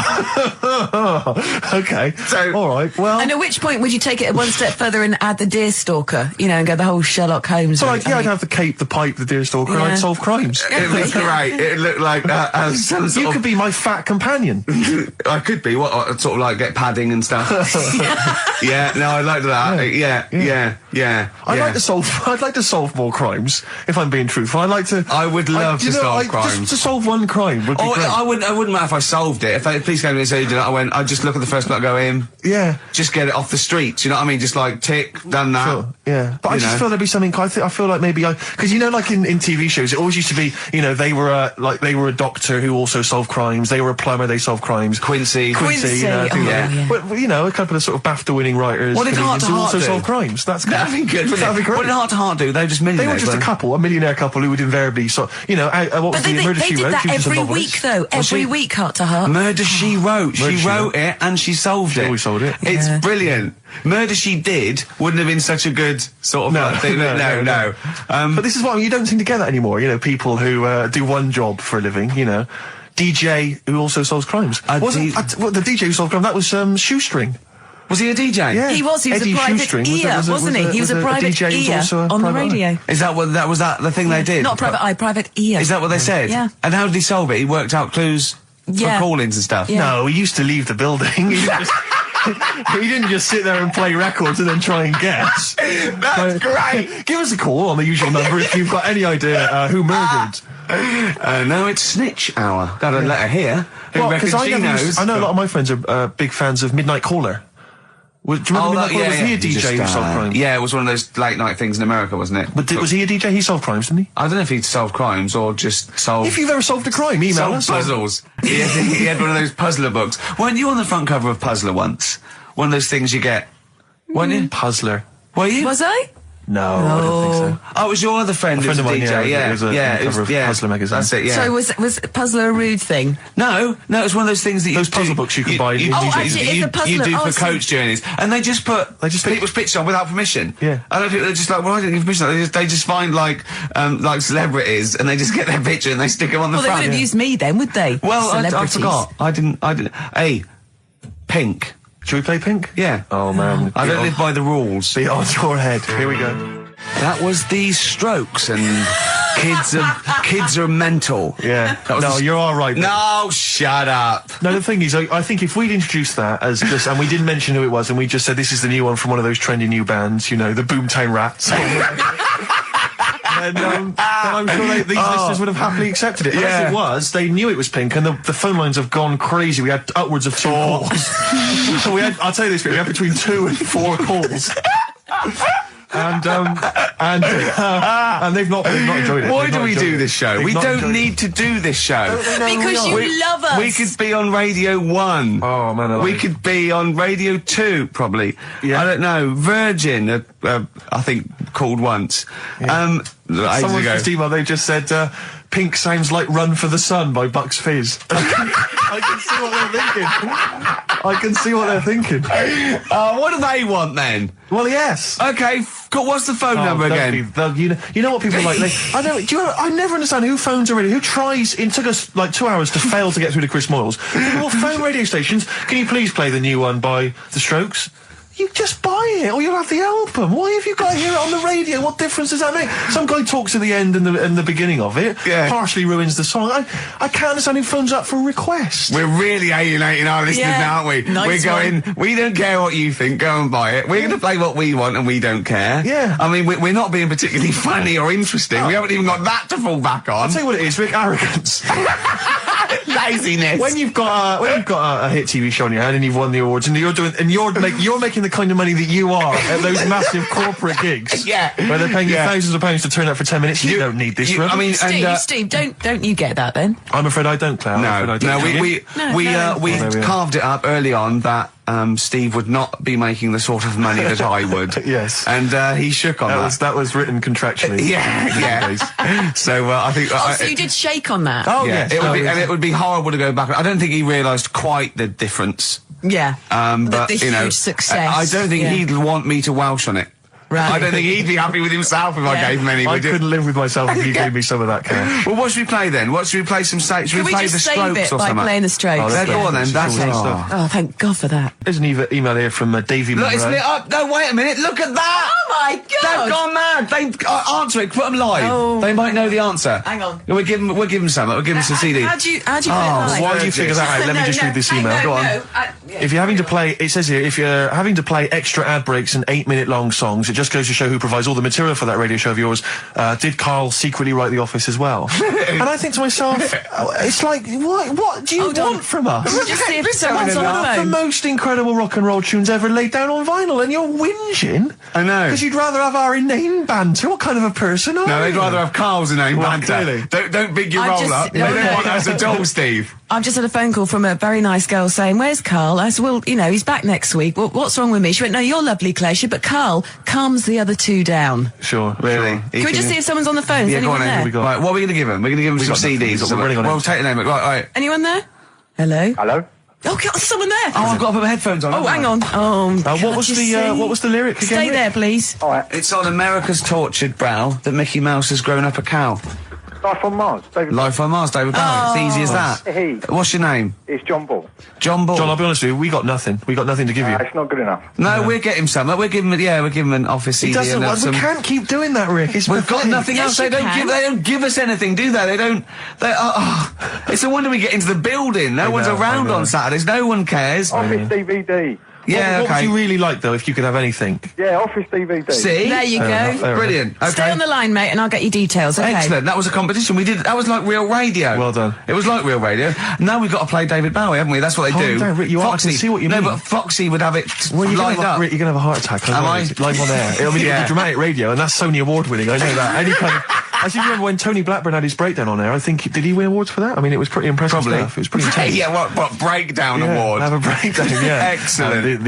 This year's best breakdown on radio. Tony Blackburn. Yeah, but or Tessa, Marry Me. Yeah, it was something like that, wasn't it? Yeah. He played the same song again and again and again. Must be fascinating radio. That sounds like Capital Now. Oh, that's satire. High five. Nice We've done there. Oh, well done. Well done. Are we owned by Capital? You've got, remember what happened last time? Sure. And now Richard Park, who owned Capital, is the Grandmaster. What? The Grandmaster? He's the grandfather. No, he's a headmaster of Fame Academy. Oh, is he? Yeah. Okay, let's play a record now, because you have to lie down, because you're just getting so worked up and now. I can tell when there's an excitement and enthusiasm and sweat, beads of sweat run down Well, your it started off so badly, we had nothing, but then I did a competition, gave away some things. You've got an email that really annoyed you, haven't you? Well, we can talk about that later. Yeah. But yeah, whenever I see beads of sweat, I know, because that's not the Ricky Gervais I know. Okay. It worries me. You never work yourself up into any kind of sweat. Okay, so you need to just play chill it. out, calm down. We're going so well now, aren't we? What about a bit of Beck? Let's have a lovely bit of Beck, just to chill everything out, just calm everything down. Yeah. All right. Yeah. All right, relax. Yeah. Okay, Yeah. there you are, you Yeah. see, he's gone. Yeah. Yeah. Tell them about that email you just Well, got this there. guy- Right, I got to tell I nearly said the fans! People who happen to be listening to XFM waiting for the person after us. Who's on next? Natasha's not next with the football show. Right, Steve was genuinely annoyed. I laughed, right? Steve was genuinely annoyed. He doesn't like rudeness or people insulting him from a distance. I'm not sure I can find it. Oh, what was it? Oh, you got to find it. Well, hang on, let me, Oh, hang on. This is good radio as well. The sound of a mouse clicking in the distance. Well, I'll just keep talking. I'll just keep talking. You can come up with some magic. What was Scooby-Doo all on about? A talking dog? That's a bit weird, isn't it? What is that? And then, right, what was that? Wacky Races. I don't know if... Oh, no, wait a minute. So why did they run, the cavemen, if they... the car? I've got it. I've got it. Right. Okay. This is an email. This is an email that was sent through. Right. And this is my feeling. I think if you're going to email an insult, you've got to at least be clear what the insult is. You can't make me do the work. You can't make me try and guess or figure out. No, it's like sending someone hate mail and they have to pay postage. Yeah, exactly. You go, well, if you're going to... Exactly. Or making an obscene phone call, but correct. The postman charged you 25p before he hands you a letter bomb. Yeah. Go on. It says, merchant. It opens with merchant. Who are you, call sad, exclamation mark. At least my mother still don't cut my hair. Merchant. Who are you, call sad? At least my mother still don't cut my hair. Is it an anagram? I don't know. I feel like it's been translated from the French. It's a Japanese fella who hates you. Exactly. And he's got a Japanese English dictionary. It's just literal. So, how does he know your mum cut your hair then? You've never said that on there, have you? It's not true, Gervais. Can I just say, I think your hair looks really nice. I've known you for about 5 years now. And it's lovely. I laughed at you needing someone to say it. It looks fine. Yeah, it looks good. What do you mean it looks fine? It does look good. It looks good. He's got a little bit of product on it, hasn't he? Yes. Maybe I have. A little bit of hair gel. Maybe Gavin had his fingers all over it yesterday. Yeah, I have my hair cut by Gavin of West Hampstead. Is it called? Is what it's called, Gavin? Or is he a bloke who works in? It's Gavin who works in Do the you barber use shop. that fudge stuff? Sorry, no. But seriously, I use a form of clay, a moulding clay. Yeah, that's Gavin recommended it. Yeah. Gavin recommended it, and I've been very happy so far. Hold on, though. Rick, what do you use? I don't. Yeah. Don't. I just sort of. Well, that's obvious. No, I just sort of like comb it back and whatever way it falls, really. Yeah. You had more questions about Gavin? Good to hear that again, isn't it? Oh, fantastic. Waiting on a Friend by the Rolling Stones. Yeah? Go on then, Carl. On XFM 104.9, Ricky Gervais, Steve Merchant, Karl Pilkington. Go on. Right, this one. Remember Blockbusters? Uh-huh. Right, this one is good, and we'll do this one. Rockbusters. And remember how Bob Holness used to give you a letter? Yeah. And it'd give you a question, and the answer to that question is that letter. Yes. Right, well, it works like that. So if I said to you, we'll test it out on you, Steve, right? landed, Mr. Ben Folds. We've landed on XFM 104.9. Ricky Gervais, Steve Merchant, and little Karl Pilkington, and his magical little manky, round, baldy head. He was described as wacky mank in one of the papers this week. Really? Brilliant. Well, remember we were talking about it last week about he came round to my house and I popped out my Mr. Johnson, showed to take a little look at. And his two that made daughters. the papers. That made the papers. Wow. What paper? It wasn't front page of the Times. It must have been like the Daily Star or something. Just squeeze Live 8 on the second page. Yeah, so Wacky Mank. Wacky Mank, that's Wacky great. Mank. Wacky Mank. We had an email from someone that reckons they remember you from body popping round Salford way. Yeah, Eccles Precinct, apparently. You know that, I wasn't doing it round there, though. What do you mean? I was round Stretford. Stretford-Arndale. And what were you doing? What sort of body popping was it? Just a bit of everything. Caterpillar. Bit of moonwalking. Do you have a little piece of lino you used to carry around? Well, mates had that. Right, you didn't Followed theirs. Followed theirs. Were you any good? But you weren't breakdancing, well, you weren't spinning on your head and stuff, you were more body popping. Well, I hope he wasn't spinning on his head, because you know that can sort of give you little brain damage and things. Well, it can give you brain damage. Also, it can wear your head down, and also makes your head perfectly round. Yeah. Because the gravity is pulling on. But if you keep on doing it, obviously it's going to wear your hair out, yeah. So you become sort of like a stupid, bald, and roundy headed. Yeah, yeah. So I very much doubt that you did do any of that. Did you, Carl? Didn't do any of that. Well. So you're shooting off in a minute, aren't you? Well, yes, because we were trying to make poverty history, Carl. Yeah. People are making poverty history all over the place. They're putting on a wristband, and it seems to be working, because I haven't been poor for ages. I haven't been poor. And Alex had a stop bullying. Alex was wearing a stop bullying wristband, and as he himself said, he seems to have sorted that out. You haven't been bullied for I haven't ages? been bullied for years. So wristbands work. I saw one in a shop window the other day which said, stop child abuse. And I bought one, obviously, because a lot of people say, does it make a difference? But it was only £1, and I'd only spent it on kiddie porn. So, I think I've made a little difference there, in a small way. On a serious note, though, I like the idea that child abuse. If you're a paedophile and you're walking along the street in your Mac, right? You got a puppy in one hand, a bag of sweets in the other, and you see this wristband, and you go, "Oh, stop it." Oh, okay then. Yeah, I hadn't thought before. That's what I think. Okay, fair enough. Yeah. Well, I won't be doing that again. Yeah, he was hanging around in Topshop for unsavoury reasons. He saw them in there for only £1. Carl, we haven't got long, have we? We've got an hour and a half because we've got to shoot off. I've got to shoot off down to Live 8 and introduce Rem. So we got a lot to pack in. We got the Rockbusters, and then we give away. I just saw those. I'll finish the sentence in a minute. I look forward to it. I'm getting excited. Yeah. I'm getting excited. So we got so much to pack in. Yeah. I haven't got time to finish all my. So listen, right? You know the things we're giving away. The signed little Homer. The Nigel Tufnell thing and the Flanimals, right? Looks brilliant. They've done a brilliant job, the people here at XFM. So take back all you were saying about them, Carl. And also, we should say as well, you've still got She got in from work that Saturday, right? And I said, look under the tree. Knackered, right? at least it's Christmas. Yeah. At least I'm going to get a little bit. I said, look, you got some stuff under the tree, right? So, did you give her a sugar lump? Right, she was really chuffed with that. But she said she was a bit puzzled because I didn't know we had any wrapping paper, right? So I ended up using wallpaper. You didn't take it off the wall, though? You had No, it was some left over, right? So she said, why have you used wallpaper? I said, well, I didn't have any paper and you were getting in a bit and I wanted you to have a surprise. So she said, can I have a feel of them? I said, no. presents. You thought, right, I've got the right thing. Yeah. Right. And then Christmas Day, I said, no, don't get carried away. It's nothing really good. We said we weren't going to buy each other much. So there you go, open them. Yeah, go on. And can I just ask, had you received your present from her yet? Yeah. So what had you received? What did he have? Had some shoes. Nice. Right.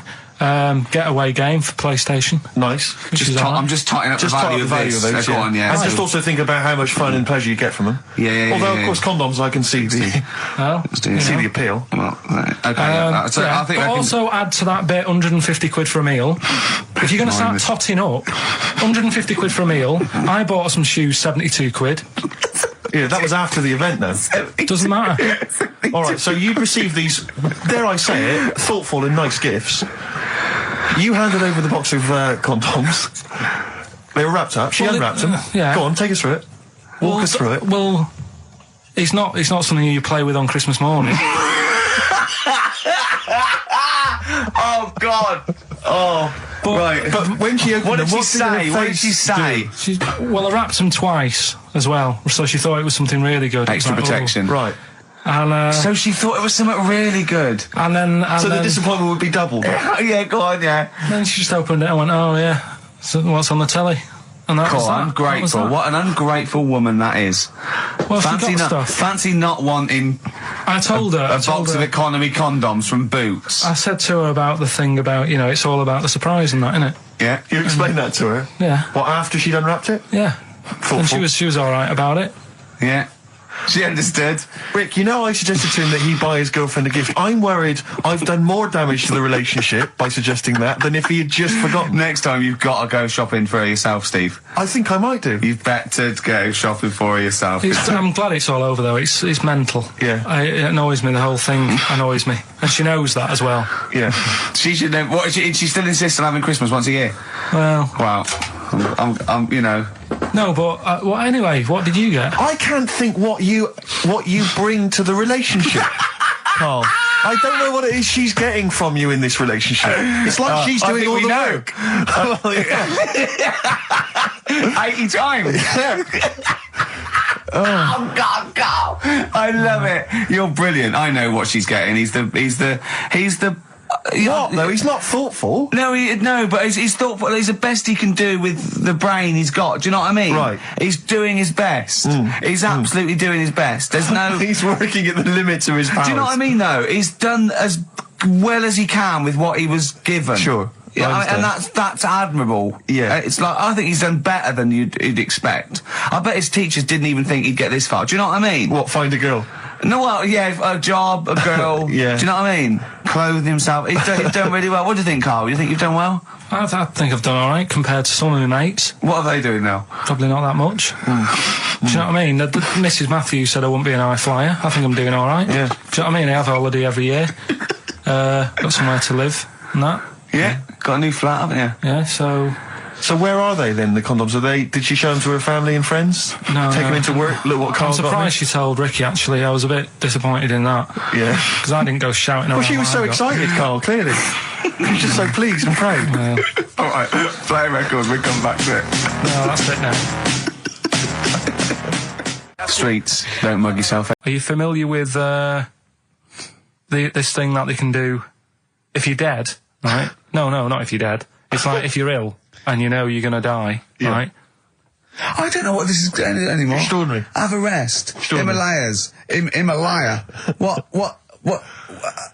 Listen, this is an interesting fact. Come on. If you're ill but you know you're going to die. Yeah, you can have this thing done in Detroit where you get put in a fridge.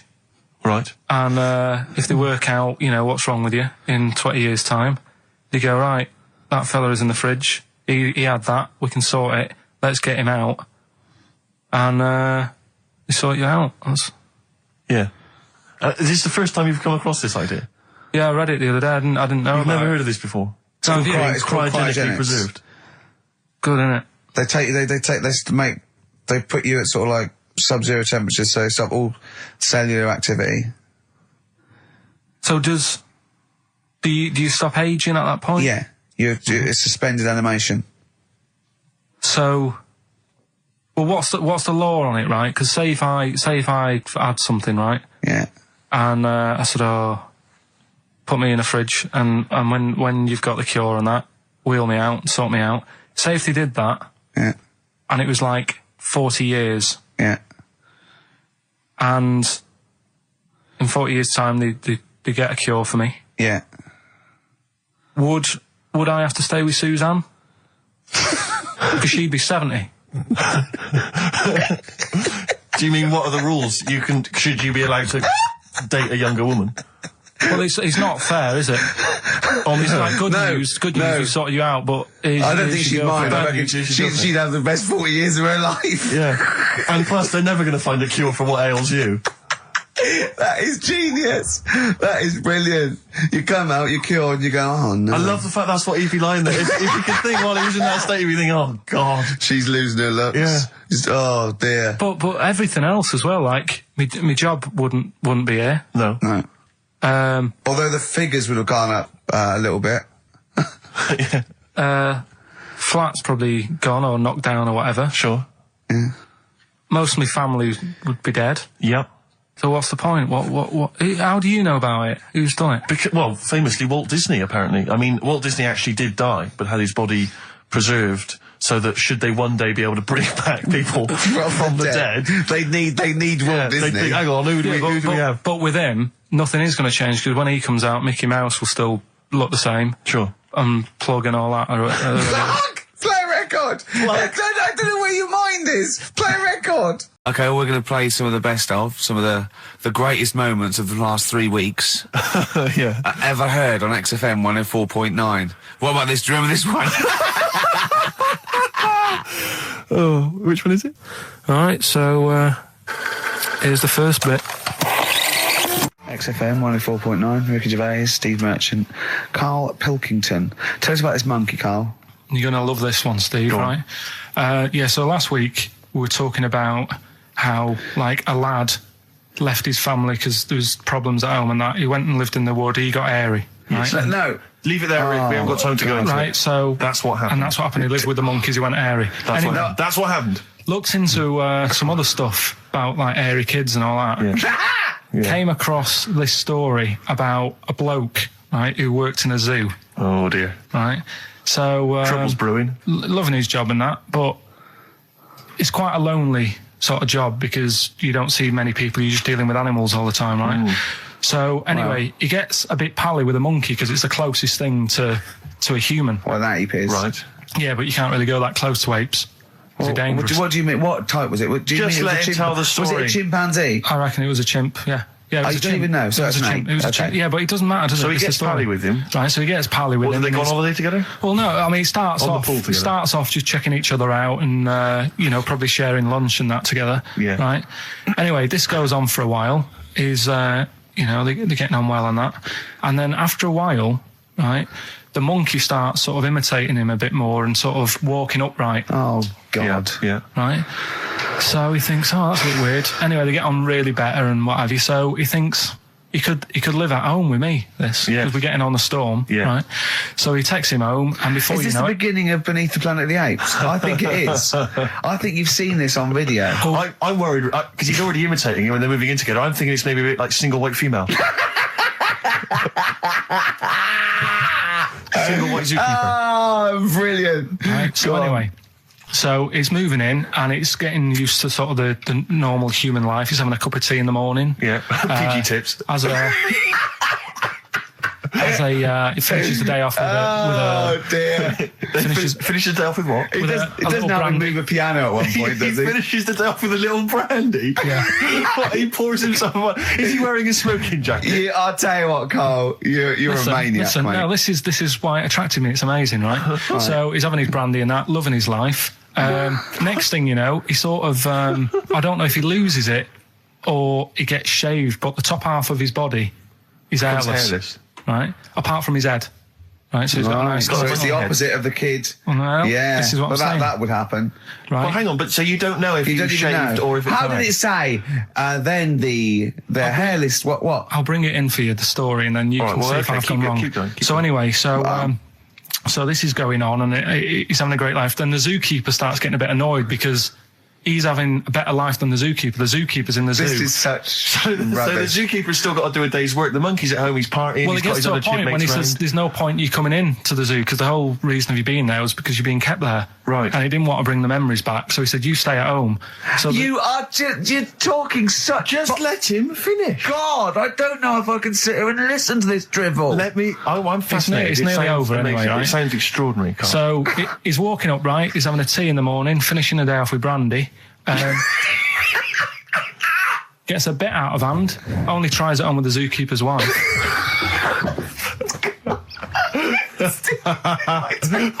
Make him go away, Steve. How does he do that? Well, because he's around humans a lot, he becomes a bit of a charmer. And, but what is it that he could do to seduce her? Pick fleas out of her? He didn't say. He was built. Yeah, he was well done. So what about that? What do you mean, what about it, Carl? It's obviously not true. I don't understand how... I love the fact he becomes a charmer. He's got better taste in brandy. Exactly. And What was it that he was doing that seduced her? I don't know. Maybe because he was at home more than the zookeeper was. But what would he be doing, Carl? He's not going to be talking with her. They're not going to be playing like, Trivia Pursuit. Maybe she liked the silent type. He didn't go into that. He just said that's when the trouble started. Carl, play a record. Right. I'm really glad. Stroke, he, she. Yeah, I'm really glad that the pop idols, Cliff Richard, Westlife, made it to number 1. Bo Selector. Yeah, Georgie Part 1 and 2, remember? About the gay bloke. Georgie Boy was gay, I guess. His favourite song. Carl's favourite song, right? And I was going, oh yeah, I remember that, yeah. I said about, and I said, did not intend to take his life. He just pushed it when he gets mugged and killed. Do you know what he said? I was sitting outside, I was singing, he went, well, as I said, they go out too late. They go out too late? He meant gay people go out too late. He went, no, they do. I went, what do you mean? He said, well, they're always out, they go out when people are coming home. He said, if he'd have been in bed by 10, he'd still be alive today. That's a sobering lesson, And he went, Carl. there's one that works here and he's shattered every Monday. Oh, if you're gay and you're listening, just be in bed earlier. Go out when sensible people go out. Yeah. You're right, we're not on the continent, Carl, If you're gay and you're not in bed by 10, go home. Yeah. I don't get it. Now, right, okay, it's the film review. Carl, you just tell it from the heart. Tell us what you thought about the film, what you thought the... Can I just ask, is this the first time you'd seen Gladiator? You'd never seen it before? No. Okay. And what were your thoughts? Okay. The film review. Gladiator. It's alright. Nothing great. It's like an old, sort of an old version of Rocky done in the olden days, really. Right. A bloke fighting other people. Sure. How sort of well known is the story? Do you reckon people know the basics? Well, just very quickly, just do the plot. Quickly. There's a guy called Max. Maximus, yeah. Yeah. There's Caesar, and there's Caesar's kid, and Max goes to war, sort of wins it, comes back. Caesar says, you're good at what you do. I wish my son was as good as you. So I want you to be in charge when I die. His kid finds out, a bit annoyed about it, kills his dad, because he don't want anyone to hear that he said that he wants him to be in charge. Yeah. So his kid gets in charge and thinks, I'll show you. You're not going to be a king, I am. You're going to be a slave or something. And then... next thing you see is... Sorry, can I just stop there? My only thought is the film's 3 hours long, so maybe we shouldn't go through the whole plot. We've done the first 10 minutes, but go on. So, yeah, he's a slave and then... Yeah, but then, that was an interesting bit that I thought, right? I mean, I was watching this with a girlfriend, she was already annoyed because she wanted to watch Friends on E4. Okay. Yeah. It was a good episode as well this week. Was it? Yeah. Don't tell her that. Okay. Right, so she was annoyed and she said, come on then, put it on. And I got it wrong straight away because it says on the back 149, so I thought that was an hour and 49 minutes. It turned out it was 149. No, I thought it was 1 hour 49. Yeah. But it was 149 minutes. Sure. So it overran anyway. By 40 minutes. Yeah. So anyway, the interesting bit was where he was going across the desert on a horse. And I think to show you how long he'd been going across the desert on his horse, he's showing you a shot of the horse's knees and they were bleeding. And I just wondered whether that's what horses do if they run for a long time. Do you know? I don't. Good. Right, so anyway, so he goes on, he keeps going on like this. He's a slave, and then he has a fight at the end with the Caesar's kid, and he kills him. And that's how it ended. Okay, good. What did you think of it? Just generally, what bits... what do you think was wrong with it? Right, well, I've read up on it, and there's already a fact that is wrong. Right. Caesar's kid, he didn't actually kill his dad. His dad died of a natural death. Right, in real life, you mean? Yeah. Okay. And, what's Caesar's kid's name? Comedian or something? I think it's comedian, yeah. Yeah. That's where the name comes from. When a funny person is called a comedian. He didn't actually get killed in real life by Max. No. He died by his sister poisoning him, and he didn't die. No. Are you saying that this is not a historical document? It's wrong. All over the place. Yeah. Well, next week I'm giving you Braveheart, and that is actually true. That is factually No, accurate? I can't handle it. It is. It was a little Australian fella that helped him out. Just for people who watched it, Go on. know that the guy, Caesar's kid, Yeah. he died. His sister tried to poison him. That didn't work. Apparently, he was a gay fella, and his boyfriend, who was a wrestler, strangled him. That's Well, where did you get this information? on the internet. I thought I'd look it up to see how much of it I actually got right, Yes. and that's what I read. Okay, so out of 10? 5. Really? Yeah. Okay. It's no good. I wouldn't get it out. And it's annoying the way it says, like, you know, this film's got to be seen at the cinema, because I saw it at home, and I don't think I missed out on anything. Very good point. I think that's probably the point they're making, but yours is valid too. Right. In Turkey, Nice. it's not, actually. That's where I went, and there was them little fellas after Suzanne in the kitchen. What? What do you mean? We stayed we went to Turkey. You went to Turkey and there were some little fellas. Well, they had quite a few sort of midgets working in the kitchen. Why? Is it a theme? No, Was it a theme holiday? I don't know. Might get them cheaper or something. Was it? So they were get them working, cheaper? They were working in the kitchen, and one of them fancied Suzanne and kept sort of eyeing her up, and she was winding me up saying, "Oh, Not eyeing up and down, just eyeing her up. anyway, no." So What anyway, was she doing in the kitchen? no, it's like a pick what you want to eat type buffet, but you have people clearing the tables and that ready for you to come along. Are they low tables? And you know, he was just keeping an eye on her. What did he say though? Was he? Was he? It was Turkish, so I don't know what he was saying. But he was. He was Little fella, yeah. Did he? What do you mean a little fella? What do you mean little fella? Sort of dwarf-like.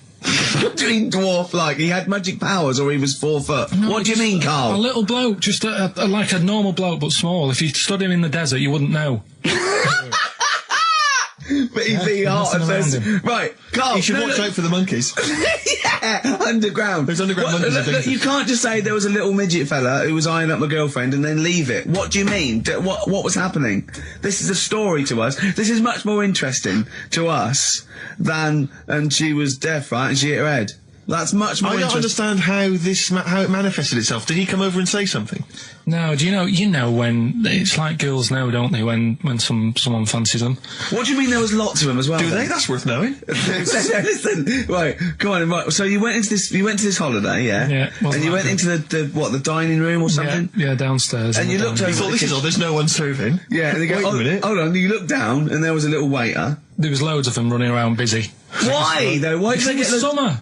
What do you mean? Because it was Loads of them. summer. They had more of them They on. come out in summer. They come out in summer. What do you mean they had more? What do you Because mean? it's busy, isn't it? Well, no, but they hibernate in the Why winter. were they all midgets?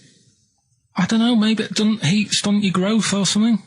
No. Well, they just happened to, maybe it was a thing that they did for tourists or something, I don't know. I just got on with my meal, it was a holiday, do you know what I mean? God. Right, So it's a midget serving. I'm not going to ask any questions. Right. Okay. Yeah. So they're all little fellas running around, and this one always was like, you know, oh, do you want a new serviette? You know what I mean? Going out of his way to sort of... for turning on the charm. Yeah, he was going out of his way, the others weren't. Right. I think what was happening is he'd been working with Santa all the winter. Yeah. This is sort of little summer break. This one He was had your seen a girl. waiter, and so he was being polite to you. Maybe. But what did Suzanne say then? Well, she was using it to wind me up. What was she saying? Oh, he's just like, you know, look. he may be small, but he's built like a... Yeah, he's all man. So... Were you jealous of a midget then? You were jealous of him? It is a bit annoying, isn't it? Why? It wouldn't bother me as much now, because I've been with her for ages. Right. But at the time, that might have been one of our first holidays, and it's like, you don't know, want to be what's going on? I paid for this holiday. Yeah. And then you get off with a midget. Yeah. Oh. So anyway. But it doesn't matter, because you got chatted up by a bearded lady. So. yeah. Tell you what, no, that's got nothing to do with that. What were you going to say? What were you going to say? I was going to say the hotel was half board, and maybe... Oh, right. I thought you were going to say it's just one of her shortcomings. So listen, right? Play a record. He said this, you know, oh God, it's like a child or a cat when it's confused. He went, Steve reckons in ancient Greece, right, it was better to shag a bloke than a woman. And I went, well, yeah. I mean, that's about the male being sort of a first-class citizen. Much better, wasn't it? An aspiration the to sleep with a beautiful man than a beautiful woman. Women were lower-class citizens, so therefore men were seen as higher class. So to have sexual relations with a man there was no shame in that. No. In fact, it was looked upon. And I said, well, ancient Rome. I said, Nero. He used to sit in his big jacuzzi and he used to get, pretty boy men to just go into the water and just nibble at his testicles while he was having a wash. He didn't do that. He did. Yeah. And he's not a gay fella.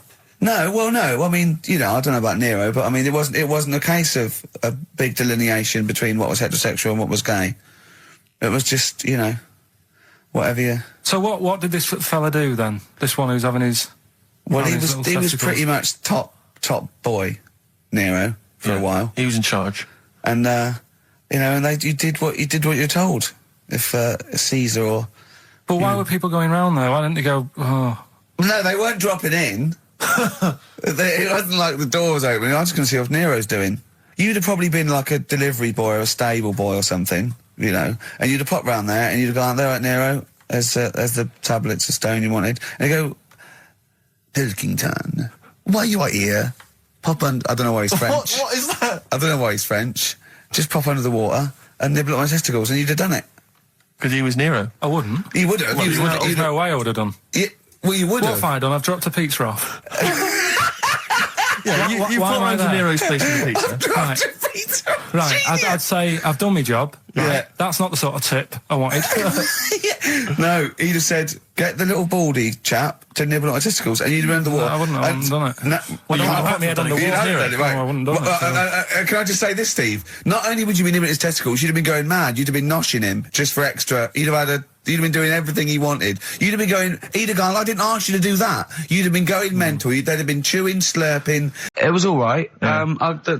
He went, wait till you get out. You see Piccadilly, it's better than Euston.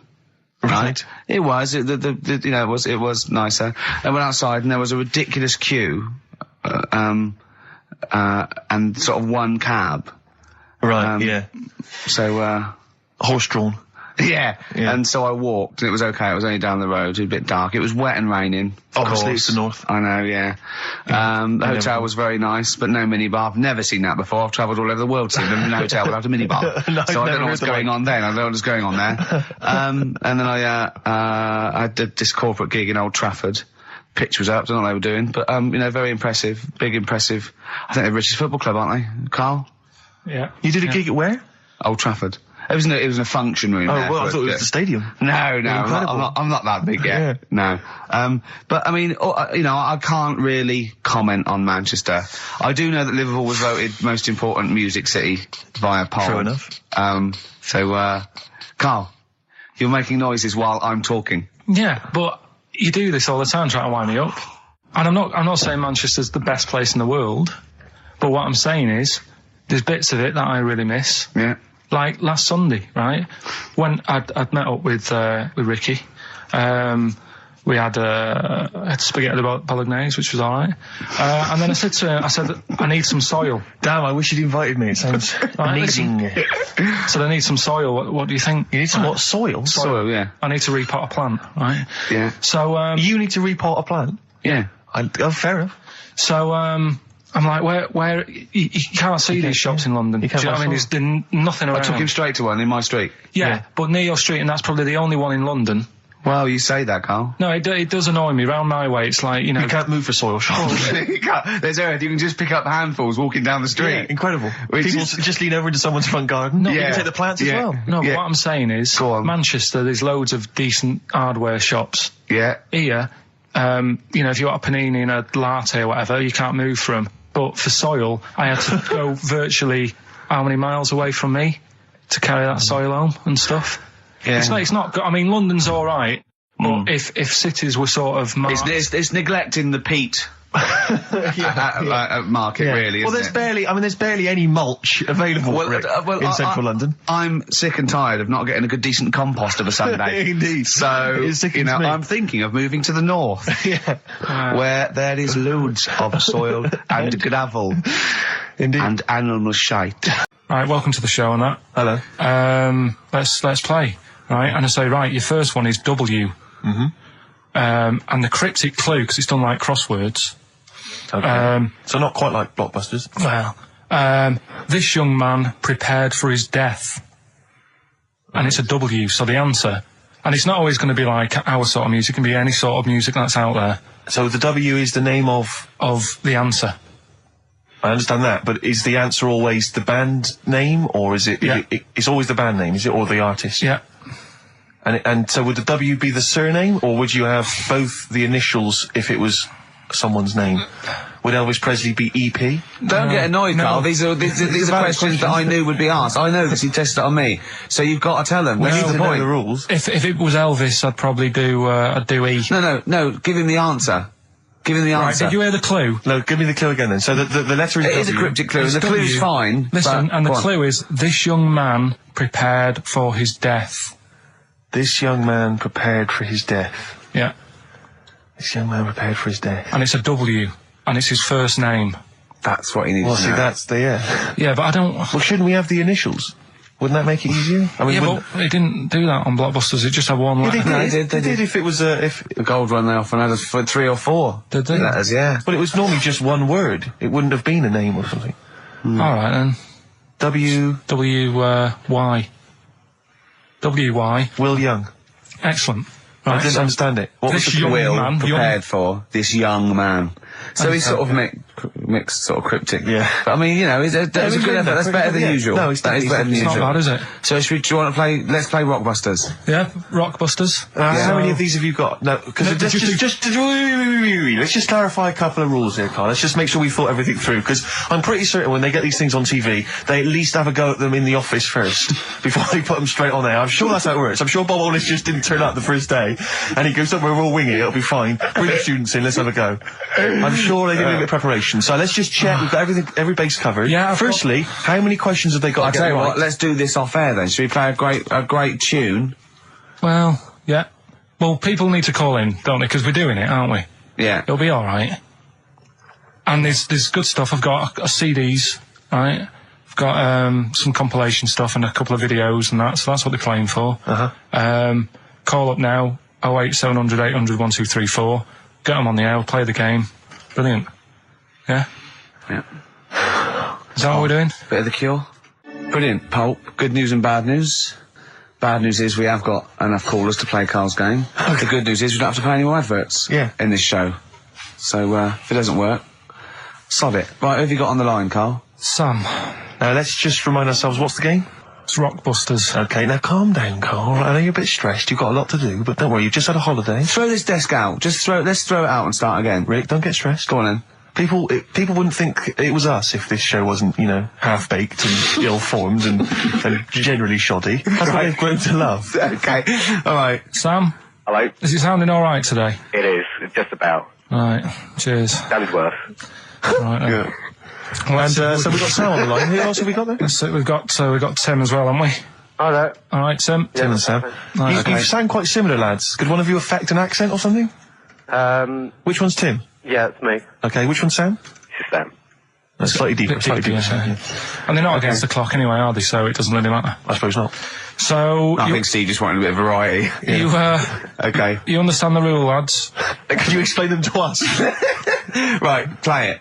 Okay. Hang on, wait. Well, let me explain, because life is too short. Now, Carl's going to read out, say 3 clues, yeah, and just shout your own name and answer it, or shout the answer. Shout your own name, then the answer if you know it. And it's the person who gets the most right.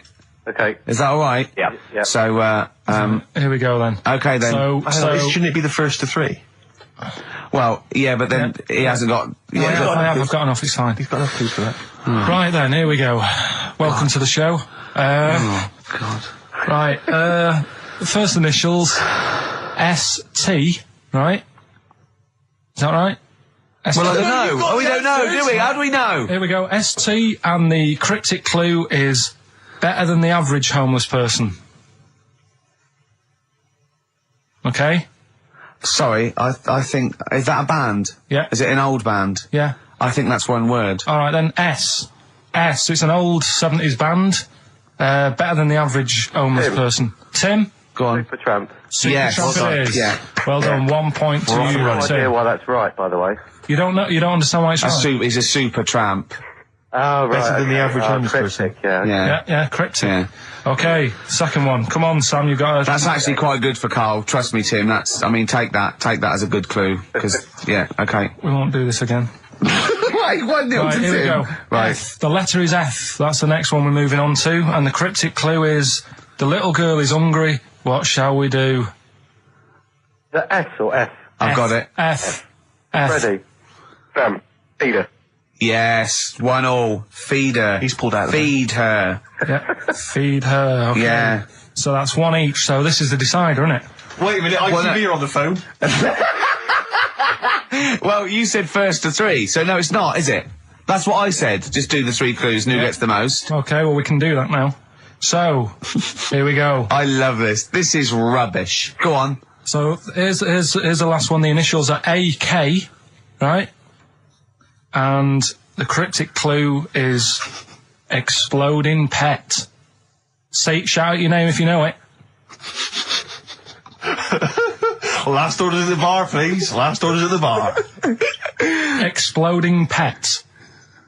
AK. You're tuned to XFM 104.9, Karl Pilkington's quiz, Rockbusters. The format is still available. The highest bidder, please give us a call, or you can email ricky.gervais@xfm.co.uk. Is it a band or a singer? I'll give you a bit more of a clue. It's a pop band. Okay, we wouldn't. No, Tommy Kissam. Yes. Hey. Oh, this is amazing radio. So who was that won? That was Sam who won. So it's 2-1 to Sam. So he wins. What does he win, Carl? He wins some CDs and some videos. No, he's got obviously now, Sam, if you're ready, take the spot. You're going to do the gold run. Away you go, Carl. I haven't got any more. You're a fool. Right, stay on the line. We're giving both some presents. Play a record for. Rick, I'm going to shoot off. Not come. Feeder, come back around. He's getting all stressed again. You know, we've only done an hour. I know. I'll tell you what. This You know, seems there's like another 3. hour to go. I know. I don't know what it seems like to the listeners. I say I'll tell you this, I'm not trying to be disrespectful, Carl, but I think maybe someone else should come in and press the buttons. Because I'm not sure you're across it. I don't think you can concentrate on talking and working at the same time. I'm not sure you can... Walking Yeah, and for eating. you it seems it's a bit no, like... don't say that. Look, he's gutted. No, there's a lot of gone wrong here. I say throw this desk out and get a real one. Seriously. Well, I think there's a Fisher Price one you can buy in Argos that might be worth getting. we got there, but we were stung because it was second hand, this one. But this is like the Mir space station. I mean, it really is falling apart. Get a new one in. Let's not, I can't believe it. I mean, look at that. Look at the library. Look at the gaps in the library. Let's not go on about this because this isn't good. What? Whereas that quiz was. Whereas that was good radio. You can join in and stuff. But the problem is, Carl, why do you rush to do it? I told you before we should practice these things. That's Although, how to it's be done. fair, Steve, I haven't got time to do anything, so at least Carl's coming up with stuff. But I don't mind, running What other through with ideas it have you while got? you're having a kip outside. Really? doing What the other ideas records. have you got? Have you got any other ideas, Carl? Because you've got another hour, but have you got anything at all? No, I wasn't disputing. He's all smug because he just had a phone call. Chance to win that, because if you get today's Rockbusters, you go straight into the hat for the big draw, so you've still got a chance to win all those top prizes. Play a record. Bit of monkeys. Yeah. Monkeys. Pleasant Rally Sunday. Alright, so that, Carl. It's alright, yeah. What's it about? Well, if you heard, it was a sort of description of, typical suburbia, isn't it? Here in status symbol land. It's a sly dig. When the monkeys get a bee in their bonnet about something, you better not... You do not want to be on the receiving end of that. Yeah. We've got a good song with a story later. Go on, what have we got? Don't want to tell you yet. All right. Now, is it as pitiful as last week's, where you somehow misheard that Eric Clapton song? What was the Eric Clapton song? Well, Wonderful Tonight, and he was convinced it was about a bloke in a wheelchair for no reason, no evidence at all, other than she's walking around with me. Yeah. Well, yeah, walking around with me. No. I walk into a room and everyone's head turns to look at her, which you didn't seem to Helps him to bed. Is he drunk? He's had a few. Never mind. Yeah, well, you're totally wrong. Big day, Carl, though, isn't it? Because there's lots going on, and I know Carl's it's very, very important for him that he champions Live 8. I don't know what's going on. I don't know what... I am sick of it, to be honest. Sick of what? Just sick of reading about it. Sick of this Live 8 thing. Sick of it all. Brilliant. Fed up with it. What annoys you With it. particularly? It's not only that today, though, is it? On the way in today, right, saw a gay fella on a that bike. weird? On a bike, rushing. What time did the gay march start? What time did they have to be? Why are you looking at me? I don't know. No, but he was rushing, left it late, so he'd had a late night again. So my point's right about him. What was your point about, just to people who've just tuned in? Well, the fact that they go out late, so, you know, they sort of have a nice night out from about 11:30. They're riding in the jeans at like half past 10. In their jeans. Half 10. Their leather trousers. But anyway, right, so They're cutting the back out of their leather trousers about 10:30 at night. I'm on the way in, right, and I see one stressed out, rushing, right, on a racer, wearing high heels. Oh, I love you. He's 50's dad, isn't he? He's angry. He's just angry. If you're a gay fella and you're proud to be gay, but you also want to make poverty history, you don't know what to do today, do you? You're all racing all over the place. Must be murder. It seems a bit unfortunate that they've put them on the same day. Yeah. Well, you can get little leather studded wristbands that say make poverty history. Yeah. So you can join in on both You could parts. kill two birds at one stone. Yeah. But why is Live 8 stressing you out? It's for a good cause. You must have, I know we've discussed this in the past, and you don't really know what you're talking about. But I mean, maybe that's the problem. I'm just, I don't know. I mean, I could have told them ages ago that there was no way that they were going to pay it back. I knew that was going to happen. Carl, what's the worst present you've ever had? You see, we don't really celebrate birthdays in our house, so. What? Where are you from? What planet are you? What do you mean you don't celebrate birthdays? Are you here from another world observing? Like, trying to blend in, but not quite managing to pull it off? Not that fussed about it. Right. You know what I mean? It's, Yeah. the mum and dads are on the same day, and I think that just was like. That's a bit weird, isn't it? And their anniversary.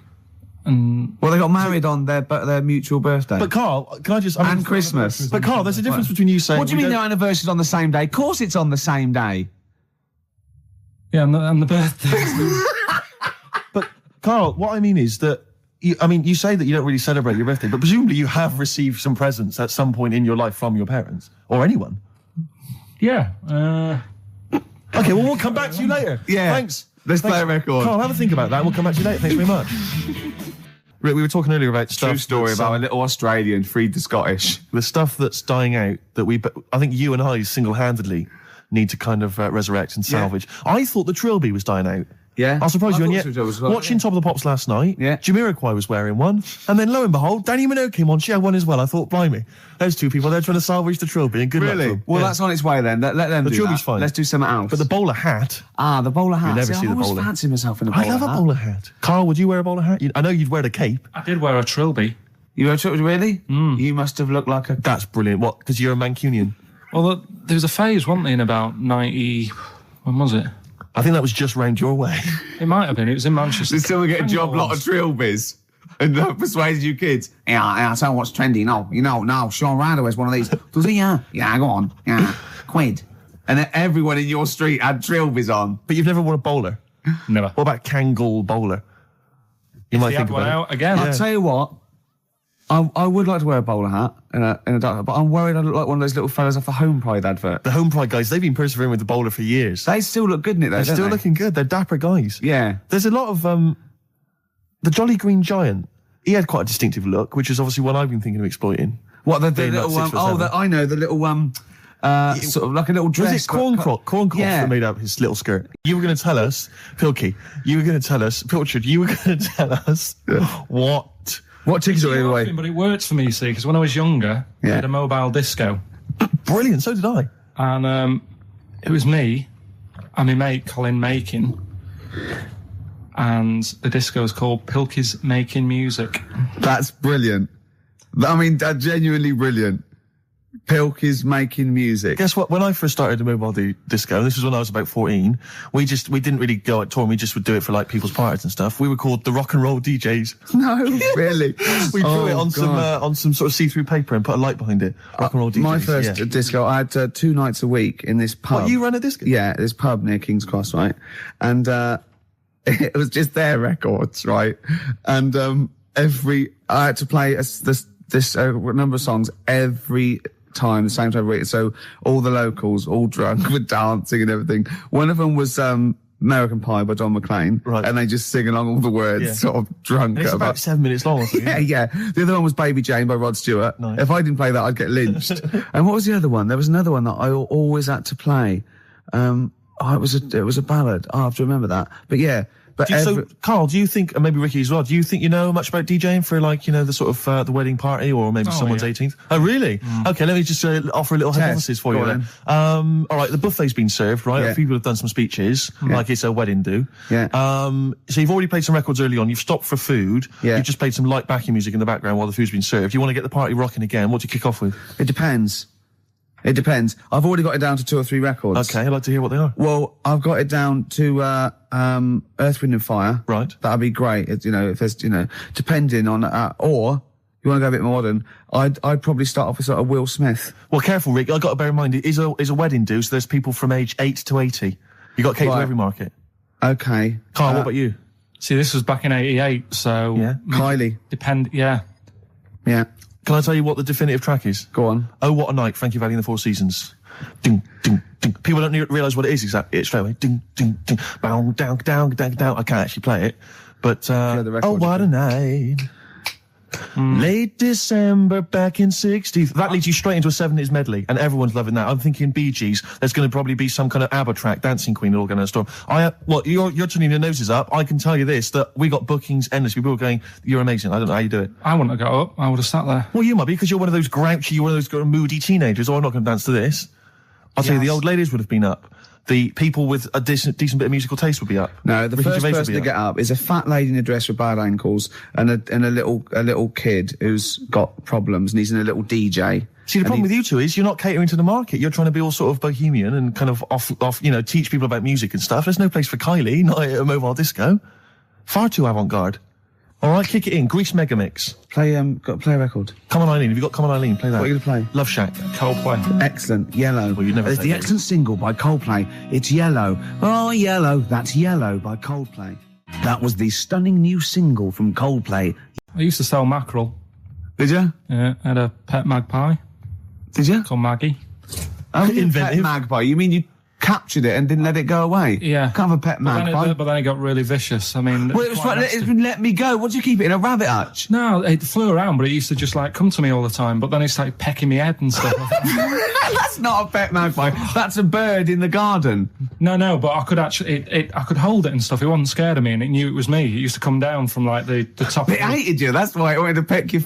Is that... And the other thing... I always remember being younger and like walking through the woods to school with my mum, and like, I was chasing a butterfly, and she said, "Oh, don't do that, Carl." And I said, "Why?" She said, "Because they only live a day." I said, "Oh, all right, I'll get a dead one in the morning." That's genius. That's great. That's quick thinking, isn't it? Oh, no, that's sweet. Let's play a Oh. song. Carl, can I have a Jaffa cake? Because I've just found a lump. I think. You don't mean me, do you? No. All right, good. Thanks. Now we interviewed Carl there. I think we've learned a little bit more about Carl there. We did, yeah. And I'm going to interview Steve now, Carl, because I used to be. You concentrating. Don't put it all in at once. Carl, chew. Chew before you swallow. Careful. All right. I used to suffer with that a lot. What? Not chewing. The amount of times I nearly died as a kid. What? Forgetting to chew. Choking. Sure. Mint Imperials. My mum stopped. Drinking them with water. She'd have to hide them. He's coming out of his shower, isn't he? He's happy Saturdays. He's miserable all week, and he's happy Saturdays, isn't he? Oh, look at him. It's like we get him weekends. Yeah. And he's just happy because we sort of spoil him, don't we? And he has Jaffa cakes and everything. We let him on the He radio. has to go and live with his stepmom again in a week. Oh, no. They're the ones who listen. Oh, really? Yeah. Your girlfriend does, doesn't she? I imagine. She's been away for ages. I know. I imagine she just switches off after a while. But we love you, don't you? We're excited. We talk about you in the week, and we think you're great. So don't just think we're using you as cheap comedy material. I'd hate you to think that, Carl. Right. Carl, what? Don't you like us arguing? Is it like mum and dad arguing? Do you get all... It's a bit like that. In the caravan. There was nowhere to escape to. Oh no, rattling round. Did you make any friends when you were down on the caravan site? Yeah, a lot of people from Birmingham were there. What kind of pals did you have? What were their names? I can't remember, it was years ago, but they all had rich parents. Right. Like, they had, like, their own car to drive around the campsite on and all that. Right. Yeah. So their own fence. So that'd be good. And but they were mates, and you saw them every year, did you? Or every 3 weeks when you went down there? Yeah. Oh. Cool. You didn't keep in touch with any of them? No. I'll admit now, I went to the same place in the caravan for about 6 years running. I went to a place called Riverside in Bognor, because someone round the corner from us had a caravan, two-berth caravan. Me, my mum, and my nan.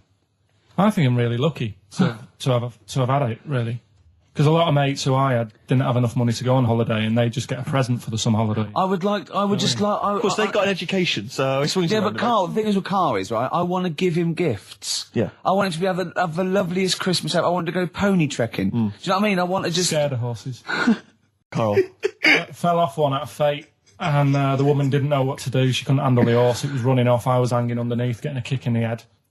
No. Really? Now, hang on, what age were you? 'Cause this could explain a lot. I was about 6. That makes a lot of sense. I think we've got to the bottom of it here. Oh no, got kicked in the head by a horse, lived in a caravan, and had to live in Wales half the time. Oh. No wonder this is your favourite time of the week. But also, right, we were playing football, so come and play football, right? And so we were playing Was that football. just in the office, or? Yeah, just in the office before you came, right? And we were sort of kicking it back and forth, and I started kicking it a bit hard. And but he was quite good. I said, this is great, right? And we finished anyway, because we thought we'd break something. And I went, I bet you were quite good at football, weren't you? And I actually thought he looked like quite a natural, I thought he'd be good. He's from the north, and I thought that's all he'd have. Yeah, you know what I mean? exactly. Right? And he went, I said, I suppose you're quite good at football. And he turned the quickest flash and went, I've scored once. Right? He said, and that's because I was being chased by a bee. And I went, save it. Yeah. He went, no, I said, please save it, because I want to see that. No, you can continue now. Please tell us the rest of the story. You've scored a goal once because you're being chased by a bee. Yeah, you've done it now, really. I was on the... there must be more to that story, man. I was in the school team. I wasn't that good as a kid at football, to be honest. Mainly down to, I think it's because my dad wasn't into football. Right. And I think that's the way it works, isn't it? If your dad's into it, then you could be a footballer when you're older. Sure. Yeah. Because you're into it. And so I was in the school team because I got on with the other lads. And they let me in the team. Popular guy, yeah. Sure. And I was stood there doing nothing because I didn't really know what to do. I never knew which way I was meant to be shooting. Yeah. I got all that messed up. Yeah. I just stood there, right, and with my hands behind my back. And something landed on me, on like this part of my thumb. You can't just point, it's radio. It's this bit here. Right, yeah. The fleshy bit, the fleshy bit of the thumb, yeah. And I thought, oh, what's that? And I looked down, and it was a bee. Thumb. Oh, it was a bee, yeah. It was a bee on me. So I start running, Yeah. try to get away from it, and bees, actually something interesting about bees, more chance of getting stung by a bee in windy weather than any other sort of weather. That's incredible. Anyway, so I'm running away. And he said there was no more. Extraordinary. I've already learned many things. You're being chased by the bees. So Windy. I'm running. It's on your thumb. Is it still on your thumb now? It's sort of gripping onto me like a stag beetle. Clever. Like a stag beetle. I love it. Oh, Or a bee. yeah. So I'm running. I'm running towards like the goal. Yeah. Oh God! And the ball comes to me. Yes.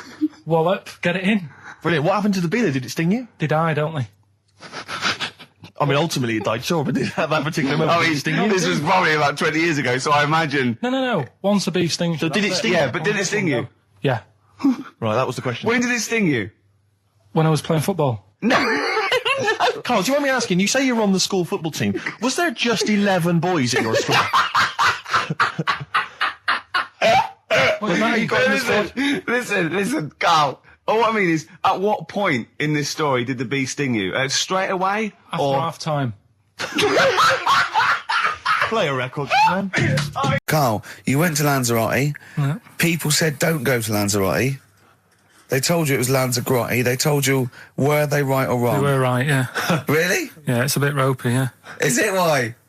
Just, out there. If it wasn't for the volcano they had, it'd been knackered. That's their big draw, is it? That's it, basically. That's all they've got going for them. When you landed, was it really hot? Were you quite excited? You were thinking this is okay? It was warm. It was, we can't complain about the weather. The weather was all right. Sure. You know what I mean? That's what I went for, but it'd be nice if if there just was something else. Yeah. What did you do all day then? Did you read your ritual book? No, I didn't read that. I read that book. Do you know the book that I bought and all the chapters were messed up? Oh, yeah. I bought a better version of that. All right. And I read that. Excellent. And then... Did it make more sense in order? Yeah, a lot easier to follow. Yeah. And then we went and had a look at the volcanoes and that. They've got 36 of them to look at. How many did you look at before you realised that you know, pretty much, you've seen one volcano, you've seen them all? Probably about 6 or 7. Really? And then when you got to the 8th, you thought, now I know what this is going to be, Suzanne. This is going to be like a mountain with a hole in the top. Yeah. Really? But it happened years ago as well. It's like, just keep a couple, fill the rest in, tidy it up. Fill the rest in! Yeah, no, Well, getting some builders. No, seriously though. Okay, 4 million tonnes of concrete, please. They're an absolute death trap. Yeah, what do you mean fill them in? Do you know what a volcano is? Just a hole, isn't it? That's happened. Well, it's more than the hole. It's more a portal to the magma in the centre of the earth. Back in 1730 it happened, and they still haven't sorted it out. Well, when you say it happened, volcanoes were made a lot longer ago than 1730. No, but the one that did Lanzarote in. Right. Sort it out. What would you suggest? Well, How can tidy they up. fill it in? It's joined. It's all joined. No, but what I'm saying is, it was the a- big it was- plates of the earth are all joined. It All was the a disaster, magma's wasn't it? joined. With the trade centre thing, that happened. They cleaned it up, sorted it out, they've moved on. That's what I'm saying. Whereas Lanzarote have just gone, leave it. It happened back in 1730. You misunderstand me. How, in the name of God, can you fill in a volcano? You ignorant twit. No, but it's not just the holes. They've actually left the lava everywhere. That's what I mean. It's not just the big holes. There's lava everywhere. But it's molten rock. They can't just pick it up like they're like a carpet. Put it in the holes. The holes are there ready. Just push it all in. That's what I'm saying. What exactly is there then? Is it just a kind of moon-like kind of surround with just kind of dust and rock? That's exactly what you see. I was there when the Mars thing went wrong. Yeah. I would have just sent a camera crew there, filmed a bit of that, right, and say, "Here we are. This is it." Ignore the little coffee shop in the background. Right? This is Mars, because that's what it's like. Just loads of dust. Holes everywhere. Tidy it up. Little round-headed aliens complaining. It's just like Mars. Yeah. So is there any... What's the best bit about the holiday? Come on, pretend you're Judith Chalmers. I have been doing. I would have done all. I would have said that. Don't bother. I mean, the hotel was good. Yeah? That was all right. What was that like? It's all right. Just, clean. That's all you want, isn't it? See, that's not quite what Judith Chalmers does. She doesn't go, what's the hotel like? All right, yeah, clean, innit? All right. What was it like? What was it? 3-star, 4-star? Did it have a swimming pool? What was the room like? I had a swimming pool and that. Yeah? Yeah, it's good. I think it was one of the better ones on the island. Okay. Nightlife? Wasn't really in it. There was a bar, there was some bands playing. Yeah. Not very good. Food got a bit boring. Yeah. It was always the same food every night, but they sort of themed it and made out as if it was different. So, like, on Mexican night, it'd be chicken with a nacho on it. Right. And Chinese night, sort of chicken with a little prawn cracker on it and stuff. Sure. But that got a bit boring. So, we go on the trip, and the thing that annoys me, it does happen every holiday that you go on. If you go on a sort of package thing, they have these trips, right? And you pay about 40-odd quid, and they give you some wine, so it make it feel like you're getting your money's worth. But how many of these trips have you been on then? Loads. Probably about 12. More holidays than I've had. Go on. So anyway, so you're on the coach, right? And they take you for the volcanoes. They took us in the middle of nowhere. Yeah. Right. There's nothing else round there. Sure. It's like I say, it's like Mars, but with holes in the ground. Yeah. Right. And they sort of drop you off, and they go, right, everybody, see you back here in an hour. There's loads of volcanoes for you to look at, and a coffee shop over there. And you know for a fact, right, you don't need an hour there. You could just say, well, just keep the engine running, because I'll have a look in this hole, we'll get back on, give us 5 minutes. Don't need an hour. Absolutely. Yeah. But you know that they've got something going. It's a with backhander, definitely. What, with the coffee shop? Definitely, yeah. They go there and they get everyone to have an ice cream and a coffee, and they sit down, have a fag, talking to the bloke. Yeah, and it's like, cousin. Yeah. How much was the coffee? Was it probably about €3 each euro? So I think it was $3.50. Sure. Yeah. Which is, I don't know what, that's about £2.50. Yeah, they've stitched you up. There's a museum in Italy when we went there a couple of years back. Suzanne had like one of those little guide things. Museum there just for spaghetti. Yeah. I mean, open a restaurant. Yeah. Was it interesting spaghetti? Spaghetti in different shapes? Don't know, I didn't go. I went to see a big hole in the ground. Sure. Can't get enough of them.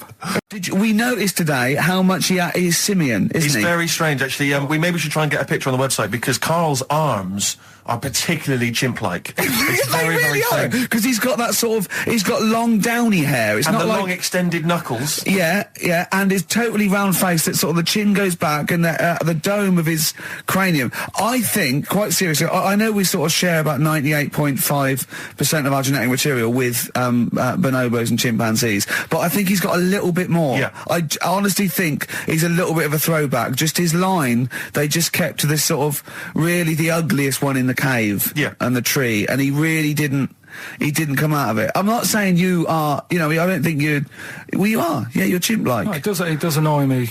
My hair annoys me on my body and that. Because I've got like hair on me little toes and that. Have you? And on the legs. Would you see your little toes? Can you pick things up with them? No, it's tried. Okay. Well, that's the finale of this week's show. We're going to see if he can play a record and put the fader up from a tyre while swinging in a tyre, just using his hairy toes. Yeah, I've sort of got hair all the way, but then it just runs out where it should be. On the top of your head. Top of your head. And is this part of the reason why you're always uncomfortable about being nude or around naked people? Is that partly the reason, do you think, because you look so grotesque? Well, when I'm on holiday, I don't really like wandering about without a top on unless, like, it's a quiet beach or whatever. Sure. So what would you normally wear? Need. I just have like a nice sort of light, summery, sort of linen shirt, maybe, just a few top buttons open. Yeah. But I don't like... The naked body isn't that nice anyway, is it? You know what I mean? Whatever it is, if you're a cat and you're shaved, you don't look that nice. You know what I mean? But with I think you'll find a cat is naked even with its fur on. Cats don't wear clothes. No, but what I mean is a bald cat isn't that good. You know it does me head in that I'm bald. I'm not, I wish if I could have hair, it would be nice, but that's life. Would you prefer animals to wear clothes like Mickey Mouse does? Or Goofy? You know that I don't like nudist and all that.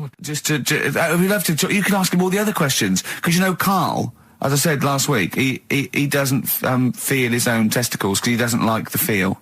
Yeah. So, I'd like a doctor to explain to him how necessary that is. And this is truthful as well. I've got a very slight pain around the genital area at the moment, and I think it might be some kind of groin strain, but I'm a little bit anxious, not entirely sure what it is. You've been with me twice when I've gone along to get them checked. Yeah. And I go, oh, what's that? Yeah. It's terrible. I mean, but, it's usually... I think you're in a pretty low risk, aren't you? I'd hope so. You're coming out of the 20s. I think testicular sort of... I shouldn't be doing this, I'm not qualified. No. They told all they said was to me sort of like it's 20s and 50s.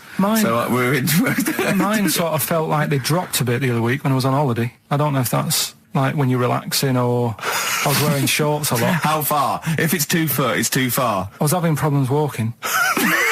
What do you mean? Why? No, it was just a bit I had shorts on all day. I'm happy and walking about on the beach and what have you. And then at the night when I put some long trousers on, I was sort of walking like rickets. They probably like stretch a little bit. Sometimes, I told you when I was about 18, I was scared. I went to the doctor. I felt a pain, right? And because I was doing biology, I thought I'd show off this doctor. I said, I've got a pain. I think it feels like it starts in the epididymis and goes up through the urethra either. And he went, finger up the arse. He said, your jeans are too tight. They're squashing your balls. So we want a doctor like that. So what's the phone number again? It's 0871 222 1049. A qualified What do you mean your balls dropped, though? We've got to come back to this. I don't know, they just felt like... it's not too bad at the moment. I was all right on the way in, but I feel twinges all the time, but you never know whether it's just because they're but they felt like they weren't my own. Do you know what I mean? They sort of felt a bit like these are... There wasn't a bloke standing really close to you, was there? No, you didn't get them mixed up, did you, on the way back? On the flight back? Someone else has got... Well, take a leaf out of nudist books. They just walk around, they've got nothing on it. About nudists. Why? Well, let's play this ad break and that. And have you had another encounter? If we've got time, I'll tell you about it. Have you really? Would you ever do any of those? Absolutely not. No. I genuinely think if you were in the Celebrity Big Brother house, immediately you would be voted voted out. out. It would be before the public get a chance to vote. Yeah. The housemates would have got you out somehow. Yeah. They'd have Or got you they'd have out. left. Or they'd have left. Yeah, I they'd have might all walked out. win. I might win by default. They'd have all climbed over the roof like that guy Sandy. Yeah. They'd have all climbed out like within the first 10 minutes. I saw Sandy the other day, actually. Doing Still on the run, is he? Just climbing over. Get off my roof. I got really excited in Really? Selfridges. Does he look like a wombat up close? No, he's really good looking. Shut up. No, seriously. I saw him in the hat section at Selfridges because he's a personal shopper telling us they look gorgeous. Jane went there specifically to meet Sandy. No, just did for she? Yeah. I got really excited. Is he working there? Yeah, he's a he always personal was. shopper. Yeah. Really? Yeah. Does he sign autographs and stuff? I'm sure No, he he calls himself Alex now. What? Yeah, he's not allowed to call him Sandy. Selfridges wouldn't. What should we say and get him sacked? Get him voted out of the Selfridges household. Oh, What, is he a personal shopper? Yeah. That's just to me the epitome of indulgence. If you've got money to spend on a personal shopper, that. Oh, I'd love to do that. Man alive. No, you don't- is that someone who pushes your trolley? No, is that how it works? you just say. Can I get one of those in Waitrose? No. It's like asking an assistant. You go, I need some black trousers and some brown shoes and this range. And they go, okay, and they go and get you a range, so you don't have to go. It's not like. Yeah, but I still love it. Yeah, but you have to pay for it. It's not. No, you don't pay for the service. You pay for the clothes if you buy them. It's really? not. Yeah, it's not like Lady Di having Harrods opened for her. So I could walk in there and get Sandy, of course from you Big could. Brother, to just do some shopping. In for fact, me. I'd love you to. But could I get him, like, once he's finished in Selfridges, could he pop to the Co-op for me? No, like he can't HMV? do that. No, he can't do that. What, No. seriously? So there'd be people queuing up, wouldn't there? Well, why? Selfridges, you can't. People don't go and shop in Selfridges for the sake of it to meet Sandy, do they? No, but to get a personal shopper, why wouldn't everyone have one? I don't understand why everyone wouldn't Well, do it they if they're not can. charging you for it. Oh, Steve, you and me later on. I'll tell you this, I don't think people realise that, Rick. He's going to be inundated now. You know when you go to Selfridges, you will not be able to buy that suit you got for £97. It's a lot more expensive than that. What? You can't £105? you can't get shoes for £29 in there. I'm not bothering. No, exactly. You see, that's where you're going to come unstuck. No, we were talking earlier about the fact, because I've been ill this week, and so I've just been lying on the sofa, dosed up. I was a bit feverish as well in the week, and I at one point I had a real kind of movie. If I'm ill, I like to be like you're ill in the movies, and I was tossing and turning in bed. I had the fever. I was waking up. I was sweating, all sorts, and I keep waking up really early, and I'm sort of watching daytime TV for hours, and the adverts that you see in the daytime, I mean, because we do actually work. A lot of people think we just doss around all day, but we do actually work, and so I don't get to see TV in the day much. And the adverts, it's not adverts you see at night during. I know. They're incredible, and it's like. Was it for surgical stockings? Well, a lot of them are either aimed at people who basically are waiting to die. Right. It would seem. Or I love that advert. Waiting to die. Well, they are a bit like that. I mean, there's a couple. There's one with Christopher Timothy. He sat in a pub on his own, just having a pint in the afternoon. I think this was before he. Became a doctor. He's having a pint on his own, looking through the job He's had a ads. good career, any vet, doctor. I think he's always wanted to play a lawyer. Yeah. And he basically says in so many words, I can't remember it verbatim, but he basically says, you're probably getting on a bit. You're not going to be around forever. You could drop dead tomorrow. Have you made provisions for your children and your family and your wife? And I think you at home were supposed to go, oh Christ, I haven't. Oh. And I was feeling my testicles earlier. They are a bit lumpy. Yeah. Oh no. Or I had to bend down quite low to feel them. Exactly. So, I am getting on a bit. Exactly. In fact, what no. I do now is pull them towards me and kick them up like Beckham with the ball. Yeah. And on the way back down, I have a quick feel. Yeah. Or when the kids come to visit. Yeah. And stop playing with Grandad's testicles. Where have you put them? Where have you put them? We've put them on the mountain. So, oh, you little devils, go on with you. Do you want a Werther's original? And that's another advert you see constantly, Werther's originals. So they've got those, and then they've got the adverts which I always love, which are adverts for any kind of Claims Direct or any of those things. It's just invariably there's a reconstruction of an accident that might have happened. Someone tripping over a paving slab. There's one which is particularly chilling of a guy who I think he's with his kid watching football, and he's thinking to himself, I bet he's thinking, I wish I could join in. And it flashes back, and there he is up a ladder on a very shiny surface with no one supporting it, frankly. He's asking for trouble. Frankly, I blame him. Yeah. And then it topples for no reason. I don't know why it topples. Right. Wind, let's say. Yeah. whenever I see it, I always think... I hope he never walks again. Well, he falls off it. Did he smash his face in? Did he fall on a spike? Because if he's going to go up that ladder on a shiny surface Unattended. with no one holding it, right? Did he fall? Did he crack? Did he fall backwards on his head? The little. Worse still, Gervais. Right? Did he do the splits and crush his nuts? No. Worse than that. One. He made a considerable lump sum of cash thanks to the efforts of one of those claims companies. Eh? Oh no! All right. His negligence has seen him $3,000 richer. Steve, was there a yokel with a pitchfork looking up as he fell on it? Nothing. Oh, he fell off. I think he must have bruised his ankle or strained a ligament. That's not enough. That hasn't taught him anything. Well, it's not taught him a lesson. In fact, if anything, it has encouraged him to just be more foolhardy in the future. Because if you're going to dish out $5,000 willy-nilly to these people, these lunatics, these oafs, these simpletons. Do you know one of my favourite adverts was the one in sort of the back of those glossy magazines you get given away, and there was always an old woman, and she'd fallen right in her front porch or whatever, and she was just reaching out, but she was too weak to reach the phone. So it was sort of like you carry a little button around with you that you press. Yeah. I love the idea of that. She looked so vulnerable. That was mine. But I always feel with those kind of those claims adverts that it's almost like saying, I'm not going to say it explicitly. Here are some ideas for you. You know, paving slabs. Is there one near you? Could you have a little trip? Exactly. If you've got a step ladder. I'm not saying anything, but maybe read between the lines. The shiny floor. There is money to be made. Do you remember Innovations catalogue? Well, I just read this week. Innovations catalogue is being closed down. Gutted. Yeah. The Innovations catalogue, Gutted. which it used to go to something like 50 million homes or something. I love the Innovations catalogue. You do think, well, I could do with that because I want. I've never thought that. I do. I want to spend money on an advantage in life, like I want the power packs and hoverboards and things that like to see through walls. Just for 1990, they don't work, do they? I bought oxygen. Did you really? I bought oxygen. What do you mean you bought oxygen? Well, me and my mate was sort of like, I'd run it. It was about like, I don't know, 1987. And me and my mate, Wally, we were doing long distance running together. We were trying to get good. And I thought, I'll just have some oxygen before the race. What do you mean some oxygen? It's there, free in the air. What's going on? You got big canisters. A canister of oxygen? It didn't work. It just smelled like you were sniffing mints. I couldn't get any in. What was it supposed to do? Well, oxygenate the blood so you can. Right. But I don't know why. How much was it? I don't know. I can't remember. But Mine was 1999. It was a big canister. It was rubbish. Why did you buy it?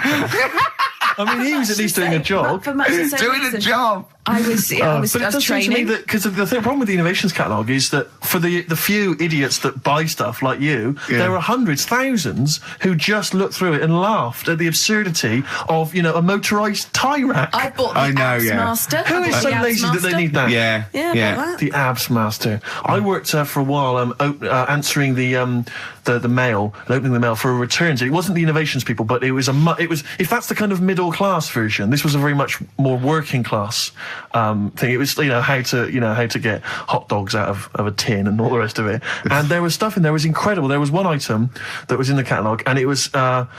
I know, like me, you've probably thought to yourself, I just haven't got time to boil the kettle and fill up my hot water bottle. Oh, I know. You thought that takes upwards of a minute and a half to do. What I need is some kind of state-of-the-art kind of plastic container with some kind of blue gel inside, which I put in the microwave, and that heats up, right? So that was what this device was. You put it in the microwave, you buzz it in there for like 30 seconds, saving yourself, a minute of preparation time. And we used to get them sent back. I swear to God, they would send that. They'd be split. Yeah, they Old exploded, women saying, I'd heated something in the microwave. I went to sleep. It split asunder, and the blue gel scorched my legs. I've got 3rd-degree burns. And do you know Old woman with a scolding. Call claims direct. But do you know what we used to do? I used to say, do they not sue over this stuff? And they told me. They said they never sue. They're not. They're old ladies. They don't realise they can sue. What we normally do is send them a replacement. So I'd have to send replacements back to these old women who had scalded their legs. We didn't even send them the money back. We just sent them a replacement. I mean, unbelievable. unbelievable. Sometimes I always felt And a like new pair of tights, at least. at least. And sheets, bed Yeah. sheets, yeah. Oh dear. Imagine that though. I did have an abs master, one of those things that, you know, you try it on. Jane bought it for me for a birthday once. And, The the electron thing, you put it on, that right? hurts, doesn't it? Yeah, well, I turned it full up, right? And at one Now, point... what's this? Sorry, I don't understand what this You is. try it, put it round you, it sticks to your body, and it's electrical charge, and it's like doing sit-ups. Every time it does it, it's like you're doing a sit-up, but without you sitting up, right? And at one point, I had it on, I'd done it for a few weeks, and at one point, I was laying on the couch in my pants with this on, watching telly, drinking a bottle of wine and eating cheese. She said, I don't think it works like that. I thought, if this works, it's the greatest invention of all time. It's like you can eat, and it's wearing it. It's kind of working it off for you as you're eating. I know, yeah. Oh dear. if only. That'd be great. I did see one thing in one of those little magazines once, and this is hilarious, right? What it was, it's a bloke in a wheelchair, right? And then there's another one of him, and it's raining, so he's got a cagoule on that covers him and his wheelchair. Oh, no. And just his little face. So it looks like somebody's covered a motorbike in, and it's just his little face. I thought that was great. Oh dear. Oh, Innovations, it's finished. That It's is over. great. It's all over. Should we have a It's record? over. It'd be lovely. A wouldn't it? toast to the innovations. A toast to innovations. You have provided nothing of much use for 15 years. Happy Easter. Happy egg. I mean, I was watching athletics, right, the other week. Yeah. Right? And I was watching it because there's a lad who I went to school with. He's like winning gold medals and everything now in the Olympics and stuff, right? So I was looking out for him. Now, if you went to school with him, I'm assuming he's got 3 legs or something? No, he's normal. just a regular guy? He used to push me on my go-kart, and so I feel like You've trained I was him, there yeah, from at the the start, beginning. training up a bit. Yeah. And watching the programme, and it was swimming in it, and I was watching that for a bit, getting a bit annoyed, because that butterfly stroke, Yeah. I don't know why they do that. No, nor do I. It's just hard work. It doesn't make you go any faster than, let's say, that stroke. The Yeah, crawl. don't do that. That stroke on radio doesn't work. The crawl, yeah. So I was watching that, thinking, that's annoying. Yeah. And then they got onto the running bit, and my mate's in this race. Yeah. Now, they do the side shot, don't they? So you can see who's in the lead. Sure. And then they do that front shot, where it's absolutely pointless. The only reason to do the front shot, I think, is to keep women interested. Because you can basically see his tackle going from left to right, being battered all over the place. Why were you looking? Seriously, you had no choice. If you wanted to watch it, it was like, I was interested if he was going to win, but it's like, you know... But why did you turn over showing and watch that for? Charlie's Angels instead? Because I wanted to see if he won the race. But Or flip back at the end. just flip back to get the result if you don't... Well- Yeah, or at least turn away or close your Well, eyes that's what you on see the then. front shot. No, I wasn't. I just... Suzanne weird. was happy. Suzanne was loving it. Yeah. And I was like, whoa. Yeah. Just go to the other shot. But they were showing you the front shot and running along there. They could have just shown the top half, but they didn't. Sure. It was there. It's just heads moving along at 25 miles an hour. Yeah. Well, I think you're meant to see the running, the actual legs moving. It's athletics coverage, isn't it? It's not like... But they don't show you a shot from behind. Did you want that? And I didn't want that either. It sounds like you were disappointed. There was a Vietnamese snake that went inside of a soldier. A little, like, maggot or some sort that you have to get out of your body because it causes problems. Yes, and so in order to get it out of the body, they strapped bacon to his head. Yeah. That is great. This doctor... And did that work? I think so. They had a picture of him smiling. Oh, God, what, the worm or the bloke? The bloke. Oh, dear. Honestly, I hope someone knows the story. And Right. it was about 3 years ago, I reckon. Okay. And, yeah, it did work. GI bacon. So this is why I when And so what, the worm burrowed out of his head to get the bacon? get to the bacon. Right. We went. It was a great day, wasn't it? Brilliant round of golf, absolutely brilliant. Such a beautiful place in Stoke Poges, like a really posh place. And are you a good golf player? Well, we'll get to that. Oh, okay. Wow, he bought the shoes especially for it. Oh, We could brilliant. hire- I'd love to have seen him in those little shoes. I know, and they were no good because they were metal spikes. We had to change them. He was annoyed straight away. He spent over £22 on these golf shoes. We hired a buggy that was brilliant fun. I was bombing along, wasn't I? I don't drive, but I just, it was great on that buggy. Well, you've been on a buggy with me, and you were a bit scared. Yeah. What? I nearly killed us once. I was just taking banks and things, but you don't see sort of bunkers, and he'd scream and go, stop! And he'd put his foot down the brake, and then I reversed. At one point, he sort of did a handbrake turn next to the lake, and then we had to reverse, right? And you just flick a switch and put your foot down. He did that without looking. I looked behind, there's a big oak tree there. He screams, watch the tree, right? So Dukes of Hazzard. I kept jumping in and leaving him behind because I had to go to my ball. Because anyway, so the first shot, I got on the driver. I honestly did one of the best shots I've ever done. It went straight down. It was great. I thought, phew, got away with that because it's always the first one because it's a clubhouse and you want to look good. Yeah. So. He tees up, and I've been saying, buy some balls. He just got 6 balls. I was going, what if you lose me? I won't lose 6 balls, right? He tees up, right? Whacks it. It goes miles, like right angles, straight into these the woods, right? He turns around, he goes, go and buy some more balls. So I'm laughing because it's like impolite to laugh, but he broke the ice for me, and I was falling around. And then his second shot, I go, you're off a 3 now. If you take another shot, he went, oh, right. So it's his third shot. He puts the ball down. He hits the ground before it and misses the ball altogether. And I was on my back, wasn't I? Unbelievable. Actually rolling about on his back. And we were terrible. I went round 107. He went round in like 119 or something. Sure. It was just rubbish. How long did it take? 5 hours. Of course. And there was no one around, luckily. But it was fantastic. So then we go and have our meal. What annoys me, I said, right, I'll go for a run. He went, I'll have a bath. I said, I'll see you at 7:45. At 7:55, I have to call him. He's not ready, so he's let me down there. I can't stand lateness or laziness. Yeah, and he's let me down. Do you know his excuse? He fell asleep in the bath because there was no light bulb. There's no light bulb in the bathroom. So instantly he fell asleep, and he was late. No, do you know what I mean though, Steve? If you're sort of like nice and warm and what have you, I was tired anyway. I've been stressed out for 4.5 hours, right? My life flashed in front of me a few times in that buggy. So it's all sort of wears you down a bit. I thought, right, I've got a headache. You're going for your run. I'm going to have a bath. I walk in, put the light on. For some reason it didn't come on, but I thought, it's all right. I'll just... doesn't matter. You can have a bath in there. It's summer, so it's light anyway. Well, there's no windows in the bathroom, so... So you were in the darkness? So I'm in the darkness. I nod off because I'm shattered.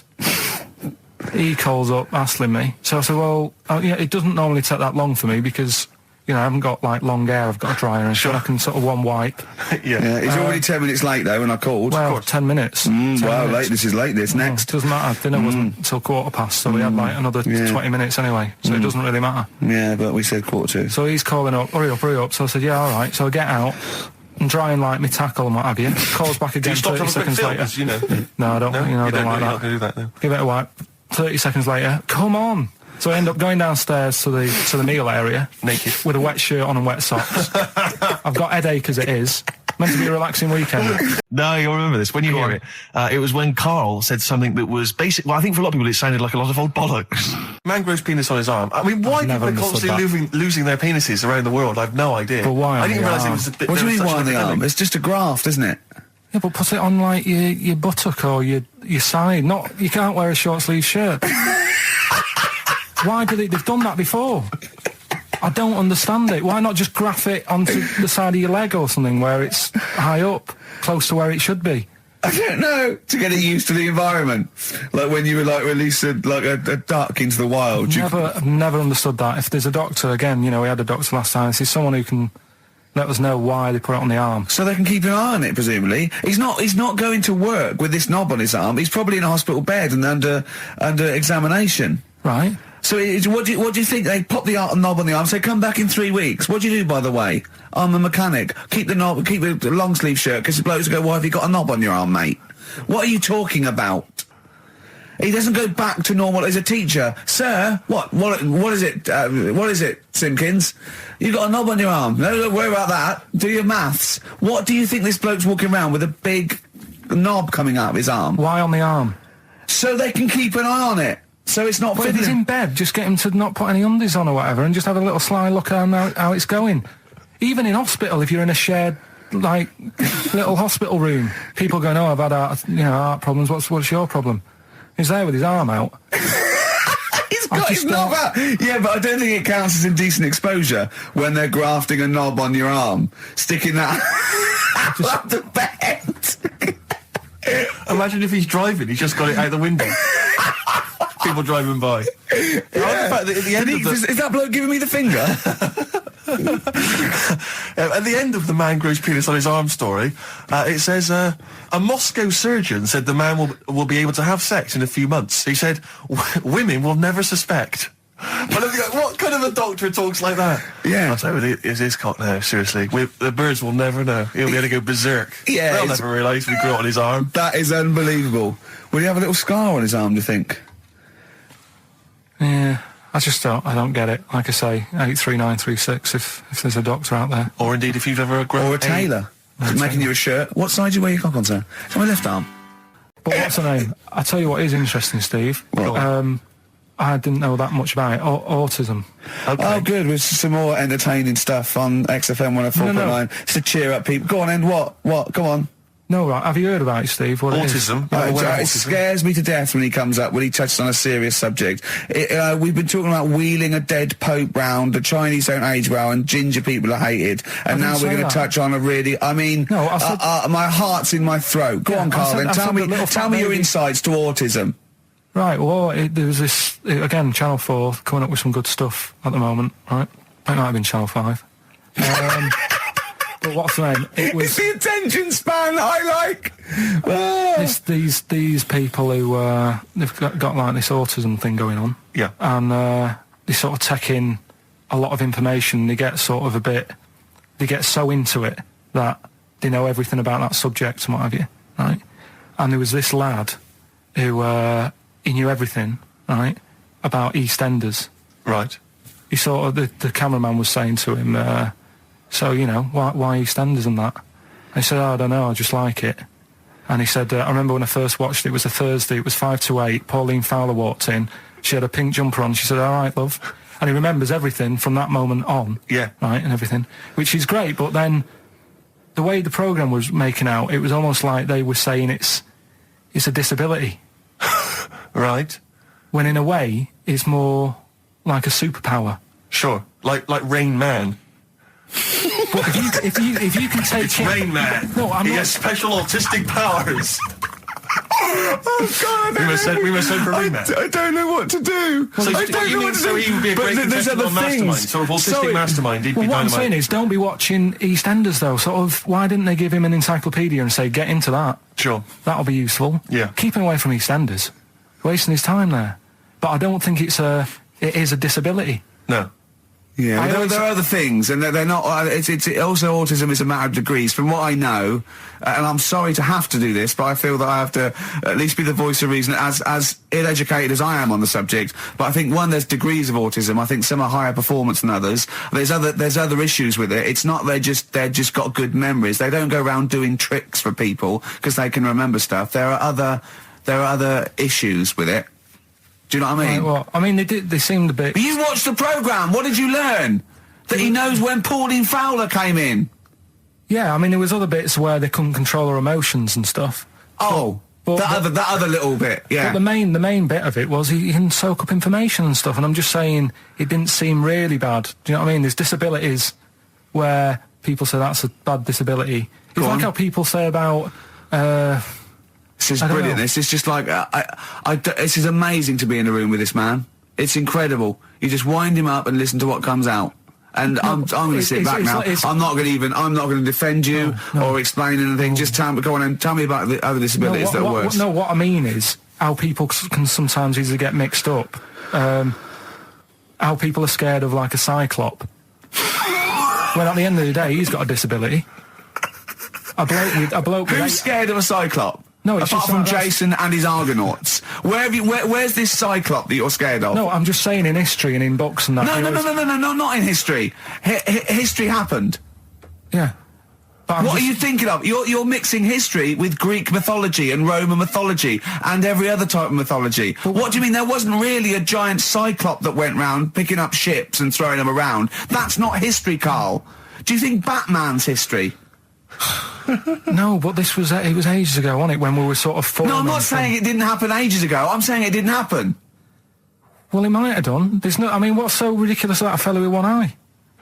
In the middle of his head, and he's big and scary and lives in a Why is he cave. scary? Because he's got. What if he had 8 eyes? I'd be scared of him. At the end of the day, he's got a disability. We'll talk about it in a bit. I don't know what your views are on I'd this. love to see Carl. Oh, God, can we get him a job? As Just an agony. ask... Oh, my God, that would be amazing. Right? Well, here's one. I'd like to see your view on this, Carl. I'm a happy married 42-year-old woman with 4 kids, yet I've developed a huge crush on pop star Darius Dinesh. Yeah. It sent my hormone levels through the roof, and last night I woke my husband up at 4 a.m. for sex. We've been married for 20 years and he can't believe his luck. Recently I've been having... I want to go to a... I'll stop you there. Why are you telling me? Right, carry on. Sorry. Recently, I've been having erotic thoughts about Darius morning, noon and night. Yeah. I haven't felt like this since I was a teenager and mad about Donny Osmond. My husband is amazed at the change in me. We had sex twice last night and again this morning. Again, why are you telling me this? Yeah, go on. He's just boasting. This is not a problem. It's not a problem. What's here. the problem? No problem, just wanted to tell someone. Thanks very much. I watched Darius on TV last night, and when my husband came home, I dragged him into the kitchen and we made mad, passionate love. Right, they did it then, twice last night, once this morning. That's 4 times. 5 times she's mentioned it so far. Yeah. She's doing all right. My husband, this is a great bit. My husband thinks it might be his new moustache.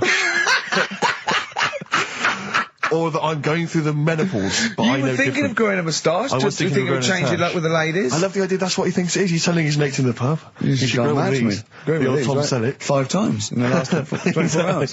Hooray for sexy Darius. So, what do you make of that then? What are your views on that? Hold on though, if that bloke is reading that paper, that narrows it down It's a gotta bit. be, yeah. Who else did he know? His wife likes Darius, he's had sex 5 times that night, and he grew a new moustache. He's thinking, I wonder if that's me. Maureen. Yeah, go on. But what's your concern? Because I'll tell you what her problem is. She's worried that, the reason that she's now kind of overly excited and she's having this great sex with her husband is because she's actually fantasizing about someone completely different, younger. She's having these wayward thoughts, isn't she? She's a bit concerned about that. What's your concern? What are your thoughts? I reckon she's going to start shoplifting soon and coming out in hot flushes. Go on. Just, they're both happy, aren't they? He's getting what he wants. She's happy. I'd say, yeah, whatever, get on with it. Do you think that she should confess? She wants to be honest with him. I wouldn't, because not that many fellas like Darius. Right. So, if you're sort of thinking, oh, she'd rather have him than me, I don't What do you think Darius would think of this? He'd probably be happy with that. I mean, What would you do if you got loads of phone calls, right, from women going, Carl, whenever you're on the radio, I just have to do it. I just have to do it. Your voice makes me... I'd say, right, well, it's alright. I'd be happy with that. Would you? Yeah. I mean, just in case anyone is doing that. What would you do to sort of like egg them on a little bit to help them out? What do you think? What sexy things would you say? What do you think is your quality? What do you think people would find, pretty horny about you? Is it your sort of mank wine, do you think? Like, just say this. London shit, innit? I think say that, but, London, it's not that good, is it? Ladies? I think you've done it there. So that's Say something quite sort of sexy, though. Say something like, well, I love to love you. Say something sexy. Say that. No, say something sexy. Sue's answers to me, do you love me? I go, yeah, you're alright. I know that's true. Yeah. I know that's true.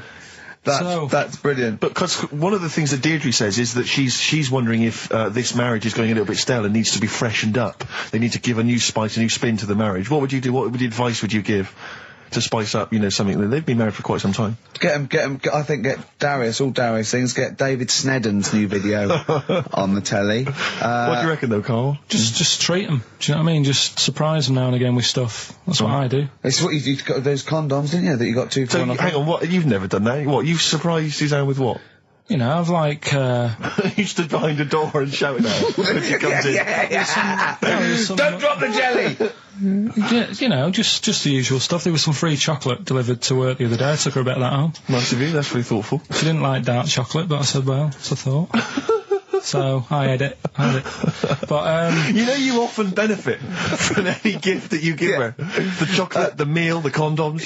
There's always something in it for you. Yeah, there is. I love the idea. She's got bored with a Christmas present now, though. What, the condoms? Yeah. Or the food that she ate. No, the condoms. Right. Yeah, she's got tired of filling them with water and throwing them at the passing kids. Yeah, all in the same bed. Oh dear. So if it was the last day, if you had one day to live, okay, what would you do with your day? Now let's assume that you're not in a state of ill health. There's not much you can do, though. It's just the end of the world. And What do you mean there's not much you can do? I mean, that's what we're asking you. It's the last day of your life. It depends, doesn't it? If we're all in the same boat, if someone says, oh, unlucky, without bitterness, like, oh, we accidentally exposed you to some radiation poison, you got a day, or if it was like, there's a meteor coming this way, we're all in the same boat, I think it would be different. It depends whether it's you It would make no and the difference rest to of me. the world. No? I'd do the same thing. I'd steal a car and go joyriding. But like go mental. I'd be smashing stuff. I'd be knocking people over for a laugh. I'd be going crazy. It'd be like Grand Theft Auto. Right, It would be extraordinary. Brilliant. Driving through parks. That's what I did the getaway. Yeah. I tried to play it seriously. Within about 10 minutes, I was just going around areas I knew, trying to knock people over. Yeah, I don't think I'd want to do that much. Seriously. You can watch telly, because you might not know how the thing ends. Sure. Yeah, be a waste of time. You could watch 24, couldn't you? If you had a day. Yeah. On DVD. Do that then, do that. Do that, yeah? Well, but I mean, let's be honest. Let's say you can take all the money out of your bank account. You can fly anywhere in the world. You can do whatever you want. Well, not a long flight. You could. Well, no, but you've got your girlfriend. Australia, you wouldn't make it, would you? No.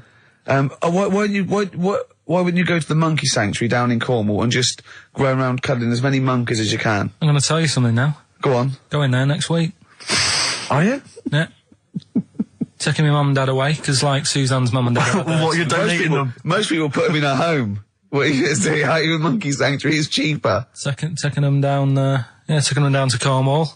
Hold on, I thought you said you'd never go away with parents again. No, but that was Suzanne's mum and dad. Oh, is this to get even or something? So we'll do that, and then we'll can it, then.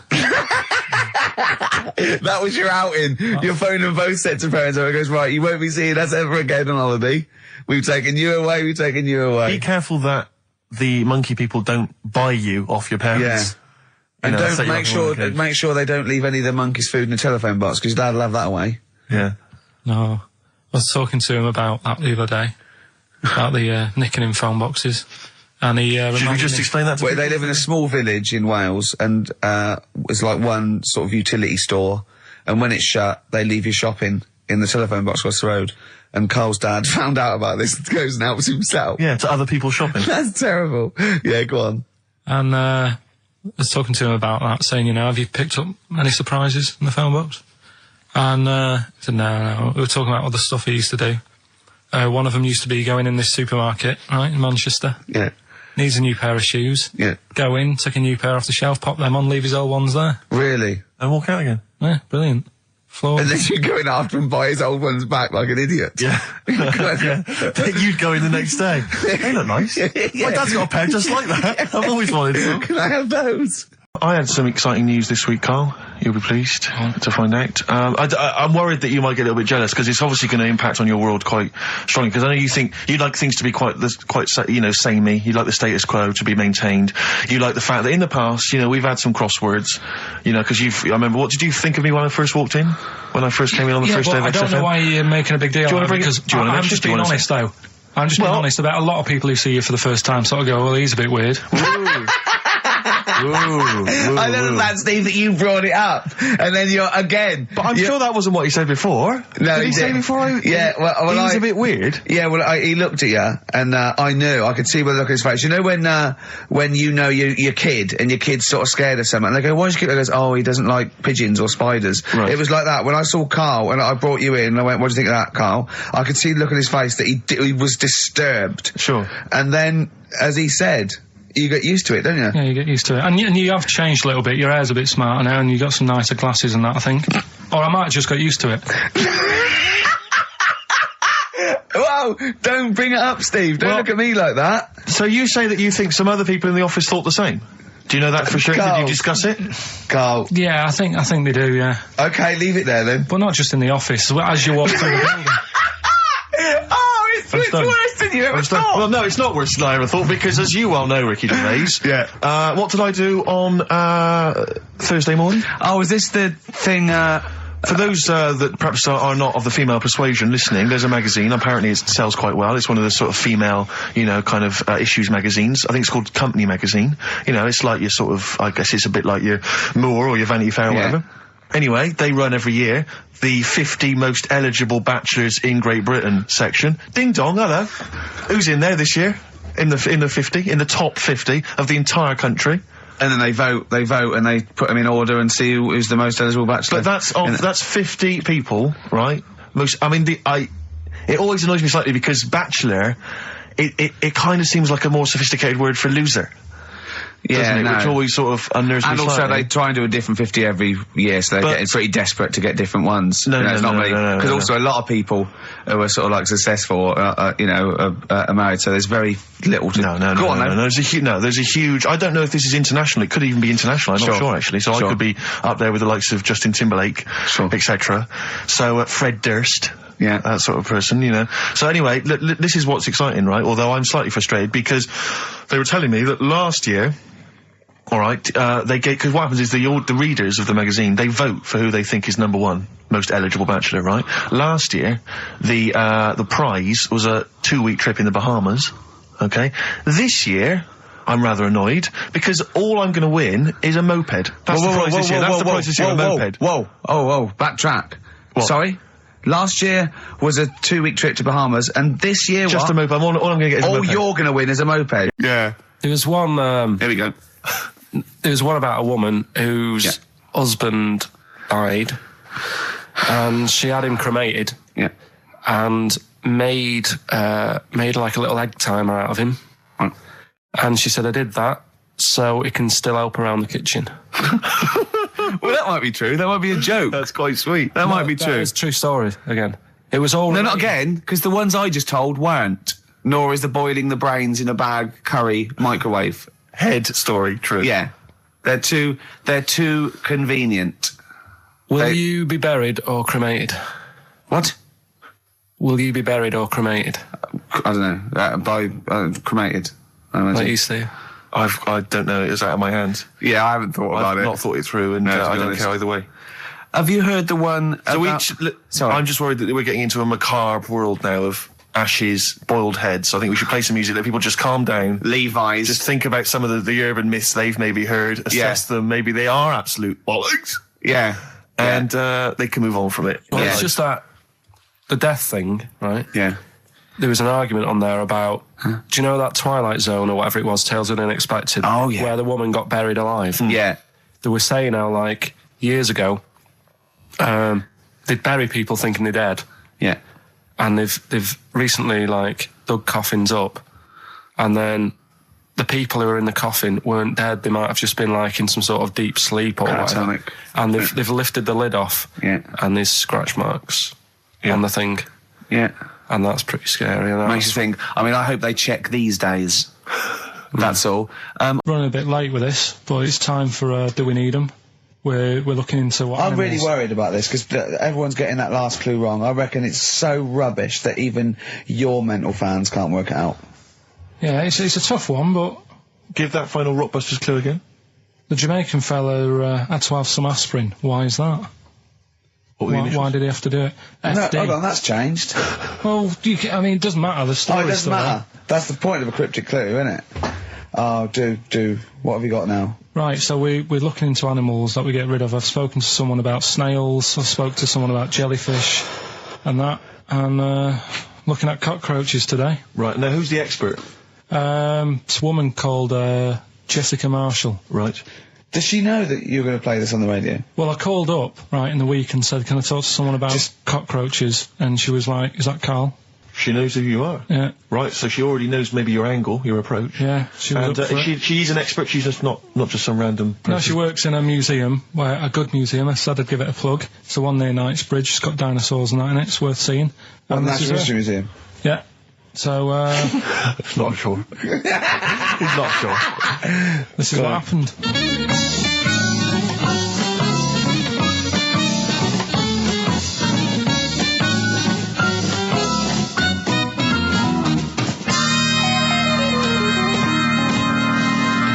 Now, what I'll do, I'll tell you as much as I know, and then you can fill me in if I'm right or wrong. And then at the end of it, we'll get to the bottom of whether we need them or not. Okay. All right. So first of all, the first thing that I found out is that they have 18 knees. That's not exactly possible. They're insects, so they have 6 legs. Yeah. And a knee is usually the junction between femur and tibia. That's sort of classic human knees and every other animal knee. So with 6 legs, you can only have 6 knees.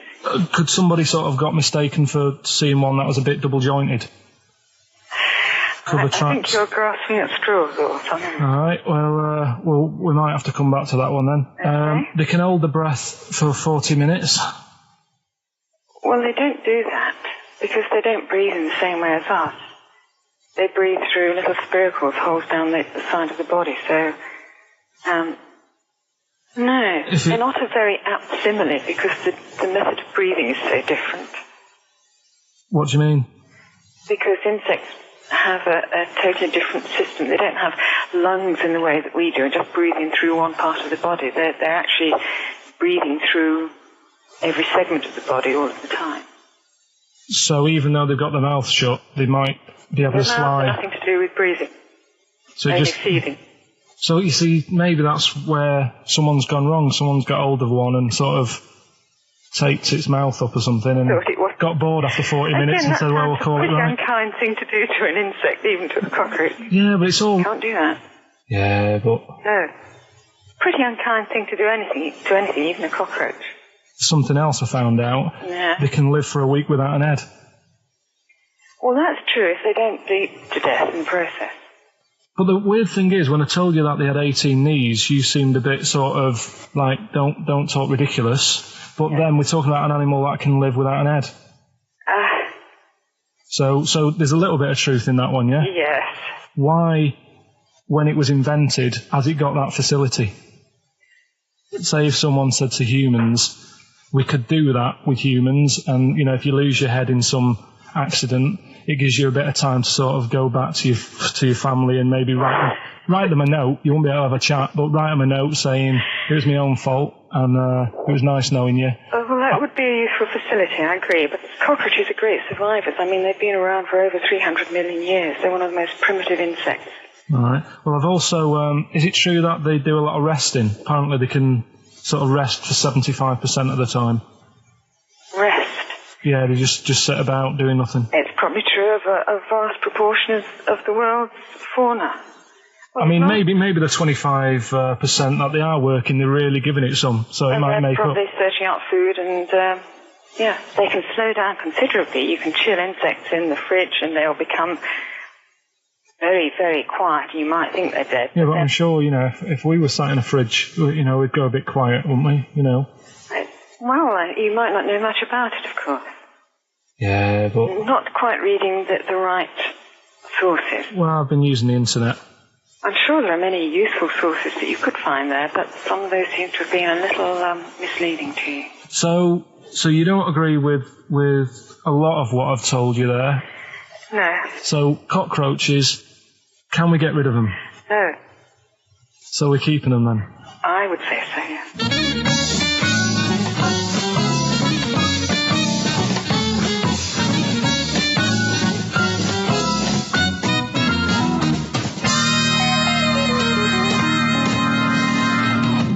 I think we should get her on more often because she sounds like she'd be a bit of an ally, really. Because she knew immediately that you were talking nonsense. She even said, I think you should be more concerned about your sources, which I've been trying to tell you for a year, right? The fact, I mean 18 knees, where did you get that from? It's on the internet. They can hold their breath for 40 minutes. I mean, I don't know what you read and take on. There's that one that a bloke, right, was going to get a phone call at 4 o'clock to find out if his business was, you know, okay, right? And if he didn't get the phone call, he knew he was broke, destitute. So dead on 4 o'clock, the phone didn't ring, so he went up to the roof of his office and he jumped off to commit suicide. And as he was passing his window, the phone was ringing. Oh, no. Carl, it didn't happen. Didn't happen. Think it through. Think it through. Who told that story? Who told that story? As he hit the pavement at 120 miles an hour. He's the only person who could have known that series of incidents. Also, why didn't he wait? As his life's at stake, why didn't he wait till 5 past? I'm going to give it 5 minutes just in case. Just in case the lines are busy. Yeah. And what sort of bloke goes, I'll call you at 4, okay, if your business... Well, call me anyway. No. If I don't call exactly 4, then, no, you commit suicide. Commit suicide. I would, because if I don't call at 4, that's the end of it. Well, call me anyway. No, that's not the way I work. Why can't you just call me and tell me the other way? Well, I'm telling you how I do it.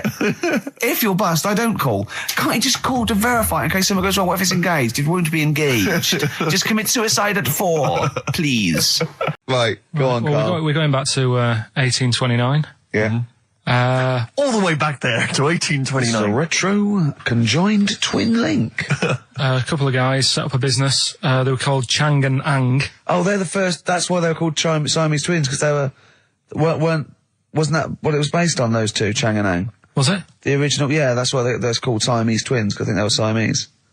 So these are the first ones? Well, not the first ones, but they're the ones that got to fame, I think, and why people started calling them, people started calling conjoined twins Siamese twins. I think I'm right there. Anyway. Good. Well, the sort of set up business, sort of going around the US. Well, both of them. And Europe, yeah. Yeah. And what they used to do, people were amazed by it anyway. Yeah. People wanted to know how they get through life doing certain things that you think about. When you think about Siamese twins, you think about, how do you get through a day like that? Yeah. Right? And the thing that cropped up the most with people was how they take a bath. So they used to go on tour around the US and Europe and sit in a bath. Have a wash and that. And, did they ever wash each other by mistake? They go, oh, that ends there. I've got something to tell you, actually. We teased Steve about not ever spending any money. I'm careful with money, I'm not. Yeah. Guess what? He's treating it like, he's nurturing this, right? He keeps running off, right? In the edit, he's having a suit made, and he wants to be just right, because I reckon he's forking out quite a lot. He's having a suit made. Think of that, him. Let me tell you this, though. I don't want you thinking that I'm getting all flash with my cash. It's very hard to buy off the peg when you're 6'7". So, it was a necessity. Carl, I don't want you thinking that this is the beginning of some new phase. Well, is everything you buy sort of made to measure? Or? No, I'm afraid if only I could afford it, mate. But, no, I'm off the peg generally, but... So what, like properly done and that? Just... Oh, yeah. It's the full thing. The full works. Got to keep going back for fittings. They got that little bit of chalk, the pins. That's where I had mine made. You know how good I look all the time. Did you have to have that thing done where they say what side do you wear your member? What side you dress? They don't say what side you wear your member. That would hardly be a euphemism, would it? So they say what side you dress, sir. It means what side your little John Thomas leans, doesn't it, on rest, usually to the left, isn't it? Your little left testicles. If I said to you now, what side do you wear? Hang on. Do you know? It would be left. It would be the left. That's what I mean. If standing there, right, with nothing restricting it or holding it in or holding it up, right, it sort of leans. Your one ball is sort of like slightly back and lower, isn't it?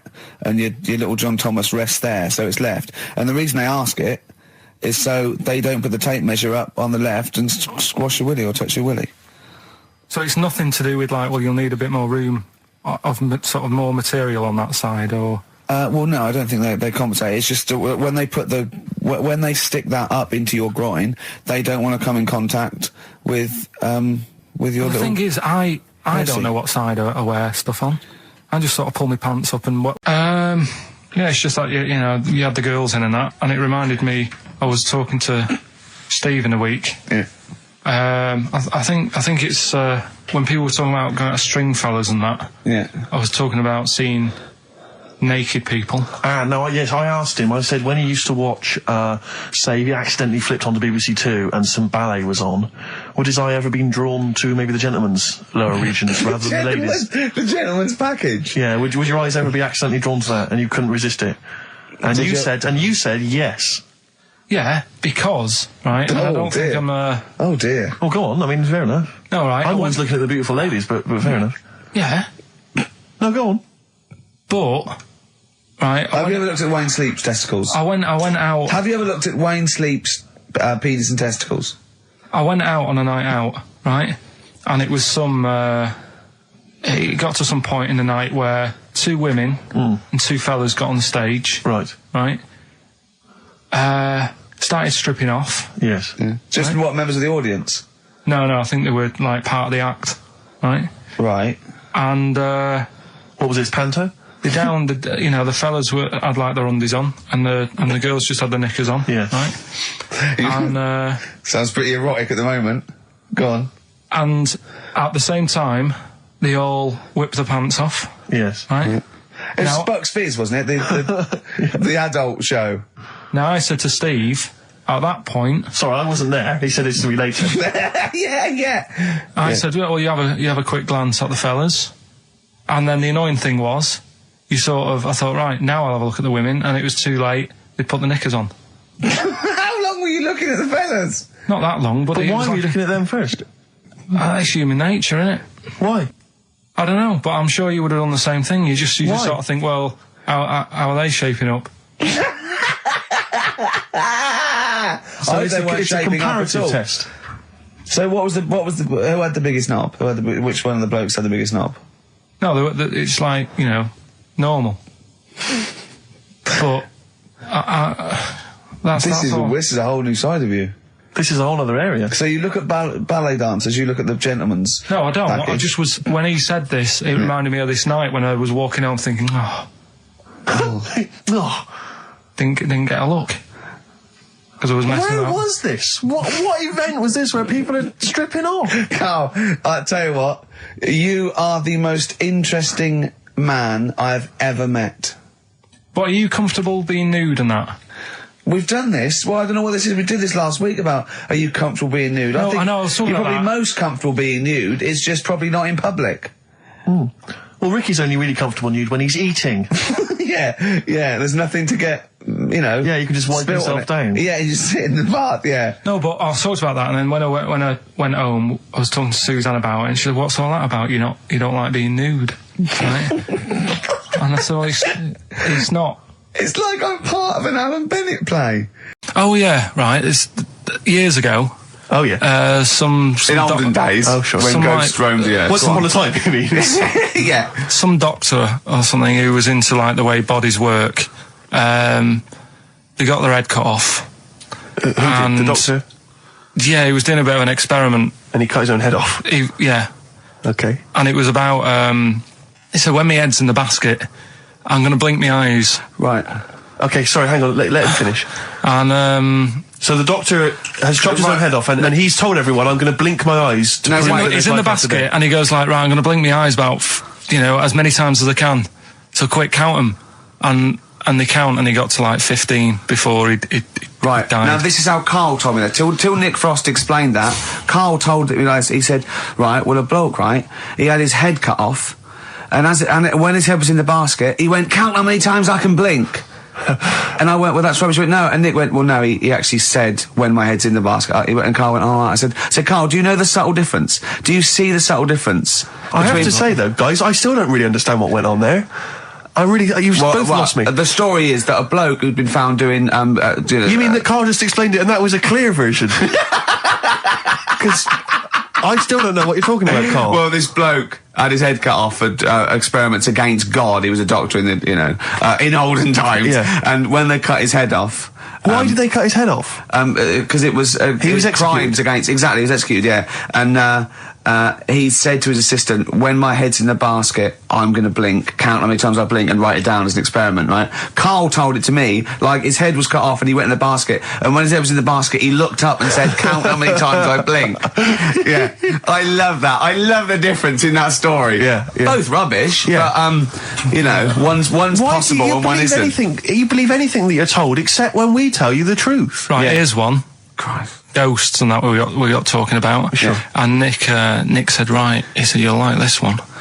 He said, my auntie was having loads of problems. Why are you whispering? It's not illegal to talk about ghosts on the radio. No, but he's hearing this. So the auntie's in the house and that, and furniture's moving about all the time. Oh, God. And they were like, no, Steve, he told me this one. This is such rubbish, mate. No, come on, let's listen. I'm going to leave it to you. I'm going to sit back and enjoy it. I'm just going to watch your face, Steve. Right. Sorry, so I missed the beginning there, Carl. There's an auntie in a house. Basically, Nick's auntie. Right. In the house, things moving around all the time. And it was just annoying every time she tidied up. It was like... it was just annoying. Making a mess. It was one part annoying to two parts scary. Yeah. So... stuff was moving around all the time, and they said, right, rather than... Right, we need an housekeeper. Rather than having the house a mess, until we sort this out... Stop it! I've got the vicar coming round. Stop moving stuff around. Oh, yeah, go on. They said... That shouldn't be in the pants drawer. Let's put all the furniture in one room, right? So just have one room that's a mess, and have all the others empty. Because I love the poltergeist can't really... it can move wardrobes around, but it can't open a door to put it in another room. Yeah. Poltergeist going, I'm just making this room messy. I wish someone would open the door so I could... Go on. Yeah, but... So all this stuff's in this room. So they moved all their furniture into one room? They put, like, the drawers in there and everything, and it was really uncomfortable, because they were all, like, on top of each other. They sat in the room with all the stuff? Yeah, they had to, because that's where the three-piece suite was. Okay. Oh, God. Right? All right. Oh, God. So they sat there, like, all crumpled up and that, but nothing can move because it's so tight. I think things were trying to move, but everything was so tight. They foxed that poltergeist. So anyway, one night they sat there, like, sort of a bit awkward watching the telly and that, and they hear some banging in the next room. So she goes, oh, God, what's that? Oh, he hadn't moved in, had he, the ghost? So to some of the empty rooms. So there's this He's moved some friends and family in. There's this banging about going on. No, so she gets up, right? Yeah. And what it is, they had the baby in the next room because there wasn't much room for the cot. Right, so they left the baby with the ghost. So they go into the room where the baby is, and the banging is like, do you know those plastic balls you get that you can chuck around the room and, like, they go mental? Right. The ones that you chuck once and you keep bouncing for ages. That was bouncing around the room. Wow, what, the baby had thrown it? Hitting all the walls, and the baby was there, stood in the cot, sort of laughing. Right. And looking at the ball, and wherever it looked, the ball went. Yeah. And then she said, stop doing that. Yeah. And the ball just stopped. Did it? And it rolled a bit and stopped. Right. So the baby had thrown the ball and it was watching it as it bounced around the room? It wasn't throwing it, it was in control of it. No, the point is, Steve, the baby had been doing it. It would have been the baby all along. The baby had been messing with the furniture. It was so the baby it's a that had the power. Yeah, it's the baby that had the power. Special baby. It's a baby that had the power. It's a baby that had the power. The power of telekinesis. Right. They were then trying to convince me that telekinesis was not like all the other stuff that I didn't believe in, but that was a science. Right. Telekinesis was possible. Yes. Yeah, it's not like ghosts and demons and all that sort of. Telekinesis is different. Yeah. That's science. But Nick's auntie saw it, and I love the fact that you're telling me that someone else's auntie saw it. So I should be satisfied with that. Yeah. I should be satisfied with that. I mean... No. So does she still live in one room with all her possessions? No, I think... The baby grew out of it, apparently. The baby grew out of it. So it doesn't use its telekinesis powers anymore? Well, no, it's like in Carrie, innit? She was upset for a bit and then she got over it. Okay, I'm just going to say one thing, Carl. That was a film. Do you want to play a record or...? Get free. All right, on XFM 104.9. Can I just tell you a story that Carl told me a couple of weeks ago? Is this another ghost story? Another spooky story? Yeah. I called him out. I was, what are you doing? He said, I've just been reading ghost stories again. He said, you don't believe in them, but how do you explain this? So I went, go on. He said, I'll tell you as he told me it. He went, bloke, right, just sitting at home, doing, watching telly with his cat. And, the phone rings and it's a bloke going, is that fire, in your oven okay now? 'Cause your wife called. And Carl went, well, 1, there was no fire in the oven. 2, he wasn't married. I went, right. Go on. He went, well, then, right, there was a knock at the door and there was 2 sort of people in sort of white coats and they came and said, we've come about that fire. Your wife called us. He went, 1, there isn't a fire in my oven, and 2, I'm not even married. Right? And he said, and they saw the cat and they looked at the cat. It looks a bit weird at the cat came out, nothing. He said, and then he went back, sat down, phone rings, and they said, did they sort out the fire in the oven that your wife told us about?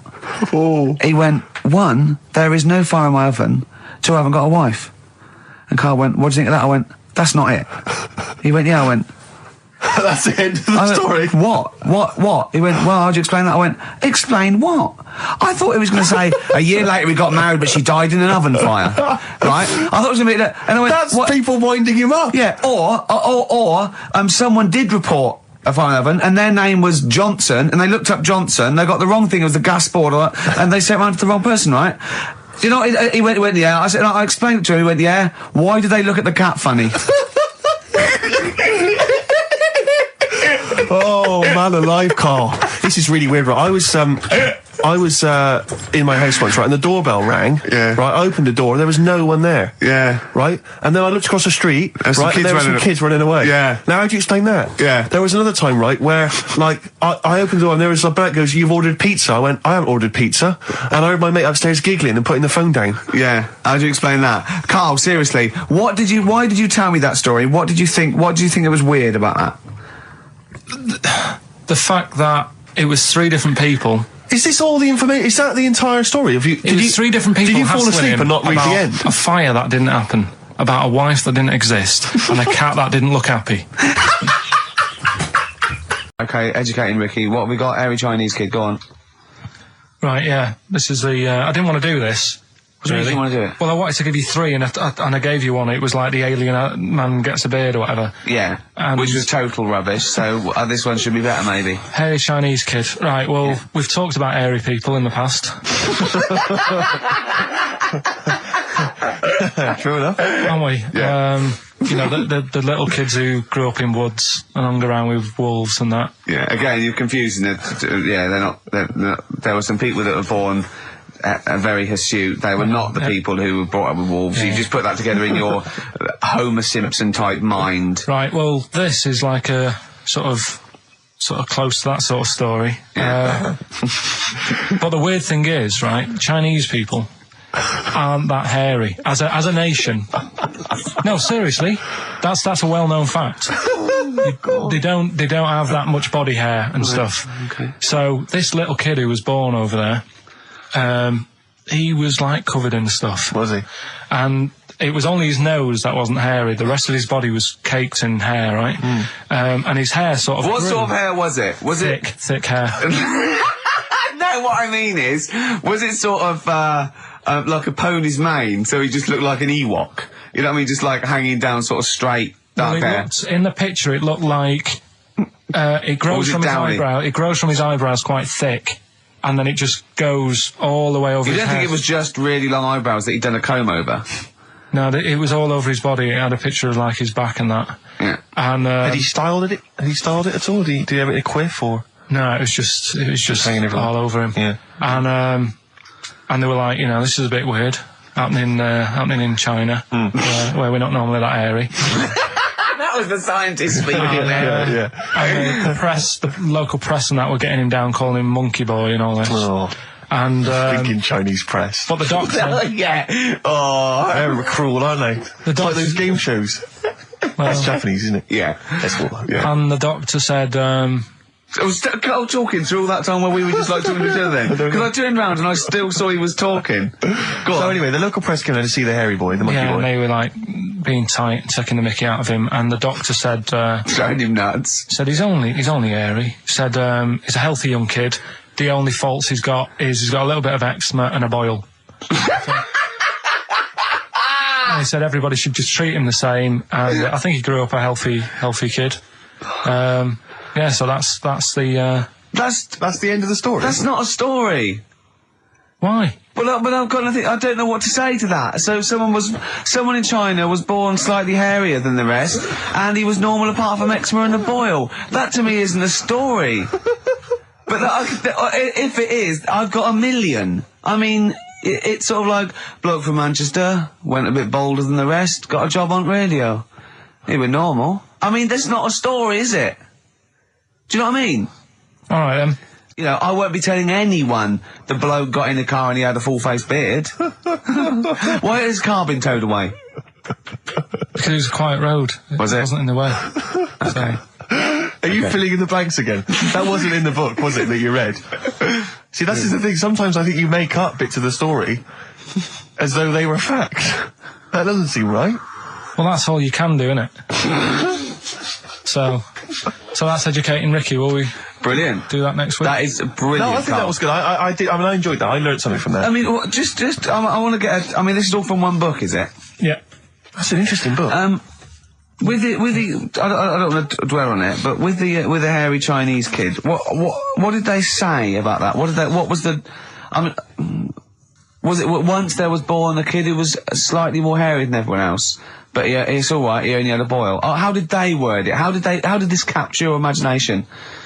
It was a picture that grabbed me first of all. Yeah. Sure. And it was like, God, what's up with him? And that's when I read it. Did you see the boil and the eczema or just the hair? No, you see, because his face is like, just under his eyes is sort of nice and smooth, and his nose is sticking out, and that's not hairy. But the rest of him, it looked like he had the sort of a balaclava on or something. And then I read on, and it's like, this was a hairy kid in China. Yeah. Yeah. So.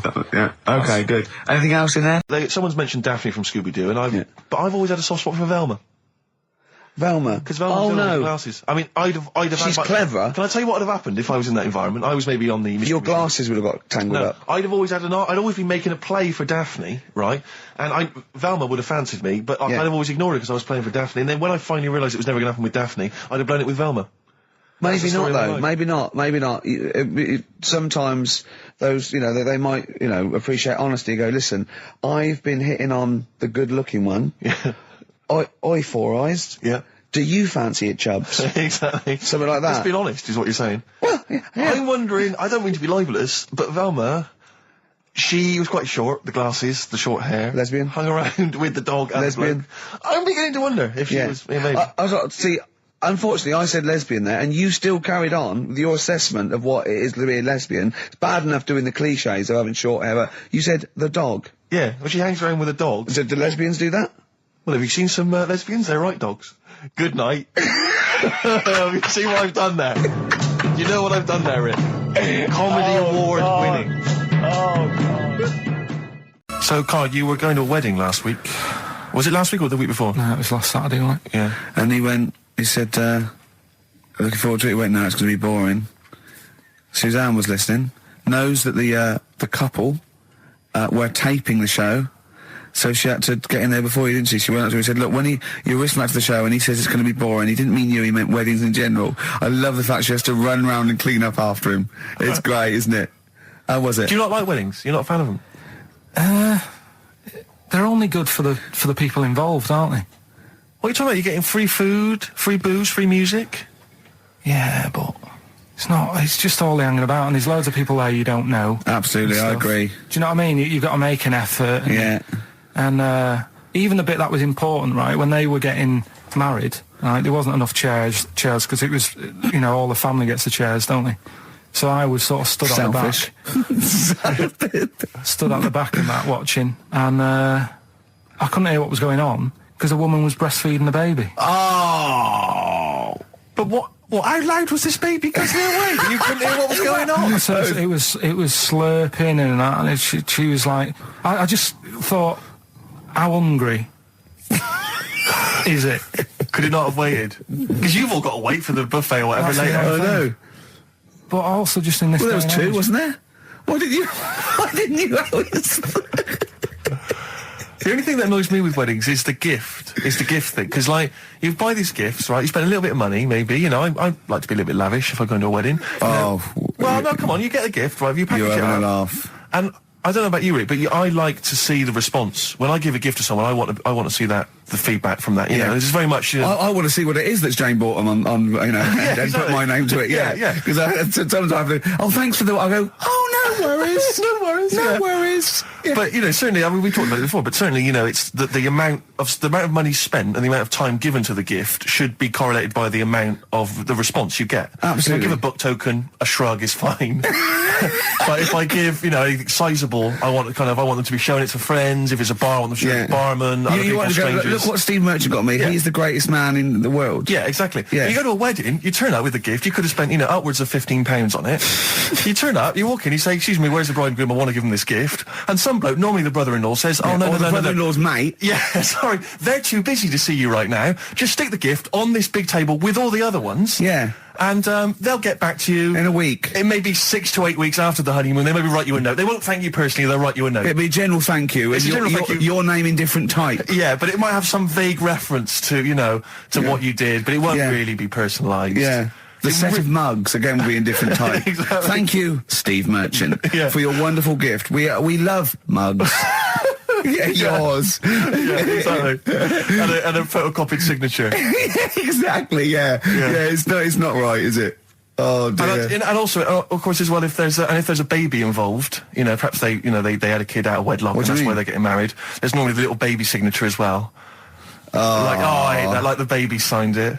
From Paul and Sharon and little Billy. Be Ben these days. Ben. I reckon. What do you think, Carl? How was the wedding, by the way? Did you buy a gift? Suzanne sorted something out. Yeah. What? I don't know. Oh, actually, no. We're going away, having a week away with them. That's your gift. Yeah. What we're going away. No, we're going away to Cornwall or something, and that's it. We've sort of paid for a place to stay and coming along and that. And their gift is to spend a week with you in a confined space. They'll love it. They'll have a great time and that. Will they? Yes. If Tony Blair came to you and he went, Carl, listen, I'm having a bit of trouble here. I don't know what to do. I've tried everything. I've tried spin. I've tried being tough. I've tried backing down. I've tried getting other countries involved. They don't want to know. What do I do? What do I do? I don't know. You don't know? Tricky one. It's a tricky one, yeah. I don't worry about it. If it's going to happen, it's going to happen, innit? Yeah. Do you know what I mean? Yeah. Just get in the bath, put a mattress on top of you. That's it. Sorry, why are you doing that? Ooh, slow down. Why are you doing that? That's what they say you do, innit? If it kicks off. If what kicks off? If there's a war and that, you get in the bath, put a mattress on top. Right. Did they do that in the Second World War for 6 years? Was that making bunk beds? That's just what I read somewhere. Yeah. Is the bath full of water? No. That'd be daft. Okay. But I think they were enamel baths then, though. I think they'd stop a bit of shrapnel. I think the plastic ones you get nowadays would probably melt on you. And the mattress, where your dad has cut it in half, all the foam would come out and the springs would get you in the eye. Oh. The first cut is the deepest. Let's hear it, Rick. On this album as well is The Killing of George. Georgie Part 1 and 2, remember? About the gay bloke. Georgie Boy was gay, I guess. His favourite song. Carl's favourite song, right? And I was going, oh yeah, I remember that, yeah. I said about, and I said, did not intend to take his life. He just pushed it when he gets mugged and killed. Do you know what he said? I was sitting outside, I was singing, he went, well, as I said, they go out too late. They go out too late? He meant gay people go out too late. He went, no, they do. I went, what do you mean? He said, well, they're always out, they go out when people are coming home. He said, if he'd have been in bed by 10, he'd still be alive today. That's a sobering lesson, And he went, Carl. there's one that works here and he's shattered every Monday. Oh, if you're gay and you're listening, just be in bed earlier. Go out when sensible people go out. Yeah. You're right, we're not on the continent, Carl. If you're gay and you're not in bed by 10, go home. Yeah. I don't get it. Now, right, okay.